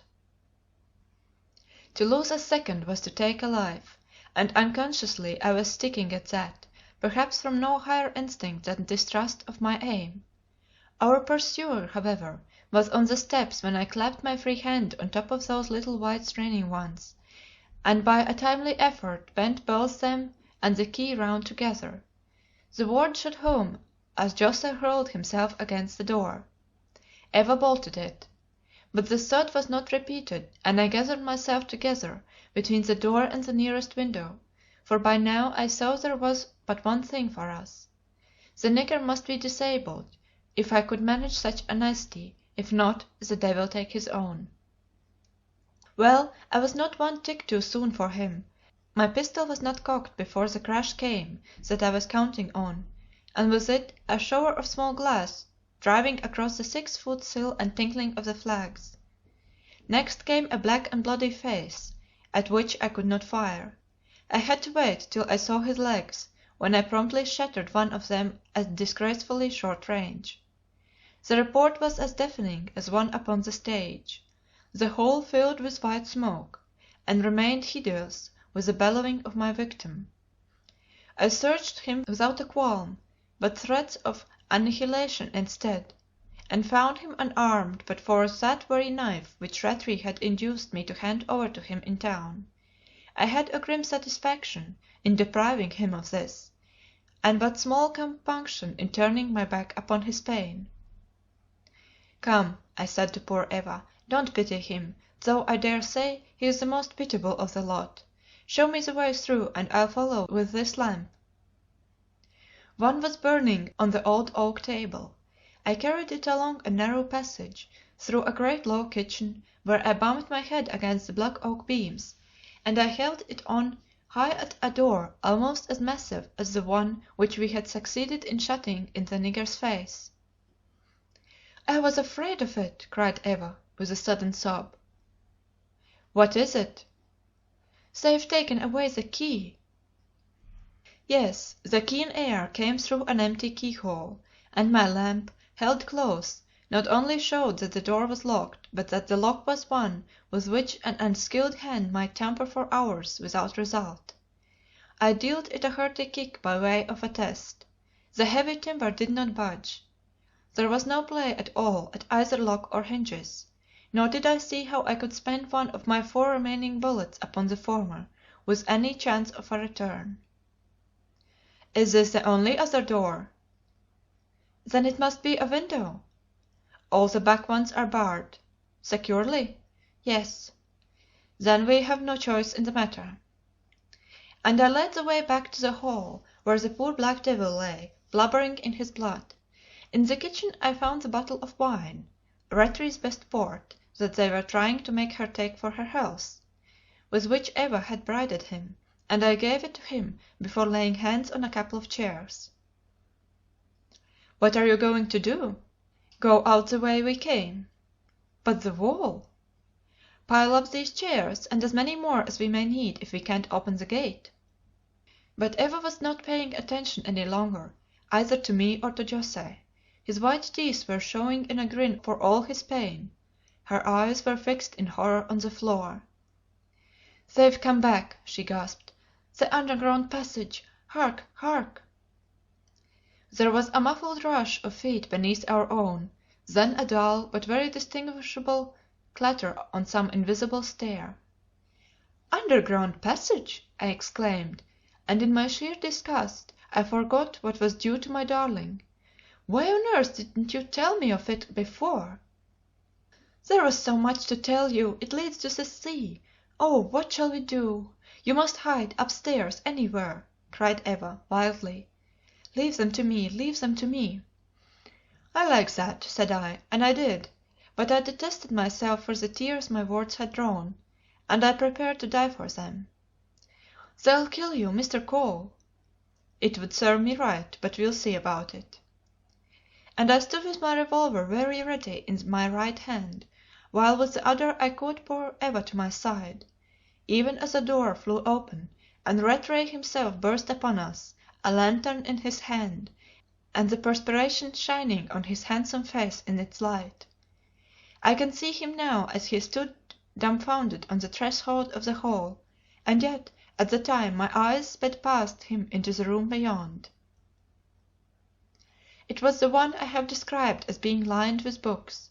There was a long rent in this lining, where the books had opened with a door, through which Captain Harris, Joaquin Santos, and Jane Braithwaite followed Rattray in quick succession, the men all with lanterns, the women scarlet and dishevelled even for her. It was over the squire's shoulders I saw their faces. He kept them from passing him in the doorway by a free use of his elbows, and when I looked at him again, his black eyes were blazing from a face white with passion, and they were fixed upon me. "What the devil brings you here?" he thundered at last. "Don't ask idle questions," was my reply to that. "So you were shamming to day?" "I was taking a leaf out of your book." "You'll gain nothing by being clever," sneered the squire, taking a threatening step forward. For at the last moment I had tucked my revolver behind my back, not only for the pleasure, but for the obvious advantage of getting them all in front of me and off their guard. I had no idea that such eyes as Rattray's could be so fierce. They were dancing from me to my companion, whom their glitter frightened into an attempt to disengage herself from me, but my arm only tightened about her drooping figure. "I shall gain no more than I expect," said I carelessly, "and I know what to expect from brave gentlemen like you. It will be better than your own fate, at all events; anything's better than being taken hence to the place of execution, and hanged by the neck until you're dead, all three of you in a row, and your bodies buried with the presence of the prison."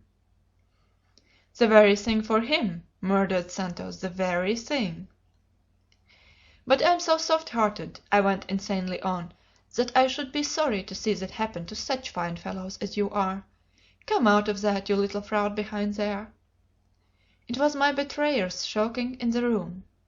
"Come out and line up with the rest. No, I'm not going to see you fellows dance on nothing. I've another kind of ball apiece for you, and one between them for the Braithwaites." Well, I suppose I always had a nasty tongue in me, and rather enjoyed making play with it on provocation; but, if so, I met with my deserts that night. For the nigger of the Lady Jermyn lay all but hid behind Eva and me.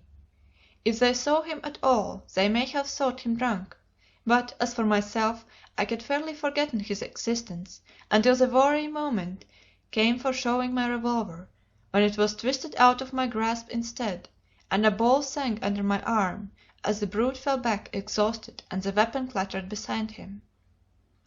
Before I could stoop for it there was a dead weight on my left arm, and Squire Rattray was over the table at a bound, with his arms jostling mine beneath Eva Denison's senseless form. "Leave her to me," he cried fiercely. "You fool," he added in a lower key, "do you think I'd let any harm come to her?" I looked him in the bright and honest eyes that had made me trust him in the beginning, and I did not utterly distrust him yet. Rather was the guile on my side as I drew back and watched Rattray lift the young girl tenderly, and slowly carry her to the door by which she had entered and left the hall just 24 hours before. I could not take my eyes off them till they were gone, and when I looked for my revolver it also had disappeared. José had not got it; he lay insensible. Santos was whispering to Harris. Neither of them seemed armed. I made sure that Rattray had picked it up and carried it off with Eva. I looked wildly for some other weapon.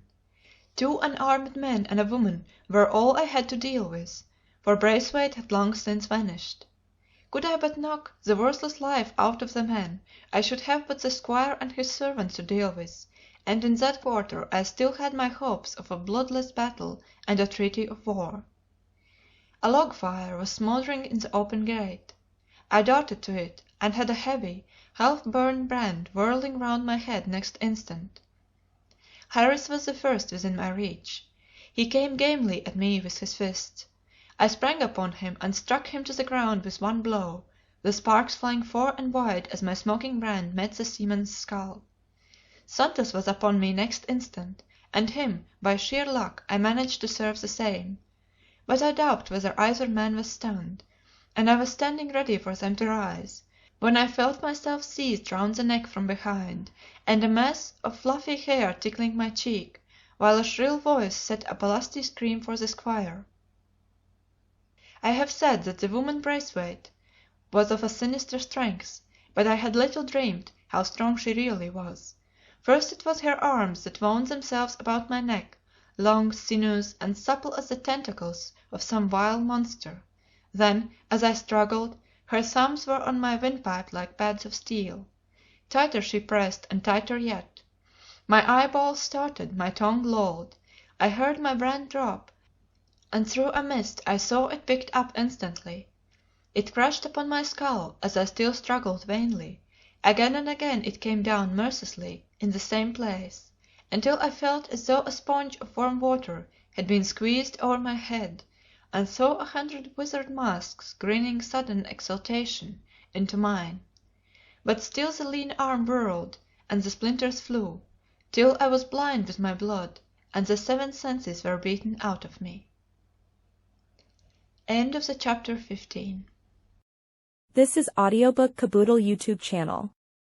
Place for finest collection of audiobooks and novels. Chapter 16. A Deadlock. It must have been midnight when I opened my eyes.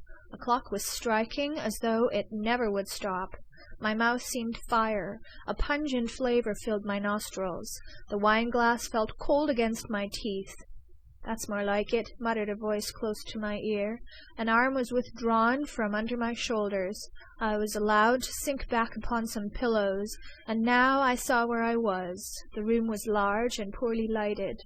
I lay in my clothes on an old four-poster bed, and my enemies were standing over me in a group. "I hope you are satisfied," sneered Joaquin Santos, with a flourish of his eternal cigarette. "I am." "You don't do murder in my house, wherever else you may do it." "And now better lead him into nearest police station." "Or will you go and tell the police yourself?" asked the Portuguese, in the same tone of mordant irony. "Aye, aye," growled Harris.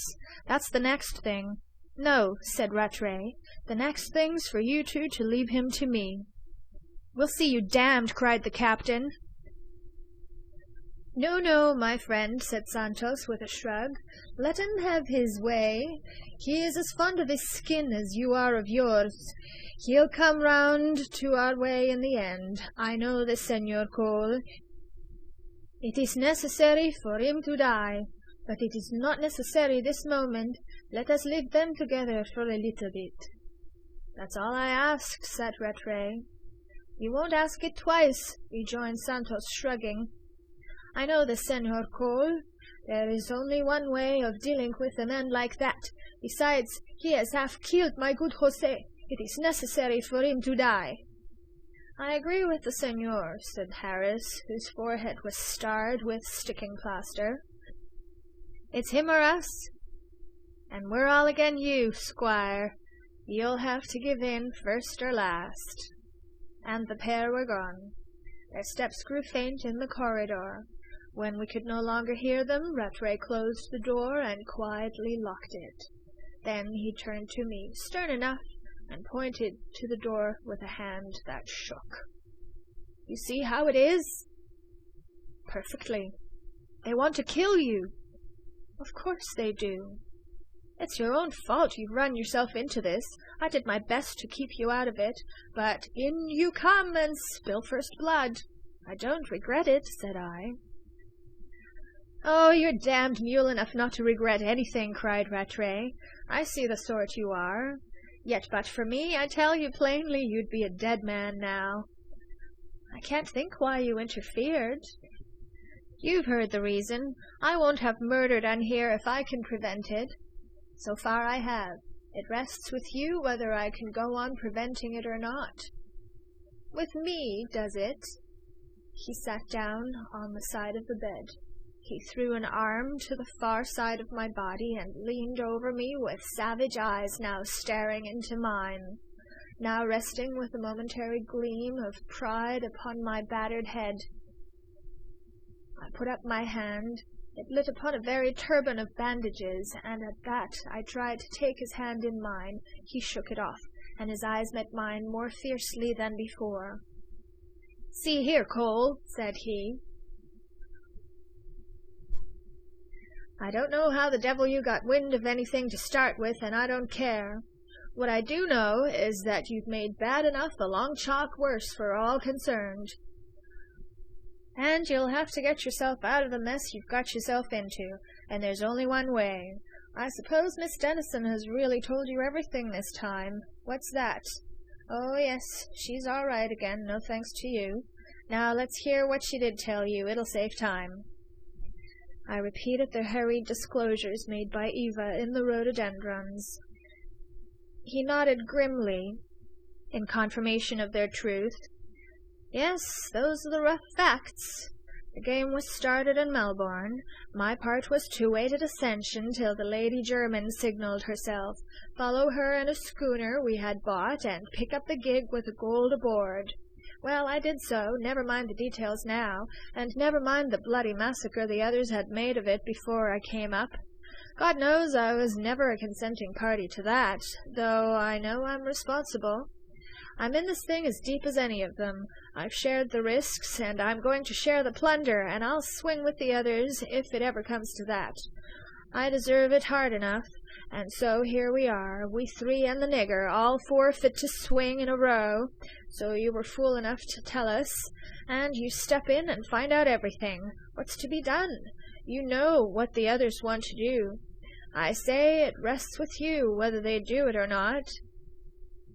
There's only one other way of meeting the case. What's that? Be in it yourself, man. Come in with me and split my share. I could have burst out laughing in his handsome, eager face. The good faith of this absurd proposal was so incongruously apparent, and so obviously genuine was my young villain's anxiety for my consent. Become accessory after the fact in such a crime? Sell my silence for a price? I concealed my feelings with equal difficulty and resolution. I had plans of my own already, but I must gain time to think them over, nor could I afford to quarrel with Rattray meanwhile. What was the haul? I asked him, with the air of one not unprepared to consider the matter. 12,000 ounces. 48,000 pounds, about. Yes, yes. And your share? 14,000 pounds. Santos takes 20, and Harris and I 14,000 each. And you offer me 7? I do. He was becoming more and more eager and excited. His eyes were brighter than I had ever seen them, but slightly bloodshot, and a coppery flush tinged his clear, sunburned skin. I fancied he had been making somewhat free with the brandy, but loss of blood had cooled my brain, and perhaps natural perversity had also a share in the composure which grew upon me as it deserted my companion. "Why make such a sacrifice?" said I, smiling. "Why not let them do as they like?" "I've told you why. I'm not so bad as all that. I draw the line at bloody murder. Not a life should have been lost if I had had my way. Besides, I've done all the dirty work by you. Cole, there's been no help for it. We didn't know whether you knew or not. It made all the difference to us, and somebody had to dog you and find out how much you did know.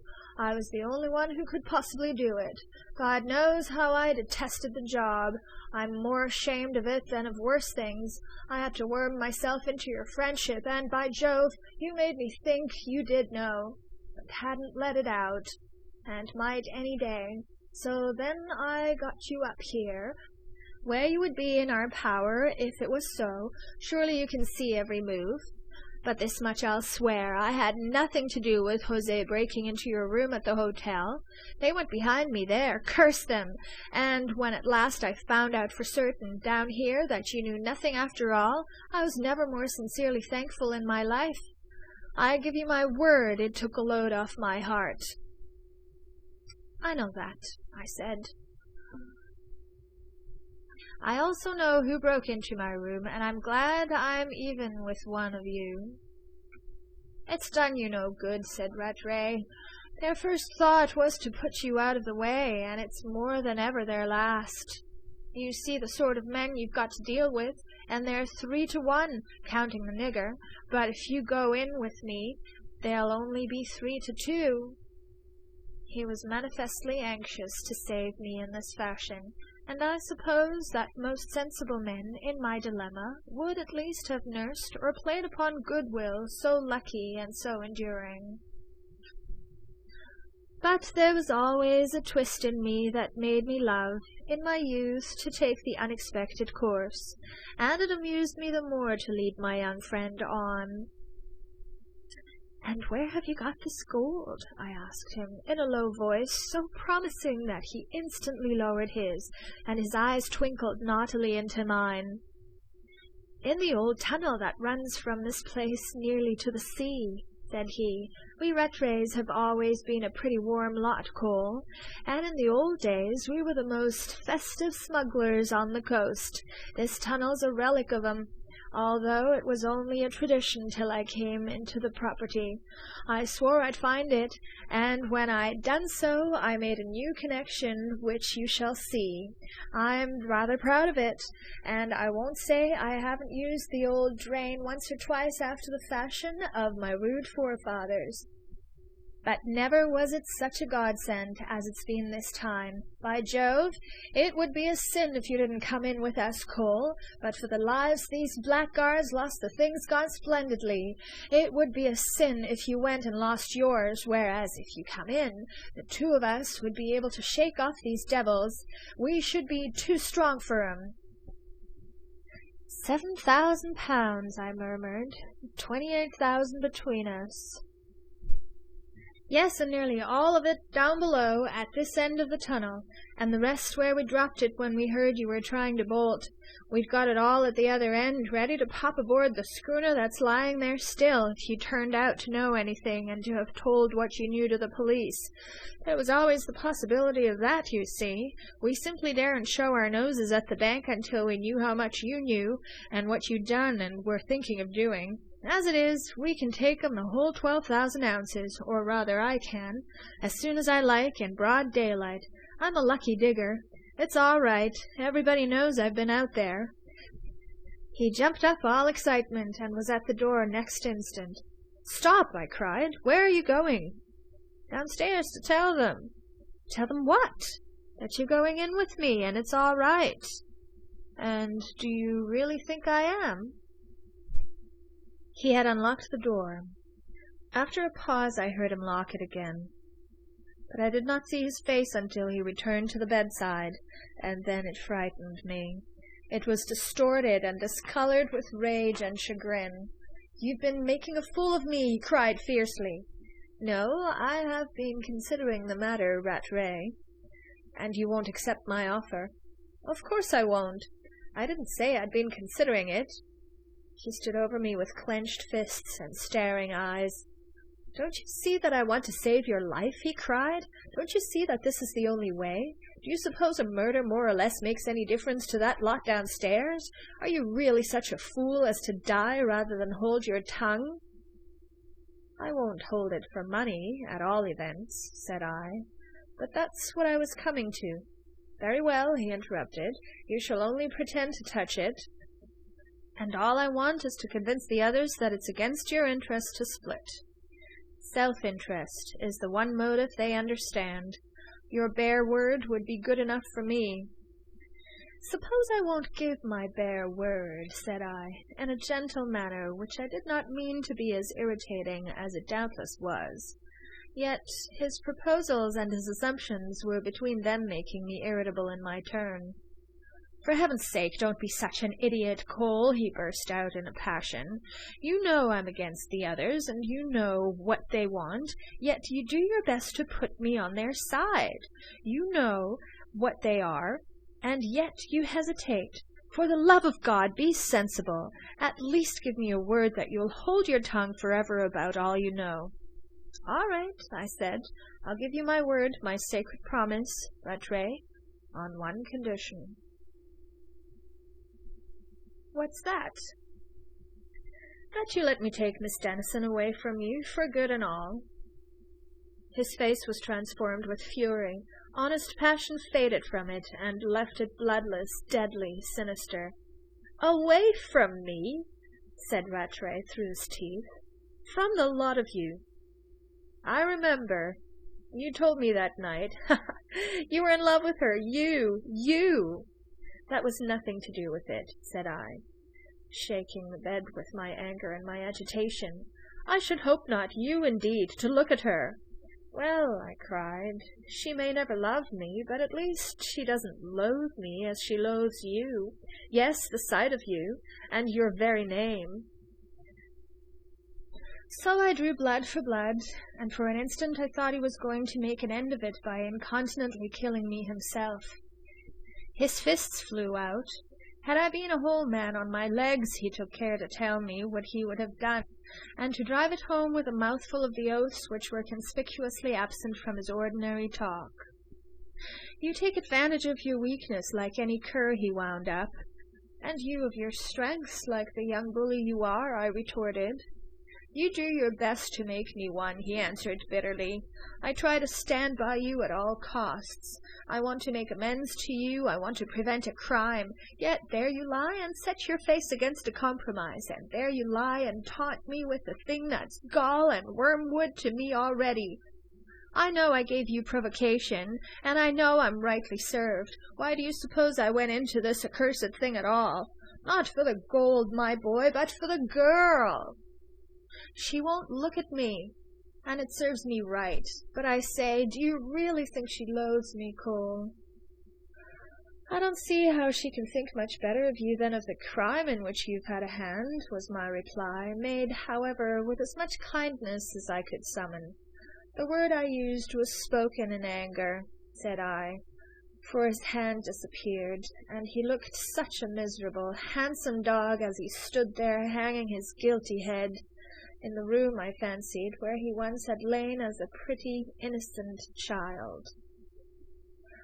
"Cole," said he, "I'd give twice my share of the damned stuff never to have put my hand to the plough, but go back I can't, so there's an end of it." "I don't see it," said I. "You say you didn't go in for the gold. Then give me your share. The others'll jump at it, and Eva won't think the worse of you, at any rate." "But what's to become of her if I drop out?" "You and I will take her to her friends, or wherever she wants to go." "No, no," he cried. "I never yet deserted my pals, and I'm not going to begin." "I don't believe you ever before had such pals to desert," was my reply to that. "Quite apart from my own share in the matter, it makes me positively sick to see a fellow like you mixed up with such a crew in such a game. Get out of it, man. Get out of it while you can. Now's your time. Get out of it, for God's sake." I sat up in my eagerness. I saw him waver, and for one instant a great hope fluttered in my heart. But his teeth met, his face darkened. He shook his head. "That's the kind of rot that isn't worth talking, and you ought to know it," he said. "When I begin a thing I go through with it, though it lands me in hell, as this one will. I can't help that. It's too late to go back. I'm going on, and you're going with me, Cole, like a sensible chap." I shook my head. "Only on the one condition." "You stick to that?" he said, so rapidly that the words ran into one, so fiercely that his decision was as plain to me as my own. "I do," said I, and could only sigh when he made yet one more effort to persuade me, in a distress not less apparent than his resolution, and not less becoming in him. "Consider, Cole, consider." "I have already done so, Rattray. Murder is simply nothing to them." "It is nothing to me either." "Human life is nothing." "No, it must end one day." "You won't give your word unconditionally?" "No. You know my condition." He ignored it with a blazing eye, his hand upon the door. "You prefer to die, then?" "Infinitely." "Then die you may, and be damned to you." This is the end of chapter 16. Chapter 17. Thieves Fall Out. The door slammed. It was invisibly locked and the key taken out. I listened for the last of an angry stride. It never even began. But after a pause the door was unlocked again, and Rattray re-entered. Without looking at me, he snatched the candle from the table on which it stood by the bedside, and carried it to a bureau at the opposite side of the room. There he stood a minute with his back turned, the candle, I fancy, on the floor. I saw him putting something in either jacket pocket. Then I heard a dull little snap, as though he had shut some small morocco case. Whatever it was, he tossed it carelessly back into the bureau, and next minute he was really gone, leaving the candle burning on the floor. I lay and heard his steps out of earshot, and they were angry enough now, nor had he given me a single glance. I listened until there was no more to be heard, and then in an instant I was off the bed and on my feet. I reeled a little, and my head gave me great pain, but greater still was my excitement. I caught up the candle, opened the unlocked bureau, and then the empty case which I found in the very front. My heart leapt. There was no mistaking the depressions in the case. It was a brace of tiny pistols that Rattray had slipped into his jacket pockets. Mere toys they must have been in comparison with my dear Deane and Adams. That mattered nothing. I went no longer in dire terror of my life. Indeed, there was that in Rattray which had left me feeling fairly safe, in spite of his last words to me, albeit I felt his fears on my behalf to be genuine enough. His taking these little pistols (of course there were but 3 chambers left loaded in mine) confirmed my confidence in him. He would stick at nothing to defend me from the violence of his bloodthirsty accomplices. But it should not come to that. My legs were growing firmer under me. I was not going to lie there meekly without making at least an effort at self-deliverance. If it succeeded, the idea came to me in a flash, I would send Rattray an ultimatum from the nearest town, and either Eva should be set instantly and unconditionally free, or the whole matter be put unreservedly in the hands of the local police. There were 2 lattice windows, both in the same immensely thick wall. To my joy I discovered that they overlooked the open premises at the back of the hall, with the oak plantation beyond; nor was the distance to the ground very great. It was the work of a moment to tear the sheets from the bed, to tie the 2 ends together, and a third round the mullion by which the larger window was bisected. I had done this, and had let down my sheets, when a movement below turned my heart to ice. The night had clouded over. I could see nobody. So much the greater was my alarm. I withdrew from the window, leaving the sheets hanging, in the hope that they also might be invisible in the darkness. I put out the candle, and returned to the window in great perplexity. Next moment I stood aghast, between the devil and the deep sea. I still heard a something down below, but a worse sound came to drown it. An unseen hand was very quietly trying the door, which Rattray had locked behind him. "Diablo!" came to my horrified ears, in a soft, vindictive voice. "I told you so," muttered another. "The young swab's got the key." There was a pause, in which it would seem that Joaquin Santos had his ear at the empty keyhole.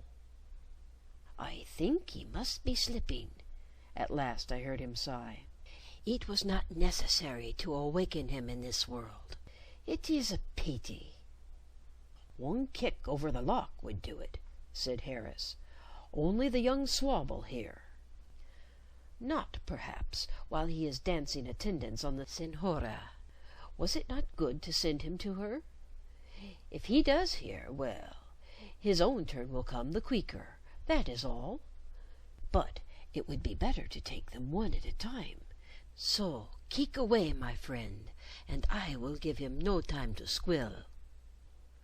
While my would-be murderers were holding this whispered colloquy, I had stood half petrified by the open window, unwilling to slide down the sheets into the arms of an unseen enemy, though I had no idea which of them it could be; more hopeful of slipping past my butchers in the darkness, and so to Rattray and poor Eva, but not the less eagerly looking for some hiding place in the room. The best that offered was a recess in the thick wall between the 2 windows, filled with hanging clothes, a narrow closet without a door, which would shelter me well enough if not too curiously inspected. Here I hid myself in the end, after a moment of indecision which nearly cost me my life. The coats and trousers still shook in front of me when the door flew open at the first kick, and Santos stood a moment in the moonlight, looking for the bed. With a stride he reached it, and I saw the gleam of a knife from where I stood among the squire's clothes. It flashed over my bed, and was still. "He is not here." "He heard us, and he's a hiding." "Make light, my friend, and we will very soon see." Harris did so. "Here's a candle," said Santos. "Light it, and watch the door. Pero maldito! What have we here?" I felt certain he had seen me, but the candle passed within a yard of my feet and was held on high at the open window. "We are too late," said Santos. "He's gone." "Are you sure?" "Look at this sheet." "Then the other swab knew of it, and we'll settle with him." "Yes, yes, but not yet, my good friend, not yet. We want his assistance in getting the gold back to the sea. He will be glad enough to give it, now that his pet bird has flown. After that, by all means. You shall cut his throat, and I will put one of his dear friend's bullets in him, for my own satisfaction." There was a quick step on the stairs in the corridor. "I'd like to do it now," whispered Harris. "No time like the present." "Not yet, I tell you." And Rattray was in the room, a silver-mounted pistol in each hand. The sight of these was a surprise to his treacherous confederates, as even I could see. "What the devil are you two doing here?" he thundered. "We thought he was too quiet," said Santos. "You perceive the reason." And he waved from empty bed to open window, then held the candle close to the tied sheet, and shrugged expressively. "You thought he was too quiet," echoed Rattray with fierce scorn. "You thought I was too blind, that's what you mean. To tell me that Miss Denison wished to see me, and Miss Denison that I wished to speak to her. As if we shouldn't find you out in about a minute. But a minute was better than nothing, eh? And you've made good use of your minute, have you? You've murdered him, and you pretend he's got out? By God, if you have, I'll murder you. I've been ready for this all night." And he stood with his back to the window, his pistols raised, and his head carried proudly, happily, like a man whose self-respect was coming back to him after many days. Harris shrank before his fierce eyes and pointed barrels. The Portuguese, however, had merely given a characteristic shrug, and was now rolling the inevitable cigarette. "Your common sense is almost as remarkable as your sense of justice, my friend," said he. "You see us 1, 2, 3 minutes ago, and you see us now. You see the empty bed, the empty room, and you imagine that in 1, 2, 3 minutes we have killed a man and disposed of his body.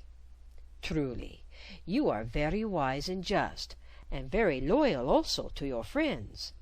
You treat a dangerous enemy as though he were your twin brother. You let him escape, let him, I repeat. And then you threaten to shoot those who, as it is, may pay for your carelessness with their lives. We have always been very loyal to you, Senhor Rattray. We have listened to your advice, and often taken it against our better judgment. We are here not because we think it wise, but because you wished it. Yet at the first temptation you turn upon us. You point your pistols at your friends." "I don't believe in your loyalty," rejoined Rattray.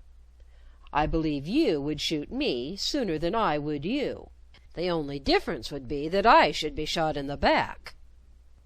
"It is untrue," said Santos with immense emotion. "I call the saints to witness that never by thought or word have I been disloyal to you." And the blasphemous wretch actually crossed himself with a trembling skinny hand. "I have listened to you, though you are the younger man. I have given way to you in everything from the moment we were so foolish as to set foot on this accursed coast. That also was your doing, and it will be your fault if evil comes of it. Yet I have not complained. Here in your own house you have been the master, I the guest. So far from plotting against you, show me the man who has heard me breath one treacherous word behind your back. You will find it difficult, friend Rattray. What do you say, Captain?" "Me!" cried Harris, in a voice bursting with abuse. And what the captain said may or may not be imagined. It cannot be set down. But the man who ought to have spoken, the man who had such a chance as few men have off the stage, who could have confounded these villains in a breath, and saved the wretched Rattray at once from them and from himself, that unheroic hero remained ignobly silent in his homely hiding place. And what is more, he would do the same again. The rogues had fallen out. Now was the time for honest men. They all thought I had escaped. Therefore they would give me a better chance than ever of still escaping. And I have already explained to what purpose I meant to use my first hours of liberty. That purpose I hold to have justified any ingratitude that I may seem now to have displayed towards the man who had undoubtedly stood between death and me. Was not Eva Denison of more value than many Rattrays? And it was precisely in relation with this pure young girl that I most mistrusted the squire. Obviously, then, my first duty was to save Eva from Rattray, not Rattray from these traitors. Not that I pretend for a moment to have been the thing I never was. You are not so very grateful to the man who pulls you out of the mud, when he has first of all pushed you in. Nor is it chivalry alone which spurs one to the rescue of a lovely lady for whom, after all, one would rather live than die. Thus I, in my corner, was thinking, I will say, of Eva first, but next I was thinking of myself, and Rattray's blood be on his own hot head. I hold, moreover, that I was perfectly right in all this, but if any think me very wrong, a sufficient satisfaction is in store for them, for I was very swiftly punished. The captain's language was no worse in character than in effect. The bed was bloody from my wounded head, all tumbled from the haste with which I had quitted it, and only too suggestive of still fouler play. Rattray stopped the captain with a sudden flourish of one of his pistols, the silver mountings making lightning in the room. Then he called upon the pair of them to show him what they had done with me, and to my horror Santos invited him to search the room. The invitation was accepted, yet there I stood. It would have been better to step forward even then, yet I cowered among his clothes until his own hand fell upon my collar, and forth I was dragged to the plain amazement of all three. Santos was the first to find his voice. "Another time you will perhaps think twice before you spik, friend squire." Rattray simply asked me what I had been doing in there, in a white flame of passion, and with such an oath that I embellished the truth for him in my turn. "Trying to give you blackguards the slip," said I. "Then it was you who let down the sheet?" "Of course it was." "All right. I'm done with you," said he. "That settles it. I make you an offer. You won't accept it. I do my best. You do your worst. But I'll be shot if you get another chance from me." Brandy and the wine glass stood where Rattray must have set them, on an oak stool beside the bed. As he spoke he crossed the room, filled the glass till the spirit dripped, and drained it at a gulp. He was twitching and wincing still when he turned, walked up to Joaquin Santos, and pointed to where I stood with a fist that shook. "You wanted to deal with him," said Rattray. "You're at liberty to do so. I'm only sorry I stood in your way." But no answer, and for once no rings of smoke came from those shrivelled lips. The man had rolled and lighted a cigarette since Rattray entered, but it was burning unheeded between his skinny fingers. I had his attention all to myself. He knew the tale that I was going to tell. He was waiting for it. He was ready for me. The attentive droop of his head, the crafty glitter in his intelligent eyes, the depth and breadth of the creased forehead, the knowledge of his resource, the consciousness of my error, all distracted and confounded me, so that my speech halted and my voice ran thin. I told Rattray every syllable that these traitors had been saying behind his back, but I told it all very ill. What was worse, and made me worse, I was only too well aware of my own failure to carry conviction with my words. "And why couldn't you come out and say so?" asked Rattray, as even I knew that he must. "Why wait till now?" "Ah, why?" echoed Santos, with a smile and a shake of the head. A suspicious tolerance, an ostentatious truce, upon his parchment face, and already he was sufficiently relieved to suck his cigarette alight again. "You know why," I said, trusting to bluff honesty with the one of them who was not rotten to the core. "Because I still meant escaping." "And then what?" asked Rattray fiercely. "You had given me my chance," I said. "I would have given you yours." "You would you? Very kind of you, Mr. Cole." "No, no," said Santos. "Not kind, but clever. Clever, spicious, and quick-witted beyond belief. Senhor Rattray, we have all been in the dark. We thought we had fool to deal with. But what admirable knave the young man would make! Such readiness, such resource, with his tongue or with his pistol. How useful would it be to us! I am glad you have decided to leave him to me, friend Rattray, for I am quite come round to your way of thinking. It is no longer necessary for him to die." "You mean that?" cried Rattray keenly. "Of course I mean it. You were quite right. He must join us. But he will when I talk to him." I could not speak. I was fascinated by this wretch. It was reptile and rabbit with us. Treachery I knew he meant, my death for one. My death was certain, and yet I could not speak. "Then talk to him, for God's sake!" cried Rattray. "And I shall be only too glad if you can talk some sense into him. I've tried and failed." "I shall not fail," said Santos softly. "But it is better that he has a leetle time to think over it calmly. Better still for him to slip upon it, as you say. Let us leave him for the night, what there is of it. Time enough in the morning." I could hardly believe my ears. Still I knew that it was treachery, all treachery, and the morning I should never see. "But we can't leave him up here," said Rattray. "It would mean one of us watching him all night." "Quite so," said Santos. "I will tell you where we could live him. However, if you will allow me to whisper one leetle moment." They drew aside, and as I live, I thought that little moment was to be Rattray's last on earth. I watched, but nothing happened. On the contrary, both men seemed agreed, the Portuguese gesticulating, the Englishman nodding, as they stood conversing at the window. Their faces were strangely reassuring. I began to reason with myself, to rid my mind of mere presentiment and superstition. If these two were really at one about me, I argued, there might be no treachery after all. When I came to think of it, Rattray had been closeted long enough with me to awake the worst suspicions in the breast of his companions. Now that these were allayed, there might be no more bloodshed after all, if, for example, I pretended to give in, even though Santos had not cared whose blood was shed a few minutes since. That was evidently the character of the wretch.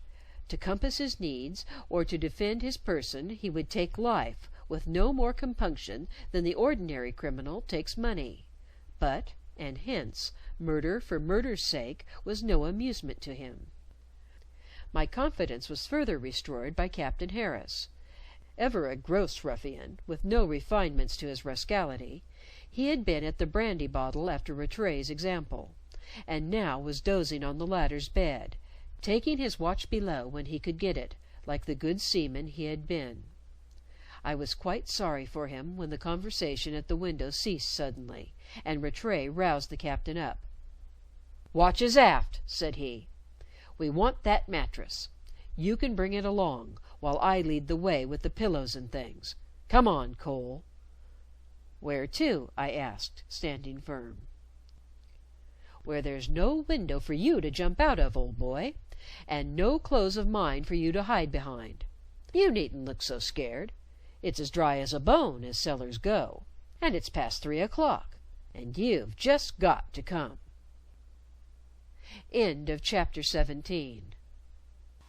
Chapter 18. A man of many murders. It was a good-sized wine cellar, with very little wine in it. Only one full bin could I discover. The bins themselves lined but 2 of the walls, and most of them were covered in with cobwebs, close drawn, like mosquito curtains. The ceiling was all too low. Torpid spiders hung in disreputable parlours, dead to the eye, but loathsomely alive at an involuntary touch. Rats scuttled when we entered, and I had not been long alone when they returned to bear me company.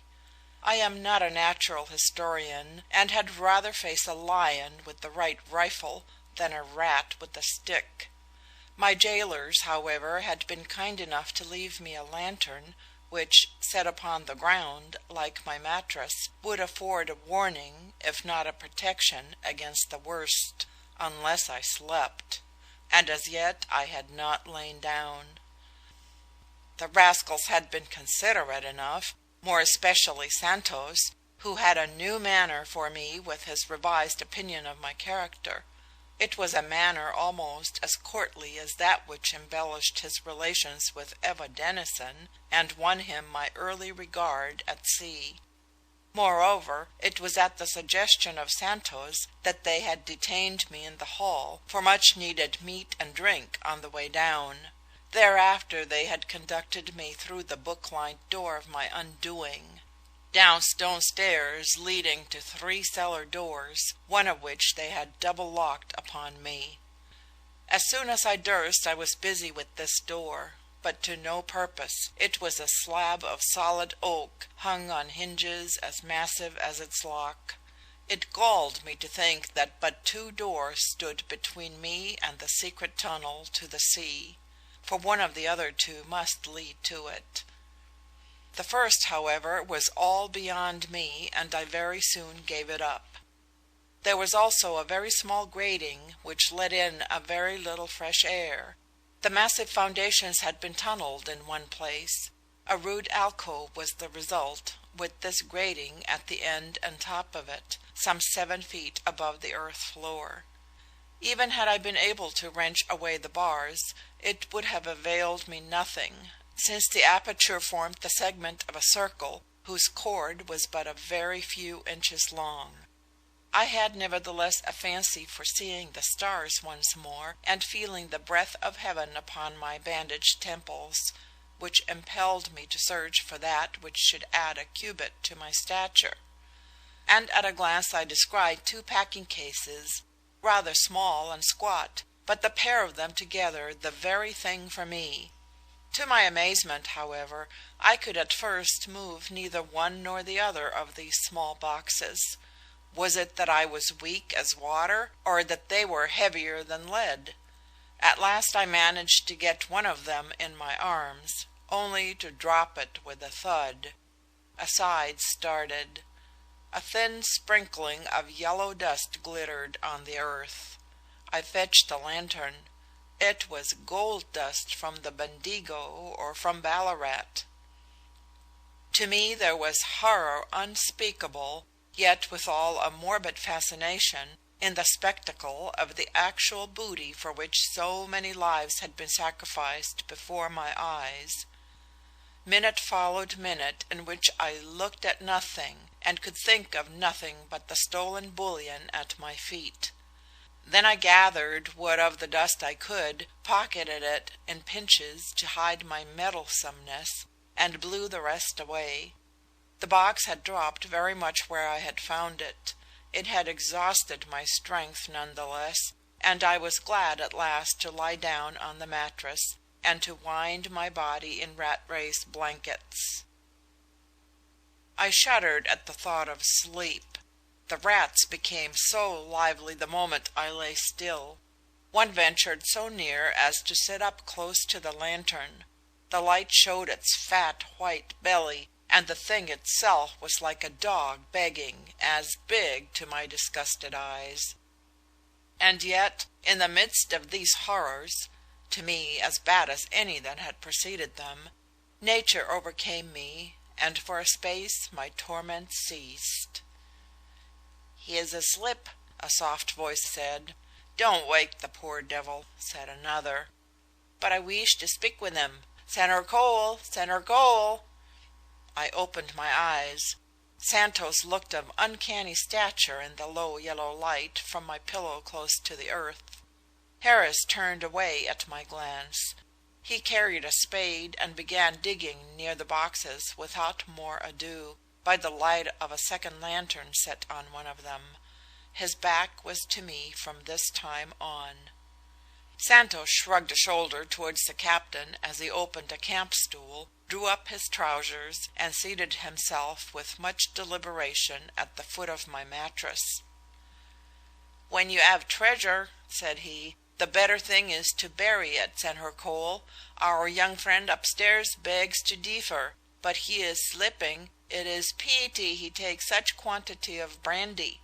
It is little weakness of you English. We in Portugal never touch it, save as a liqueur. Therefore we require less slip. Friend Squire upstairs is at this moment no better than a porker." Have I made a mistake? I thought it was the same word in both languages. But I am glad to see you smile, Senator Cole. That is a good sign. I was going to say, he is so fast asleep up there that he would not hear us if we were to shoot each other dead. And he gave me his paternal smile, benevolent, humorous, reassuring. But I was no longer reassured, nor did I greatly care any more what happened to me. There is a point of last, as well as one of least resistance, and I had reached both points at once. "Have you shot him dead?" I inquired, thinking that if he had, this would precipitate my turn. But he was far from angry. The parchment face crumpled into tolerant smiles. The venerable head shook a playful reproval as he threw away the cigarette that I am tired of mentioning, and put the last touch to a fresh one with his tongue. "What question, said he. "Really, Senator Cole, but you are quite right. I would have shot him, or cut his throat," and he shrugged indifference on the point, "if it had not been for you, and yet it would have been your fault. I need not explain. The position must have explained itself already. Besides, it is past. With you two against us, but it is past. You see, I have no longer the excellent Jose. You broke his leg, bad man. I fear it will be necessary to destroy him." Santos made a pause, then inquired if he shocked me. "Not a bit," said I, "neither truly nor untruly. You interest me." And that he did. "You see," he continued, "I have not the respect of you English for human life. We will not argue it. I have at least some respect for prejudice. In my youth I had myself such prejudices, but one loses them on the Zambesi. You cannot expect one to set any value upon the life of a black nigger, and when you have killed a great many Kaffirs by the lash with the crocodiles, or what not, then a white man or two makes less difference. I acknowledge there were too many on board that ship, but what was one to do? You have your English proverb about the dead men and the stories.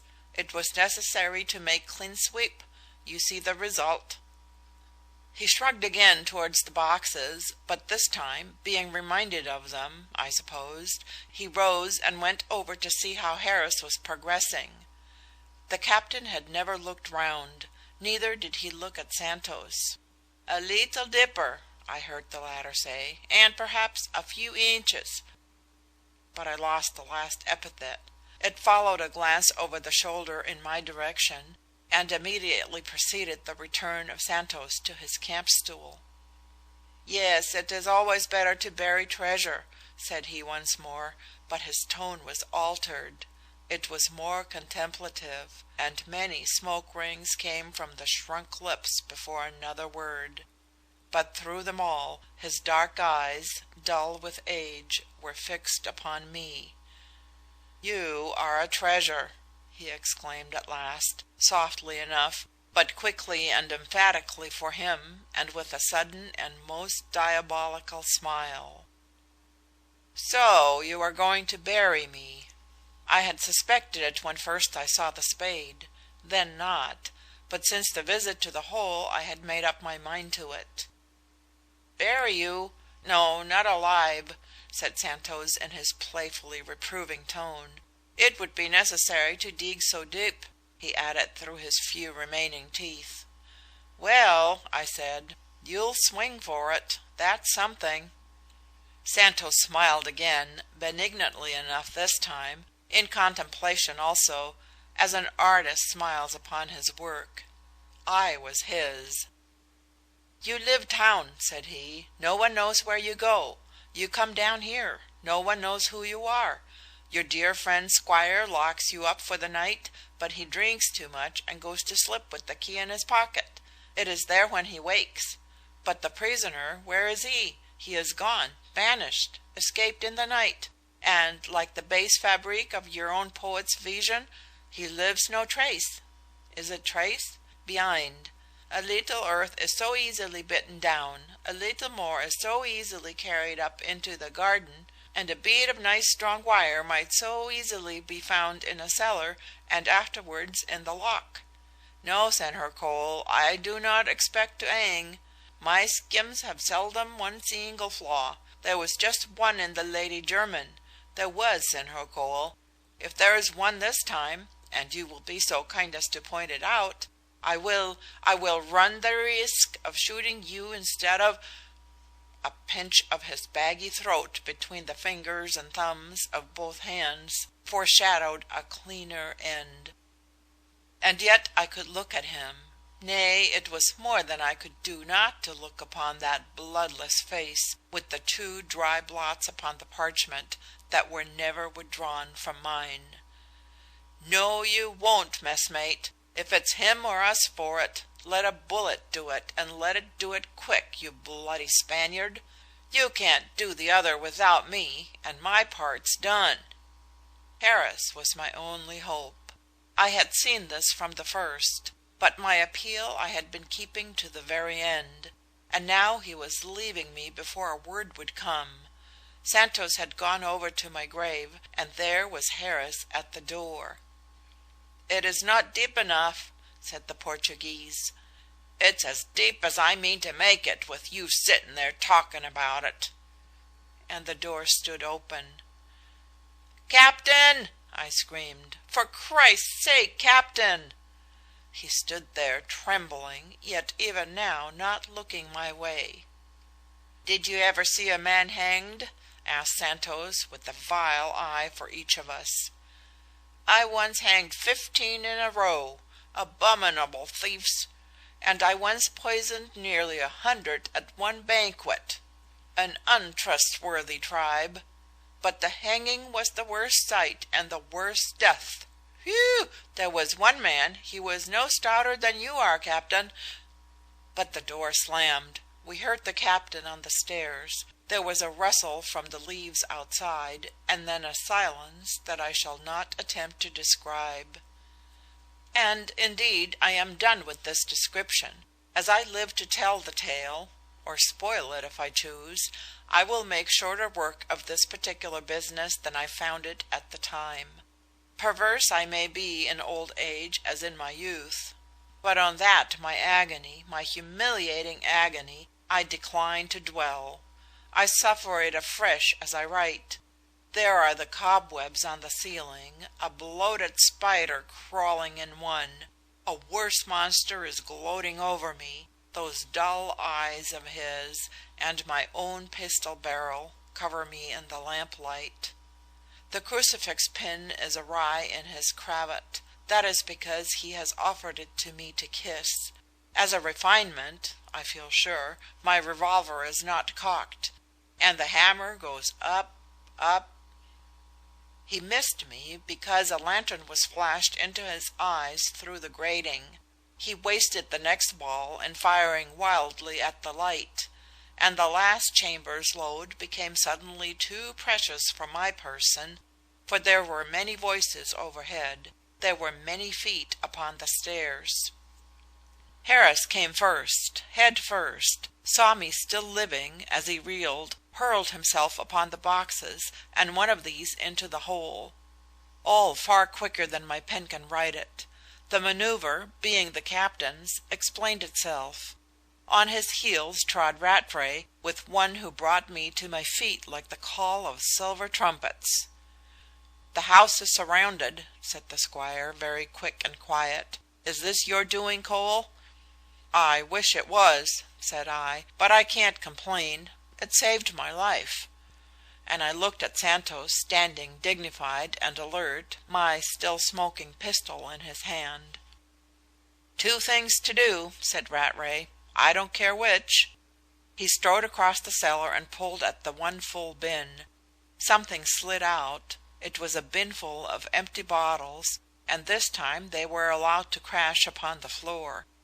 The squire stood pointing to a manhole at the back of the bin. "That's one alternative," said he, "but it will mean leaving this much stuff at least," pointing to the boxes, "and probably all the rest at the other end. The other thing's to stop and fight." "I fight," said Santos, stalking to the door. "Have you no more ammunition for me, friend Cole? Then I must leave you alive. Adios, senhor." Harris cast a wistful look towards the manhole, not in cowardice, I fancy, but in sudden longing for the sea, the longing of a poor devil of a sailor man doomed to die ashore. I am still sorry to remember that Rattray judged him differently. "Come on, skipper," said he. "It's all or none aboard the lugger, and I think it will be none. Up you go. Wait a second in the room above, and I'll find you an old cutlass. I shan't be longer." He turned to me with a wry smile. "We're not half armed," he said. "They've caught us fairly on the hop. It should be fun. Good-bye, Cole. I wish you'd had another round for that revolver. Good-bye, Eva." And he held out his hand to our love, who had been watching him all this time with eyes of stone. But now she turned her back upon him without a word. His face changed. The stormlight of passion and remorse played upon it for an instant. He made a step towards her, wheeled abruptly, and took me by the shoulder instead. "Take care of her, Cole," said he. "Whatever happens, take care of her." I caught him at the foot of the stairs. I do not defend what I did, but I had more ammunition, a few wadded bullets, caps, and powder charges loose in a jacket pocket, and I thrust them into one of his, upon a sudden impulse, not, as I think, altogether unaccountable, albeit, as I have said, so indefensible. My back was hardly turned an instant. I had left a statue of unforgiving coldness. I started round to catch in my arms a half-fainting, grief-stricken form, shaken with sobs that it broke my heart to hear. I placed her on the camp stool. I knelt down and comforted her as well as I could, stroking her hands, my arms about her heaving shoulders, with the gold-brown hair streaming over them. Such hair as it was, so much longer than I had dreamt, so soft, so fine. My soul swam in the sight and touch of it.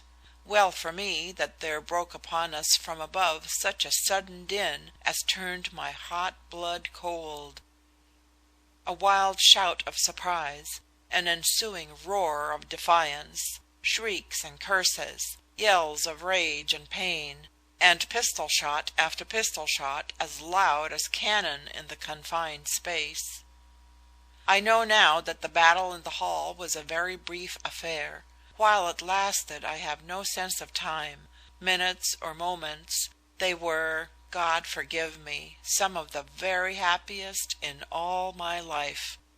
My joy was as profound as it was also selfish and incongruous. The villains were being routed, of that there could be no doubt or question.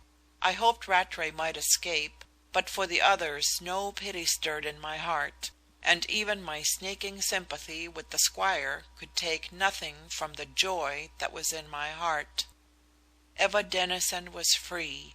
I was free. Our oppressors would trouble us no more. We were both lonely. We were both young. We had suffered together and for each other. And here she lay in my arms, her head upon my shoulder, her soft bosom heaving on my own. My blood ran hot and cold by turns. I forgot everything but our freedom and my love. I forgot my sufferings as I would have you all forget them. I am not to be pitied. I have been in heaven on earth. I was there that night, in my great bodily weakness, and in the midst of bloodshed, death, and crime. "They have stopped," cried Eva suddenly. "It is over. Oh, if he is dead!" And she sat upright, with bright eyes starting from a deathly face. I do not think she knew that she had been in my arms at all, any more than I knew that the firing had ceased before she told me. Excited voices were still raised overhead, but some sounded distant, yet more distinct, coming through the grating from the garden. And none were voices that we knew. One poor wretch, on the other hand, we heard plainly groaning to his death, and we looked in each other's eyes with the same thought. "That's Harris," said I, with, I fear, but little compassion in my tone or in my heart just then. "Where are the others?" cried Eva piteously. "God knows," said I. "They may be done for too. If they are, it's better than the death they would have lived to die." "But only one of them was a wilful murderer. Oh, Mr. Cole, Mr. Cole, go and see what has happened. Come back and tell me. I dare not come. I will stay here and pray for the strength to bear whatever news you may bring me. Go quickly. I will wait and pray." So I left the poor child on her knees in that vile cellar, white face and straining hands uplifted to the foul ceiling, sweet lips quivering with prayer, eyelids reverently lowered, and the swift tears flowing from beneath them, all in the yellow light of the lantern that stood burning by her side. How different a picture from that which awaited me overhead. End of chapter 18. This is Audiobook Caboodle YouTube channel. Place for finest collection of audiobooks and novels. Chapter 19, My Greatest Hour. The library doors were shut, and I closed the secret one behind me before opening the other and peering out through a rack of bluish smoke, and there lay Captain Harris, sure enough, breathing his last in the arms of one constable, while another was seated on the table with a very wry face, twisting a tourniquet around his arm from which the blood was dripping like raindrops from the eaves. A third officer stood in the porch, issuing directions to his men without. "He's over the wall, I tell you. I saw him run up our ladder. After him, every man of you, and spread." I looked in vain for Rattray and the rest, yet it seemed as if only one of them had escaped. I was still looking when the man in the porch wheeled back into the hall and instantly caught sight of me at my door. "Hello, here's another of them," cried he. "Out you come, young fellow. Your mates are all dead men." "They're not my mates." "Never mind. Come you out, and let's have a look at you." I did so, and was confronted by a short, thick-set man, who recognized me with a smile, but whom I failed to recognize. "I might have guessed it was Mr. Cole," said he. "I knew you were here somewhere, but I couldn't make head or tail of you through the smoke." "I'm surprised that you can make head or tail of me at all," said I. "Then you've quite forgotten the inquisitive parson you met out fishing? You see, I found out your name for myself. So it was a detective." "It was and is," said the little man, nodding. "Detective, or Inspector Royds, if you're any the wiser." "What has happened? Who has escaped?" "Your friend Rattray, but he won't get far." "What of the Portuguese and the nigger?" I forgot that I had crippled Jose, but remembered with my words and wondered the more where he was. "I'll show you," said Royds. "It was the nigger let us in. We heard him groaning round at the back. Who smashed his leg?" "One of our men was at that cellar grating. There was some of them down there. We wanted to find our way down and corner them, but the fat got in the fire too soon." "Can you stand something strong?" "Then come this way." He led me out into the garden, and to a tangled heap lying in the moonlight on the edge of the long grass. The slave had fallen on top of his master. One leg lay swathed and twisted. One black hand had but partially relaxed upon the haft of the knife the knife that stood up hilt deep in a blacker heart, and in the hand of Santos was still the revolver, my Dean and Adams, which had sent its last ball through the nigger's body. "They slipped out behind us, all but the one inside," said Royds ruefully. "I'm hanged if I know yet how it happened, but we were on them next second. Before that the nigger had made us hide him in the grass, but the old devil ran straight into him, and the one fired as the other struck. It's the worst bit of luck in the whole business, and I'm rather disappointed on the whole. I've been nursing the job all this week, had my last look round this very evening with one of these officers, and only rode back for more to make sure of taking our gentleman alive. And we've lost 3 out of 4 of 'em, and have still to lay hands on the gold. I suppose you didn't know there was any aboard?" he asked abruptly. "Not before tonight. Nor did we, till the Devoren came in with letters last week. 130 days out. She should have been in a month before you, but she got amongst the ice around the Horn. There was a letter of advice about the gold, saying it would probably go in the Lady Jermyn, and another about Rattray and his schooner, which had just sailed. The young gentleman was known to the police out there. Do you know where the schooner is? Bless you, no. We've had no time to think about her.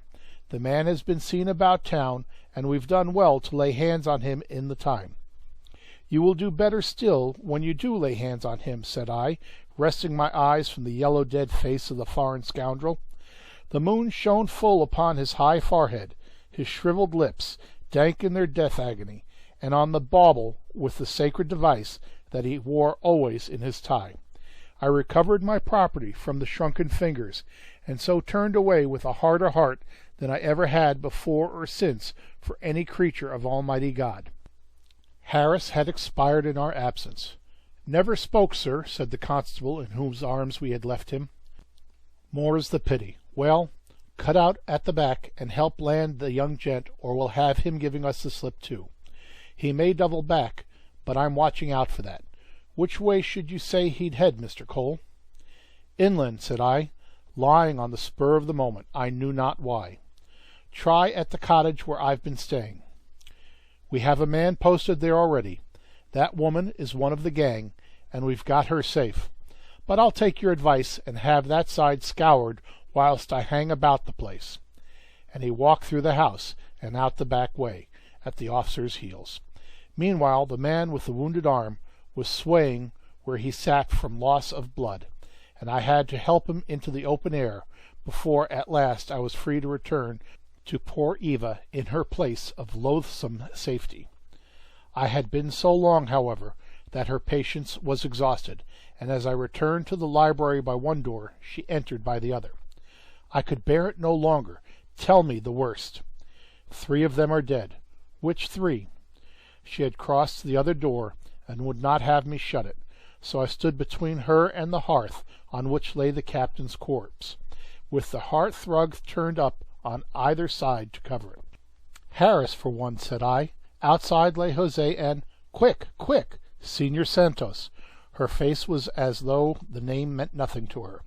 "And Mr. Rattray," she cried. "And Mr. Rattray." "Has escaped for the present. He seems to have cut his way through the police and got over the wall by a ladder they left behind them. They are scouring the country. Miss Denison, Eva, my poor love." She had broken down utterly in a second fit of violent weeping, and a second time I took her in my arms and stood trying in my clumsy way to comfort her, as though she were a little child. A lamp was burning in the library, and I recognized the armchair which Rattray had drawn thence for me on the night of our dinner, the very night before. I led Eva back into the room, and I closed both doors. I supported my poor girl to the chair, and once more I knelt before her and took her hands in mine. My great hour was come at last. Surely a happy omen that it was also the hour before the dawn. "Cry your fill, my darling," I whispered, with the tears in my own voice. "You shall never have anything more to cry for in this world. God has been very good to us. He brought you to me and me to you. He has rescued us for each other. All our troubles are over. Cry your fill. You will never have another chance so long as I live. if only you will let me live for you. Will you, Eva? Will you? Will you?" She drew her hands from mine and sat upright in the chair, looking at me with round eyes. But mine were dim. Astonishment was all that I could read in her look, and on I went headlong, with growing impetus and passion. "I know I am not much, my darling, but you know I was not always what my luck, good and bad, has left me now. And you will make a new man of me soon. Besides, God must mean it, or he would not have thrown us together amid such horrors, and brought us through them together still. And you have no one else to take care of you in the world. Won't you let me try, Eva? Say that you will." "Then you love me?" she said slowly, in a low, awe-struck voice that might have told me my fate at once. But I was shaking all over in the intensity of my passion, and for the moment it was joy enough to be able at last to tell her all. "Love you," I echoed, "with every fibre of my being, with every atom of my heart and soul and body. I love you well enough to live to 100 for you, or to die for you tonight." "Well enough to give me up?" she whispered. I felt as though a cold hand had checked my heart at its hottest, but I mastered myself sufficiently to face her question and to answer it as honestly as I might. "Yes," I cried, "well enough even to do that, if it was for your happiness, but I might be rather difficult to convince about that." "You are very strong and true," she murmured.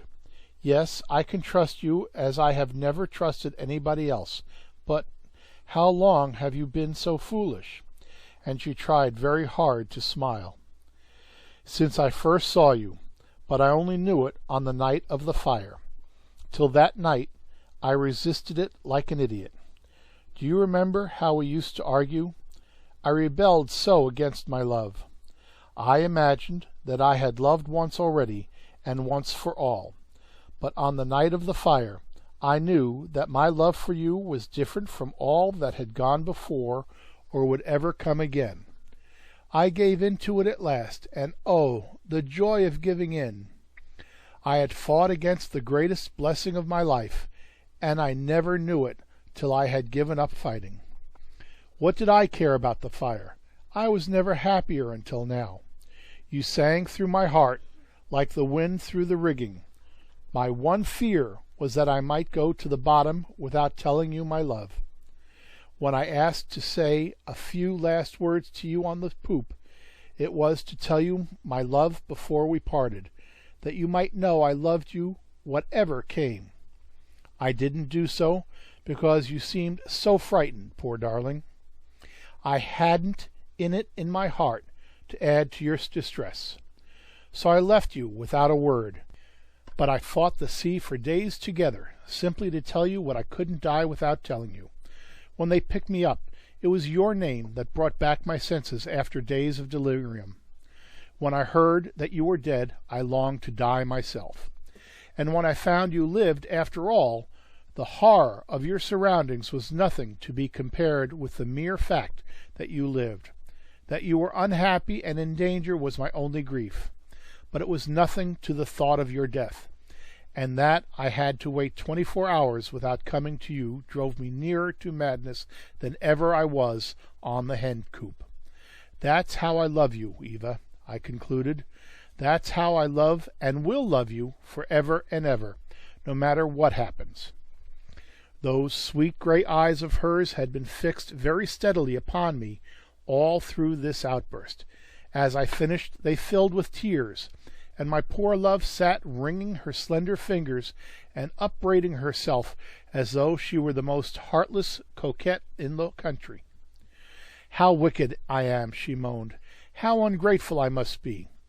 You offer me the unselfish love of a strong, brave man.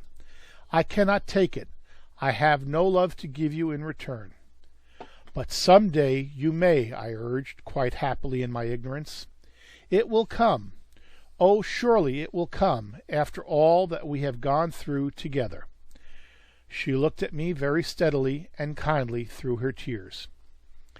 "It has come in a way," said she, but is not your way, Mr. Cole. I do love you for your bravery and your love, but that will not quite do for either of us." "Why not?" I cried in ecstasy. "My darling, it will do for me. It is more than I dared to hope for. Thank God, that you should care for me at all." She shook her head. "You do not understand," she whispered. I do. You do not love me as you want to love." "As I could love." "And as you will. It will come. I'll bother you no more about it now. God knows I can afford to leave well alone. I am only too happy, too thankful, as it is." And indeed I rose to my feet, every whit as joyful as though she had accepted me on the spot. At least she had not rejected me. Nay, she confessed to loving me in a way. What more could a lover want? Yet there was a dejection in her drooping attitude which disconcerted me in the hour of my reward. And her eyes followed me with a kind of stony remorse which struck a chill to my bleeding heart.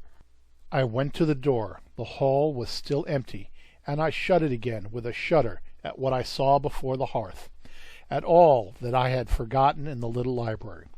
As I turned, another door opened, the door made invisible by the multitude of books around and upon it, and young Squire Rattray stood between my love and me. His clear, smooth skin was almost as pale as Eva's own, but pale brown, the tint of rich ivory. His eyes were preternaturally bright, and they never glanced my way, but flew straight to Eva, and rested on her very humbly and sadly, as her two hands gripped the arms of the chair, and she leant forward in horror and alarm. "How could you come back?" she cried. "I was told you had escaped." "Yes, I got away on one of their horses. I pictured you safe on board." "I very nearly was." "Then why are you here?" "To get your forgiveness before I go."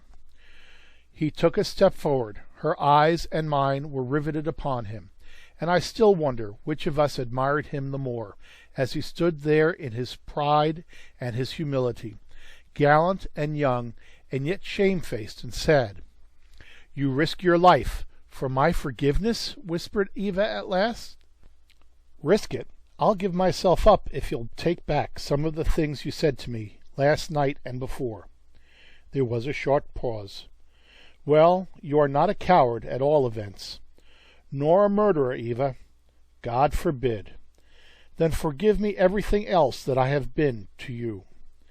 And he was on his knees, where I had knelt scarce a minute before. Nor could I bear to watch them any longer.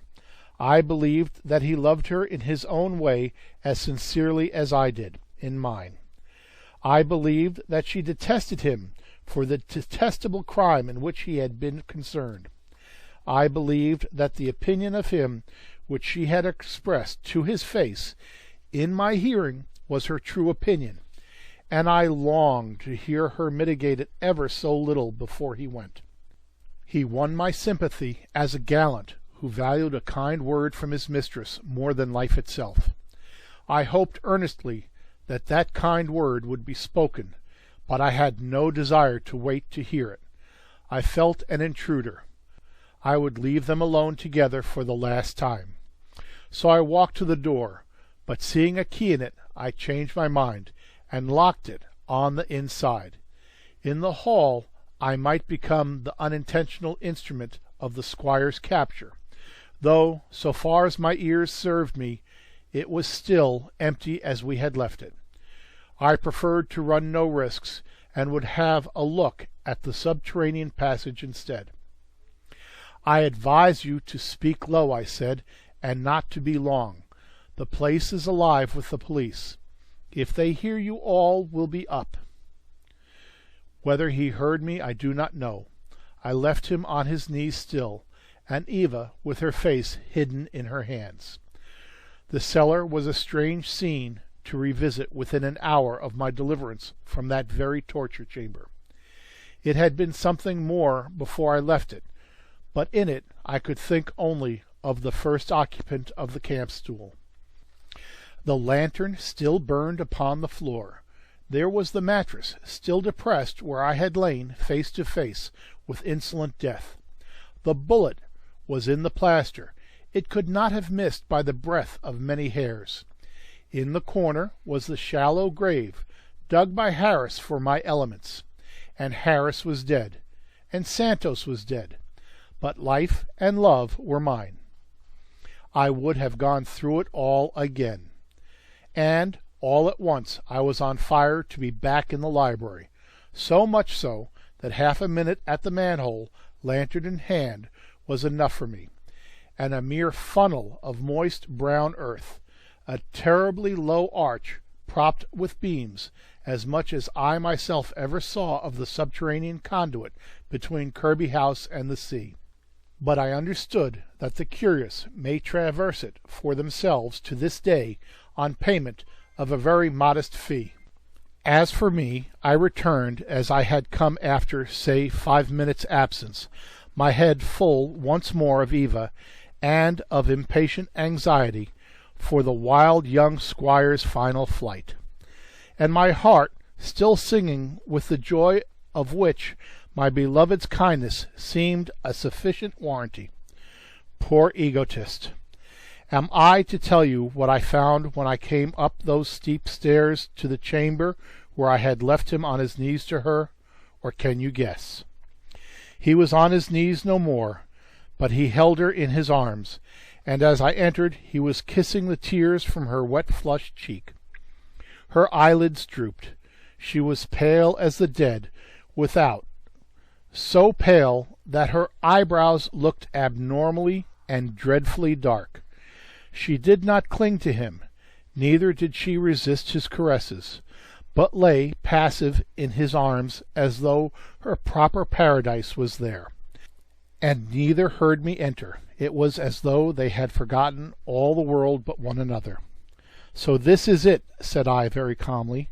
"I can hear my voice as I write." They fell apart on the instant. Rattray glared at me, yet I saw that his eyes were dim. Eva clasped her hands before her, and looked me steadily in the face, but never a word. "You love him?" I said sternly. The silence of consent remained unbroken. "Villain as he is," I burst out. And at last Eva spoke. "I loved him before he was one," she said. "We were engaged." She looked at him standing by, his head bowed, his arms folded. Next moment she was very close to me, and fresh tears were in her eyes. But I stepped backward, for I had had enough. "Can you not forgive me?" "Oh, dear, yes." "Can't you understand?" "Perfectly," said I. "You know you said—" "I have said so many things. But this was that you loved me well enough to give me up." And the silly ego in me, the endless and incorrigible, I imagined her pouting for withdrawal of those brave words. I not only said it, I declared, but I meant every word of it. None the less had I to turn from her to hide my anguish. I leaned my elbows on the narrow stone chimney-piece, which, with the grate below and a small mirror above, formed an almost solitary oasis in the 4 walls of books. In the mirror I saw my face. It was wizened, drawn, old before its time, and merely ugly in its sore distress, merely repulsive in its bloody bandages. And in the mirror also I saw Rattray, handsome, romantic, audacious, all that I was not, nor ever would be, and I understood more than ever, and loathed my rival in my heart. I wheeled round on Eva. I was not going to give her up to him. I would tell her so before him, tell him so to his face. But she had turned away. She was listening to someone else. Her white forehead glistened. There were voices in the hall. "Mr. Cole! Mr. Cole! Where are you, Mr. Cole?" I moved over to the locked door. My hand found the key. I turned round with evil triumph in my heart, and God knows what upon my face. Rattray did not move. With lifted hands, the girl merely begging him to go by the door that was open, down the stair. He shook his head grimly. With an oath, I was upon them. "Go, both of you," I whispered hoarsely. "Now, while you can, and I can let you. Now, now!" Still Rattray hung back. I saw him glancing wistfully at my great revolver lying on the table under the lamp. I thrust it upon him and pushed him toward the door. "You go first, she shall follow. You will not grudge me one last word. Yes, I will take your hand if you escape. Be good to her." He was gone. Without, there was a voice still calling me, but now it sounded overhead. "Good-bye, Eva," I said. "You have not a moment to lose." Yet those divine eyes lingered on my ugliness. "You are in a very great hurry," said she, in the sharp little voice of her bitter moments. "You love him, that is enough." "And you too," she cried, "and you too." And her pure, warm arms were around my neck. Another instant and she would have kissed me. She! I know it. I knew it then, but it was more than I would bear. As a brother, I had heard that tale before. Back I stepped again, all the man in me rebelling. "That's impossible," said I rudely. "It isn't. It's true. I do love you. For this." God knows how I looked. "And I mayn't say good-bye to you," she whispered. And I love you for that." "Then you had better choose between us," said I. End of Dead Men Tell No Tales by E.W. Hornung, Chapter 19. Chapter 20. The Statement of Francis Rattray. In the year 1858 I received a bulky packet bearing the stamp of the Argentine Republic, a realm in which, to the best of my belief, I had not a solitary acquaintance. The superscription told me nothing. In my relations with Rattray, his handwriting had never come under my observation. Judge then of my feelings when the first thing I read was his signature at the foot of the last page. For 5 years I had been uncertain whether he was alive or dead. I had heard nothing of him from the night we parted in Kirby Hall. All I knew was that he had escaped from England and the English police. His letter gave me no details of the incident. It was an astonishing letter. My breath was taken on the first closed page. At the foot of it the tears were in my eyes, and all that part I must pass over without a word. I have never shown it to a man or woman. It is sacred between man and man. But the letter possessed other points of interest, of almost universal interest, to which no such scruples need apply, for it cleared up certain features of the foregoing narrative which had long been mysteries to all the world, and it gave me what I had tried in vain to fathom all these years, some explanation, or rather history, of the young Lancastrian's complicity with Joaquin Santos in the foul enterprise of the Lady Jermyn. And these passages I shall reproduce word for word, partly because of their intrinsic interest, partly for such new light as the day throw on this or that phase of the foregoing narrative, and lastly, out of fairness to, I hope, the most gallant and most generous youth who ever slipped upon the lower slopes of Avonmouth. Wrote Rattray. You wondered how I could have thrown in my lot with such a man.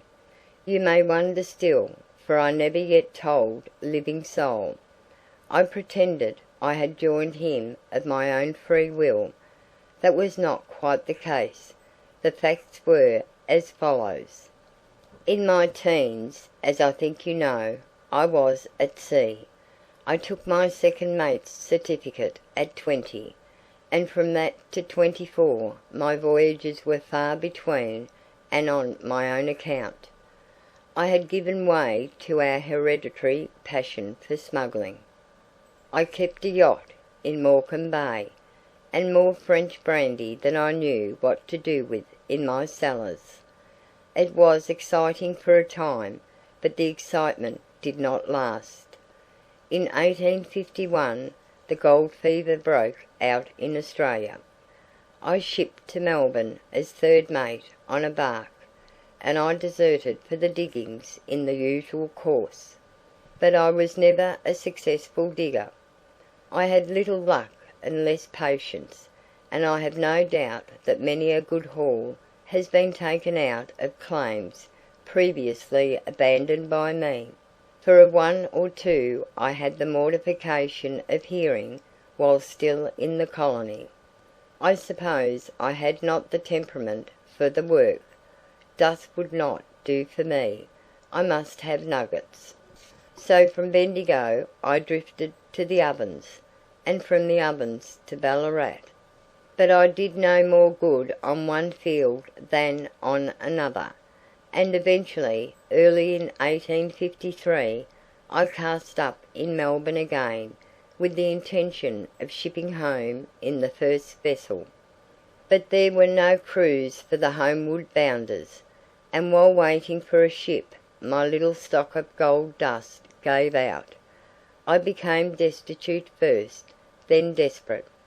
Unluckily for me, the beginning of '53 was the heyday of Captain Melville, he, the notorious bushranger. He was a young fellow of my own age. I determined to imitate his exploits. I could make nothing out there from an honest life. Rather than starve I would lead a dishonest one. I had been born with lawless tendencies.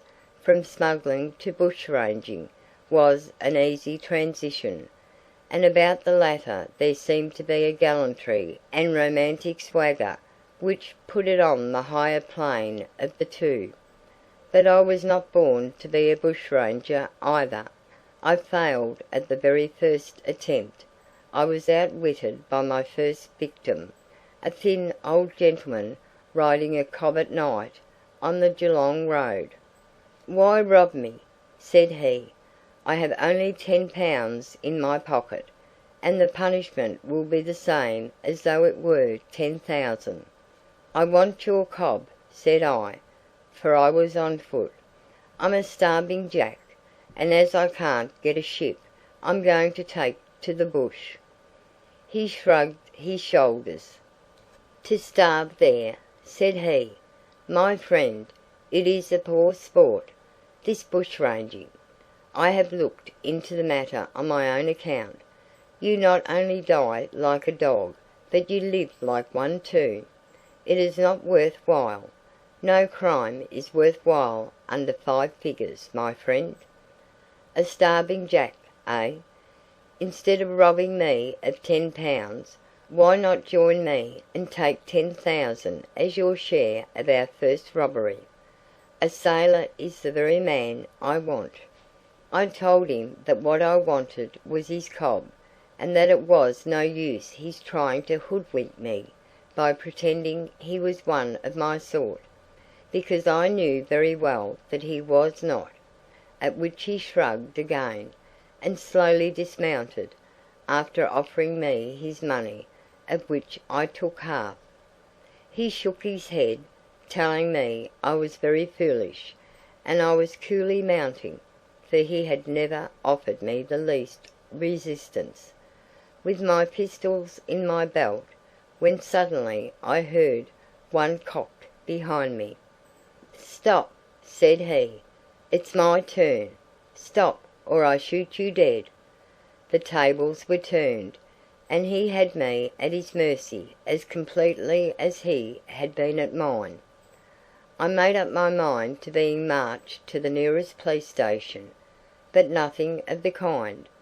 I had misjudged my man as utterly as you misjudged him a few months later aboard the Lady Jermyn. He took me to his house on the outskirts of Melbourne, a weatherboard bungalow, scantily furnished, but comfortable enough. And there he seriously repeated the proposal he had made me offhand in the road. Only he put it a little differently. Would I go to the hulks for attempting to rob him of £5, or would I stay and help him commit a robbery, of which my share alone would be 10 or 15,000? You know which I chose. You know who this man was. I said I would join him. He made me swear it. And then he told me what his enterprise was. There is no need for me to tell you, nor indeed had it taken definite shape at this time. Suffice it that Santos had wind that big consignments of Australian gold were shortly to be shipped home to England, that he, like myself, had done nothing on the diggings, where he had looked to make his fortune, and out of which he meant to make it still. It was an extraordinary life that we led in the bungalow. I the guest, he the host, and either the unsuspecting hostess and innocent daughter of the house. Santos had failed on the fields, but he had succeeded in making valuable friends in Melbourne. Men of position and of influence spent their evenings on our veranda, among others the Melbourne agent for the Lady Jermyn, the likeliest vessel then lying in the harbour, and the one to which the first consignment of gold dust would be entrusted if only a skipper could be found to replace the deserter who took you out. Santos made up his mind to find one.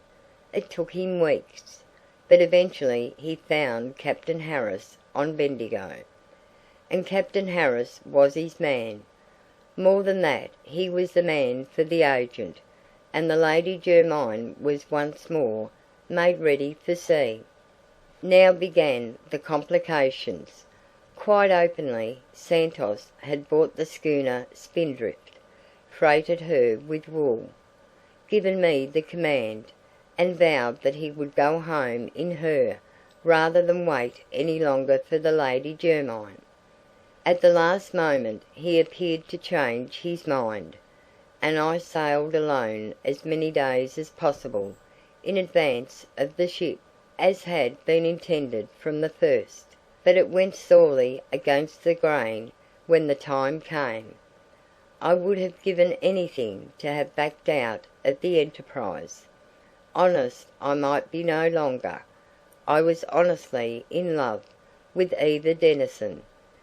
Yet to have backed out would have been one way of losing her forever. Besides, it was not the first time I had run counter to the law, I who came of a lawless stock, but it would be the first time I had deserted a comrade or broken faith with one. I would do neither. In for a penny, in for a pound. But before my God I never meant it to turn out as it did, though I admit, and have always admitted, that my moral responsibility is but little if any the less on that account. Yet I was never a consenting party to wholesale murder, whatever else I was. The night before I sailed, Santos and the captain were aboard with me till the small hours.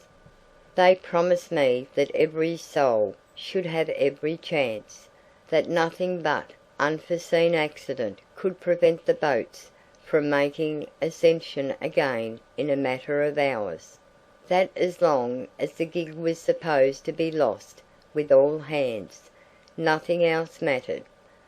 So they promised, and that Harris meant to keep his promise I fully believe. That was not a wanton ruffian, but the other would spill blood like water, as I told you at the hall, and as no man now knows better than yourself.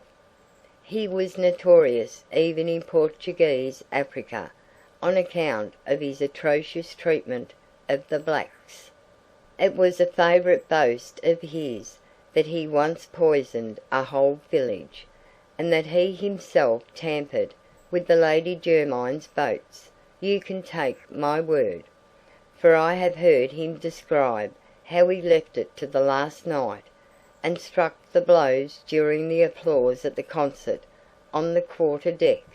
He said it might have come out about the gold in the gig during the fire. It was safer to run no risks. The same thing came into play aboard the schooner. Never shall I forget the horror of that voyage after Santos came aboard. I had a crew of 8 hands all told, and 2 he brought with him in the gig. Of course they began talking about the gold. They would have their share or split when they got ashore. And there was mutiny in the air, with the steward and the quartermaster of the Lady Jermyn for ringleaders. Santos nipped it in the bud with a vengeance. He and Harris shot every man of them dead, and 2 were shot through the heart. They washed and dressed, and set adrift to rot in the gig with false papers. God knows how we made Madeira. We painted the old name out and a new name in, on the way, and we shipped a Portuguese crew, not a man of whom could speak English. We shipped them aboard the Duke de Mondejo's yacht, Braganza. The schooner Spindrift had disappeared from the face of the waters forever, and with the men we took in plenty of sour claret and cigarettes, and we paid them well, and the Portuguese sailor is not inquisitive under such conditions.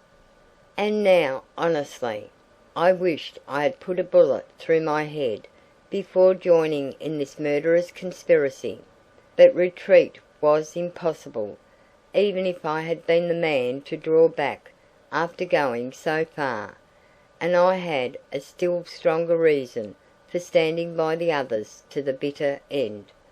I could not leave Our Lady to these ruffians. On the other hand, neither could I take her from them, for, as you know, she justly regarded me as the most flagrant ruffian of them all.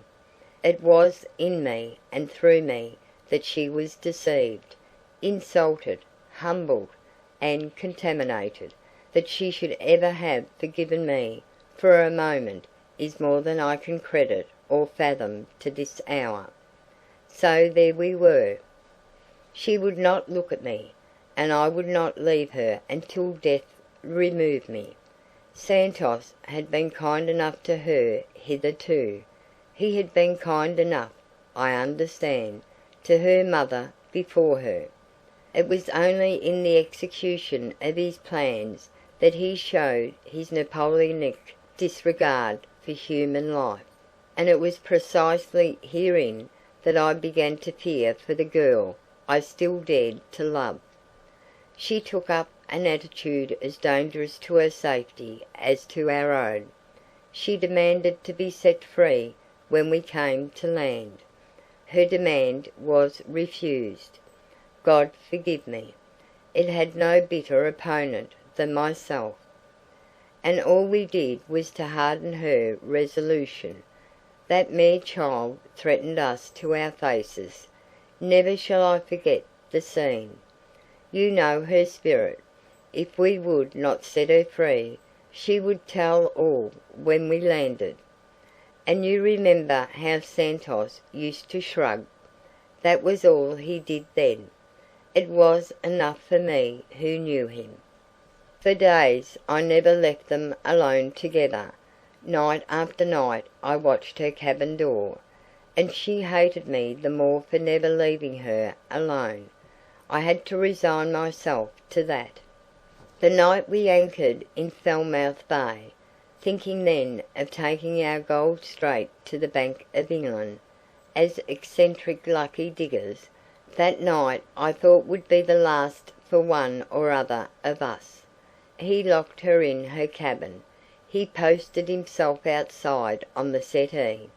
I sat watching him across the table, Each had a hand in his pocket, each had a pistol in that hand, and there we sat, with our 4 eyes locked, while Harris went ashore for papers. He came back in great excitement, what with stopping at Madeira and calms, and the very few knots we could knock out of the schooner at the best of times. We had made a 7 or 8 weeks' voyage of it from Ascension, where, by the way, I had arrived only a couple of days before the Lady Jermyn, though I had nearly a month's start of her. Well, Harris came back in the highest state of excitement, and well he might. The papers were full of you, and of the burning of the Lady Jermyn. Now mark what happened. You know, of course, as well as I do, but I wonder if you can ever yet realise what it was to us. Our prisoner hears that you are alive, and she turns upon Santos and tells him he is welcome to silence her, but it will do us no good now, as you know that the ship was wilfully burned, and with what object. It is the single blow she can strike in self-defence, but a shrewder one could scarcely be imagined. She had talked to you at the very last, and by that time she did know the truth. What more natural than that she should confide it to you? She had time to tell you enough to hang the lot of us, and you may imagine our consternation on hearing that she had told you all she knew. From the first we were never quite sure whether to believe it or not. That the papers breathed no suspicion of foul play was neither here nor there. Scotland Yard might have seen to that. Then we read of the morbid reserve which was said to characterize all your utterances concerning the Lady Jermyn. What were we to do? What we no longer dared to do was to take our gold dust straight to the bank. What we did, you know. We ran round to Morecambe Bay, and landed the gold as we ratrays had landed lace and brandy from time immemorial. We left Eva in charge of Jane Braithwaite. God only knows how much against my will, but we were in a corner. It was life or death with us, and to find out how much you knew was a first plain necessity, and the means we took were the only means in our power. Nor shall I say more to you on that subject than I said 5 years ago in my poor old house. That is still the one part of the whole conspiracy of which I myself am most ashamed. And now it only remains for me to tell you why I have written all this to you, at such great length, so long after the event. My wife wished it. The fact is that she wants you to think better of me than I deserve, and yes, I confess that I should like you not to think quite as ill of me as you must have done all these years. I was villain enough, but do not think I am unpunished. I am an outlaw from my country. I am morally a transported felon. Only in this no man's land am I a free man. Let me but step across the border, and I am worth a little fortune to the man who takes me.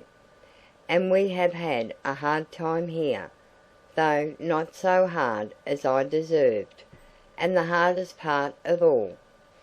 But you must guess the hardest part, for the letter ended as it began, with sudden talk of his inner life and tentative inquiry after mine.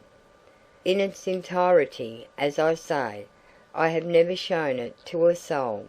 There was just a little more than I read to my wife, who could not hear enough about his. Then I folded up the letter, and even she has never seen the passages to which I allude. And yet I am not one of those who hold that the previous romances of married people should be taboo between them in after life. On the contrary, much mutual amusement of an innocent character may be derived from a fair and free interchange upon the subject, and this is why we, in our old age, or rather in mine, find a still unfailing topic in the story of which Eva Denison was wayward heroine and Frank Rattray the nearest approach to a hero. Sometimes these reminiscences lead to an argument, for it has been the fate of my life to become attached to argumentative persons. I suppose because I myself hate arguing.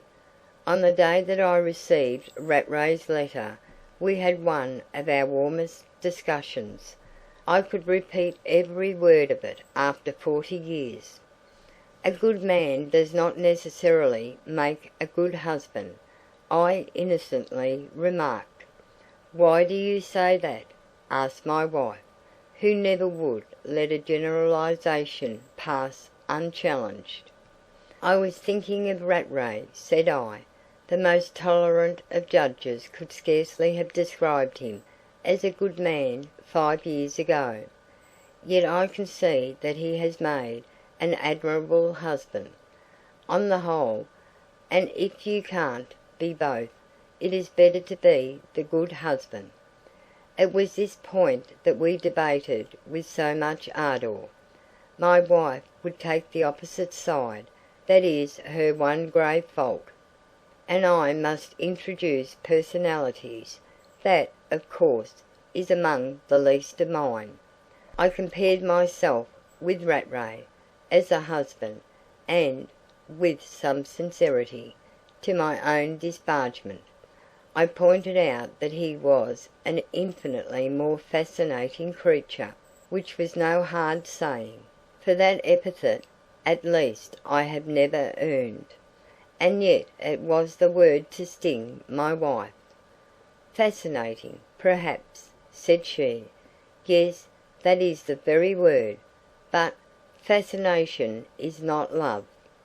And then I went to her and stroked her hair, for she had hung her head in deep distress, and kissed the tears from her eyes, and I swore that her eyes were as lovely as Eva Denison's, that there seemed even more gold in her glossy brown hair, that she was even younger to look at. And at last the craftiest compliment my own love looked at me through her tears, as though some day or other she might forgive me. Then why did you want to give me up to him? Said she. End of chapter 20. End of Dead Men Tell No Tales by E.W. Hornung. This was Audiobook Caboodle YouTube channel presentation. We hope you enjoyed listening. For full audiobook, check out our playlist section. Links in description below.